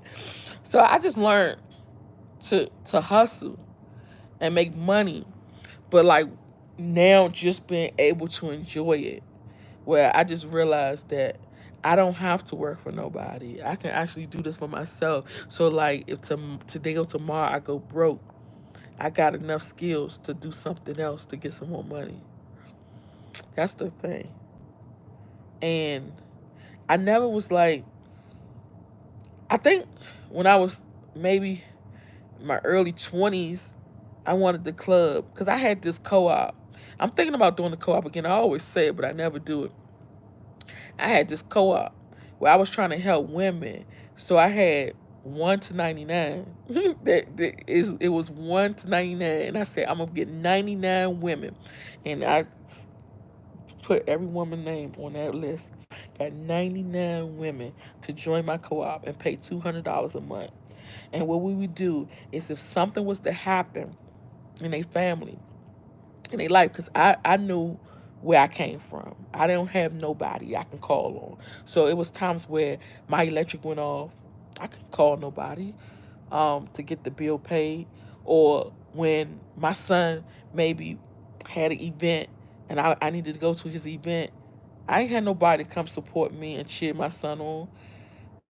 Diego, the first. Or when my daughter was in fashion shows, she ain't had nobody to sit in the crowd and root for her.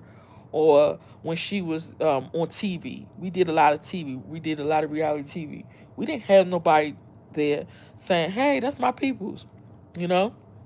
So I had came up with this co-op that we was gonna share light. We gonna share the good and share the bad. Whatever my sister go through, I'm going through it. So if my sister got to do a funeral, we all there. All the sisters coming to the funeral to support you. If you saying we gonna support you, we gonna be your backbone.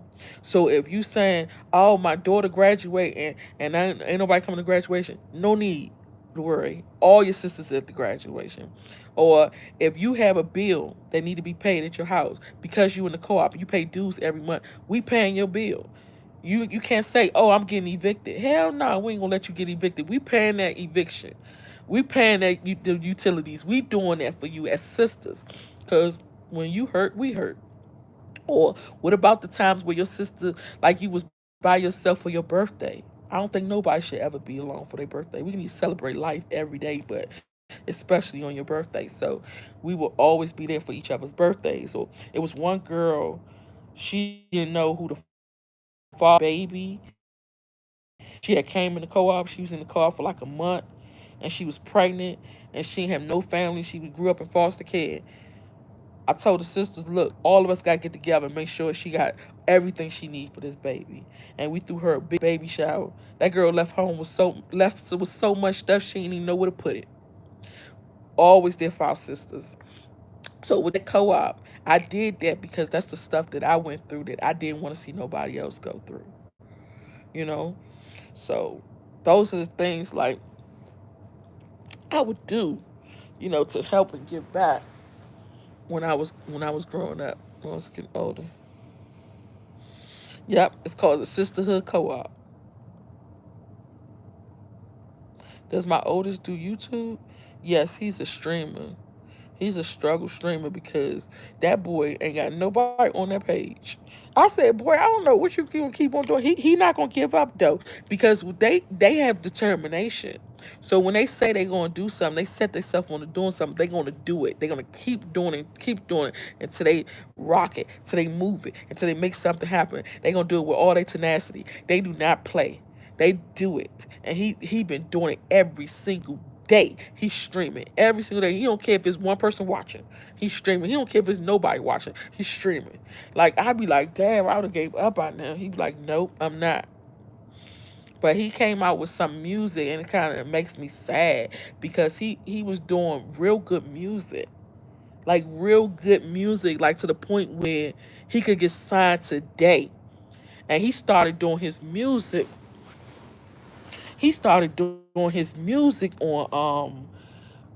used his iPhone to record his song, and and he learned everything about it, how to do the producing of the music or whatever. He learned everything. Let me see if I can find it. He learned everything about it, and then he just went off and erased all the music off of YouTube, and then started doing some. I don't know if you know that guy. What's his name? It was a guy that passed away that everybody. Ah, shit. It's I can't think of his name. A young boy passed away. He died in a car in Florida. I forgot his name, but he started doing music like that, and it's sad and depressing. And I said, "Why are you sad and depressed?" He said, "Cause I don't got my father." I said, "This is just too much. I don't like his new music he doing. It's just not good at all." And he said he gonna blow up with that music. I'm like, this ain't it. This is not it, bro.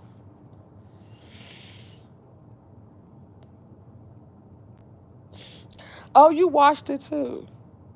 Oh, Teshion, yeah, that's his. Yes, XXX. He does music like that now, and that's depressing to me. I don't like it at all. I said something got to give. So I'm thinking if I should move him with me so I can watch him. But like I said, they assholes. So he gonna give me a run for my money. When I tell y'all, he is going to give me a run for my money if I move him with me.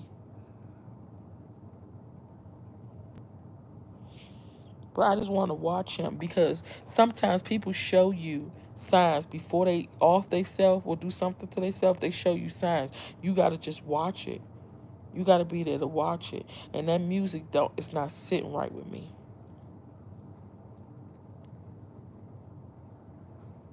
I don't say twerking. Oh, we gotta figure out what we gonna do.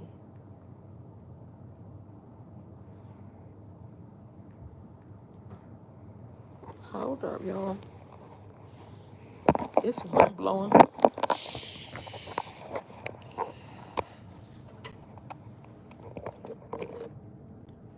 So I'm thinking about. Hold on, real quick, y'all. I need to handle this. Shit.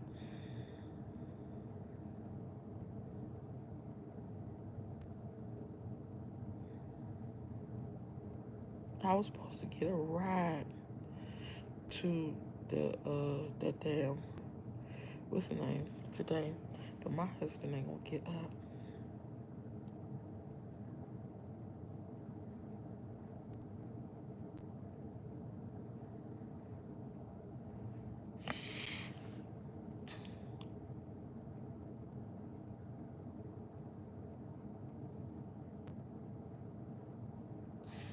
So he done kept me up all night with this dumb shit, and now he ain't gonna get up. All right, so let me see if I can find. boy. I think this is the song.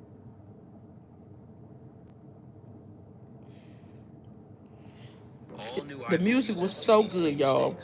And then he just changed to that XX music, and I'm like, no, please don't. Oh.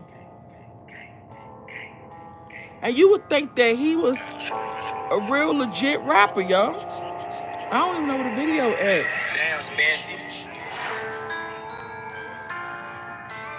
Okay, hold up. This is Page.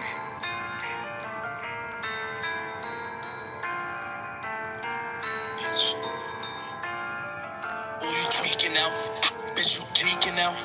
How about Vince stacking paper? Now we ain't homies now. Fuck you talking about, bitch, you chasing clout. 9 million, 6 zeros in my bank account. Fun nigga, you tweaking out, bitch, you geeking out. How about Vince stacking paper? Now we ain't homies now.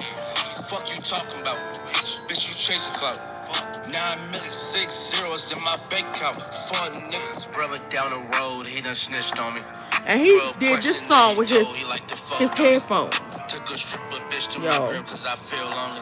She got a man, but she still slob on it. Cop the Audemars, same color, the match the car. I'm smoking rocks. But this Uzi make him dance, now he a rock star. Pop bars, I'm on the moon, but I shoot. Yep, that's my oldest son. My oldest son. The UAV got him on my radar. I know that pussy don't stay far. So I pumped up to his crib with an AR. We don't play fair. Leave his ass in the dish and mama in despair. Stay on that computer, download his ass off. Bitch, you geeking out. How about Vince stacking paper? Now we ain't homies. So what he did is he went on here and took all the good music off and put all this stupid. Oh my God, y'all. It sounds good, don't it? Bitch, you chasing clout. 9 million, 6 zeros in my bank account. Fuck nigga. Yeah, it's on YouTube. But let me show you what kind of music he does now. It just pisses me off. This is what he does now. And I'm like, I don't know what that is, but I don't like it. It sounds like trash.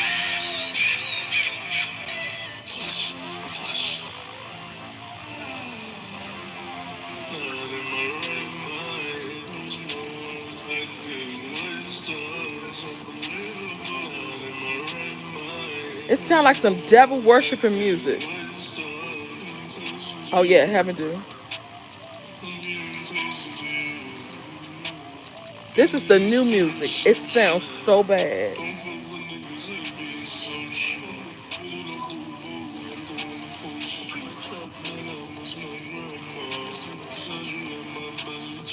Yes, I don't like that. Somebody said it sound like diabetes. Yeah, I don't like this new music he's doing. And I'm like, what happened to you? And he's like, I don't have my father. And I'm like, oh my God, I gotta get him. I gotta get him with me. Demonic, yes. It's so bad. He was doing so good with the other music. I was just like, oh no, it just happened all of a sudden. He just started that shit. And then he took all the, let me see what song it's this. Because I try to take his songs and put them on my phone. Because he deletes them. And I'm like, what are you deleting it for? It's so good. He deletes the music. So I try to put it on my phone when I get a chance, if I find it. I think I got one right here. This is one of the old ones. You gotta ride on my bike. Hey, lucky one. But I wanna ride my own bike. My dad always drives me home. Actually crazy. So that means I have to ride you? Come on. I don't have to do what you say.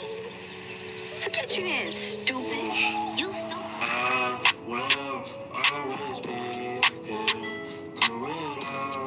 Okay, so this was one of the joints. I ain't liked it that much, but it was okay. It was okay. It wasn't the demonic stuff, though. It wasn't the demonic stuff, but I don't know where the rest of his music is. I could have sworn he sent me some not too long ago. He said I could find it on Spotify. That's what he told me. And I said, I'm not about to go on no damn Spotify, boy. If you don't send that shit to me, you crazy. He said, yeah, you can find it on Spotify. And every day he would text me and tell me, oh, I had this producer cancel copyright my stuff. And I'm like, he needs to, because that shit trash, bro. I'm not listening to this. I tell him he need to leave it alone. But he determined he gonna stream and he gonna do his music. Y'all, he is gonna stream and do his music. Okay, here go one of them that I like. Okay, I just found this. I just put in King Foolish and I found it. In my sock, Versace across. We hop out with mops, yeah. Dropping the top. Hop out my shop, don't fuck with the cops. Shoot at the ops, yeah. Ride with a heater. Go with the cities, 2-1 on the meter. Your friend don't fuck with me neither. RP the wall. Rip out my shoe. I don't see no more. Bustin' like glue. Stretch run through. Yeah, that one was nice. But I don't see the good ones. I'm so mad at him for deleting them. So he said he was gonna go. He said he was gonna start reading the Bible. I said, boy, if you don't put that music back up there. He said, no, Marcus, the music is messing our people up. I can't do it no more. And then he come out with this demonic stuff. I'm like, kids go through changes, I swear. They go through so many changes. It sounds strange. Ask him if he hearing sounds like that.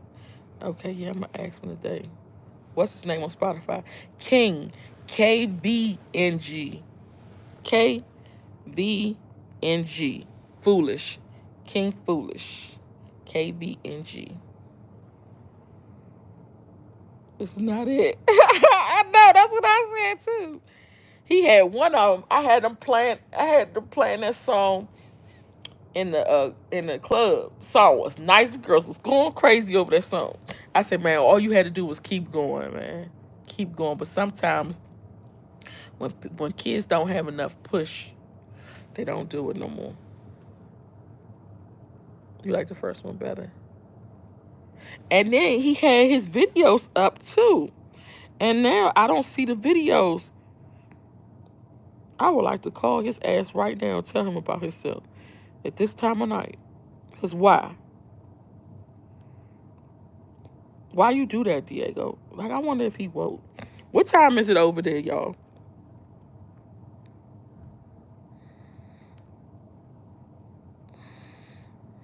I don't even see none of the videos that he had up there. It's crazy.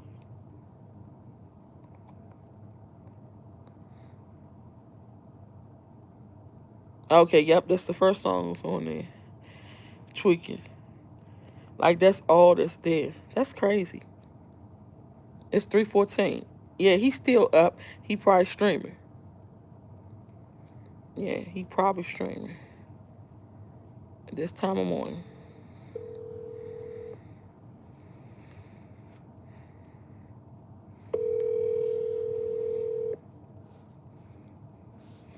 Four o'clock in the morning. Streaming and shit.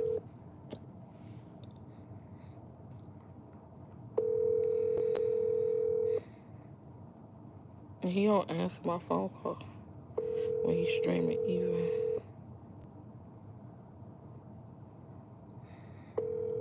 Nah, he not gonna answer it. And then he gonna call me tomorrow. You call me, Mom? I was thinking, where was you at? Oh, I was streaming. He ain't gonna answer. I cannot believe he took all the videos down, y'all. Y'all would have loved his videos. He did so good. He did all his music when he was in the military. He did so good. Oh my gosh. Trippy.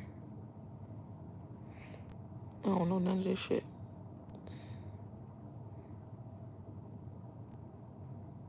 NBA. Okay, so all this is 2 months, 3 months ago. That's when he on that dumb shit. Okay, y'all, so I don't have nothing going on. Oh, ain't nothing going on. It's 11:14 a.m. where I am. Took a nap and you still on. Oh wow. I be doing it. Like I don't know if you know Grip Baby from off of TikTok, but she be on live at night. And so I get on, it's probably like 10 o'clock, I don't know, 9 or 10 o'clock at night. I'll go to sleep. I'll wake back up 5 o'clock in the morning, 4 o'clock in the morning. She's still on there. She trying to get her coins. She trying to build her page back because she lost her page. And she in North Carolina now, homeless. And I think she in a hotel, some type of, the hotel real nice though. She in a hotel. She said she paid $900 a week, and she trying to get her money together. And she on there not playing, y'all. She is not playing. You said she a crackhead. Yeah, she is. So we saw. Why is like somebody knocked on the door? Y'all, people be coming in your rooms and everything. They do not play in Africa. They come in your room. They will come in your room. A lady came in our room the other day. We was in Ghana. She came right in our room. And I said, why did you come in here? And she said, oh, I was just checking. Like, you don't check like that. You don't come in nobody's room. And she came all the way in the room. The crazy part about it is my bag was right by the door. So when you came in the room, you saw my bag. You should not have walked all the way in the room to see me laying in the bed. Like, that's how they do in Africa. I can't stand that.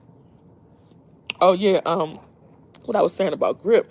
She, they showed a video the other day of the crack on her table, because she said like a week ago, I don't do crack no more. I was young when I was doing that. And then somebody spotted the crack on her table the other day. And they not calling child protective service on her though. Yo, I'm gonna have to get me some sleep.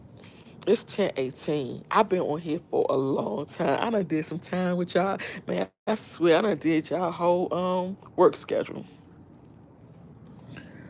Whole work schedule. I wanna go outside and see what's out there popping. I gotta wake Poppy up. Tell him he ain't even taking no shower last night. I can't believe this. I can't believe this. Poppy. Poppy baby. Look, it's 10:18. They said we gotta leave. We gotta leave here. It's checkout time. No, it's checkout time, Poppy. Look. We gotta go. We gotta go, baby. Look at you. Yes. You're ready. I am ready. I got my clothes on and I got everything. my clothes on too. Oh, you do? Okay, come on, let's go. We can do like The lady was just at the door. Somebody just opened the door, Poppy. TJ, please let me. Please, I'm thirsty. Can I get one? Where I'm gonna get it from? Please, someone, please. Okay, come on. You gotta get up. You gotta get up, Poppy. Come on. Did you sleep? No, I didn't sleep at all because the lady is at the door saying we gotta go. What's the time? It's 10:09. Please let me know. Okay.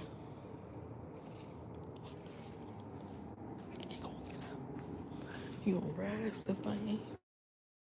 I don't think we got no water because you put the water. This nigga put the water inside here last night. So what was the purpose? He was drunk as shit.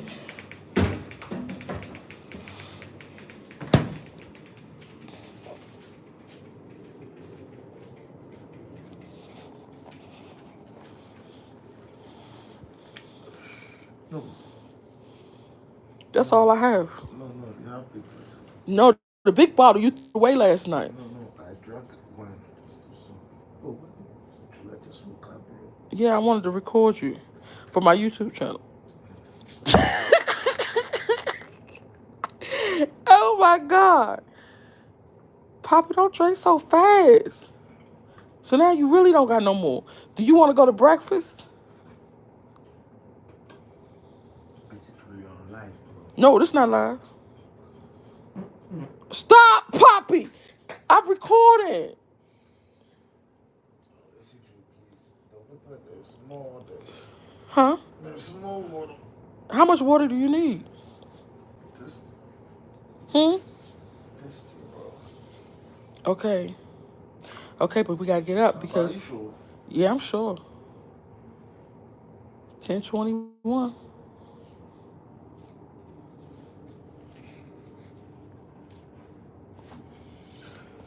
Yeah, so where are we going? We're going to Cape Town. Why? I thought that's where you want to go. Where you going? Where you going, Poppy? Thirsty. Damn, you cute as shit waking up.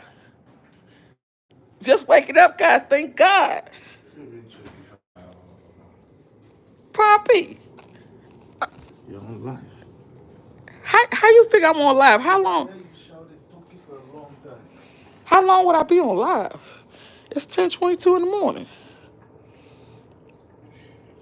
Damn, you drink that shit like it's no tomorrow.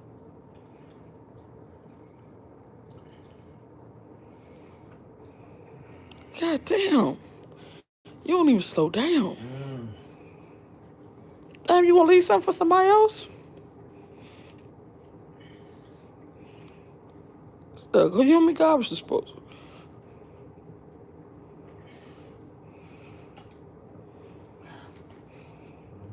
Alcohol last night. So how you feeling now? You got me drunk. I didn't get you drunk. How you feel? How you feel? My head is aching. Oh, it hurts real bad. No, You want me to give you some medicine? not real bad. Because we got to go.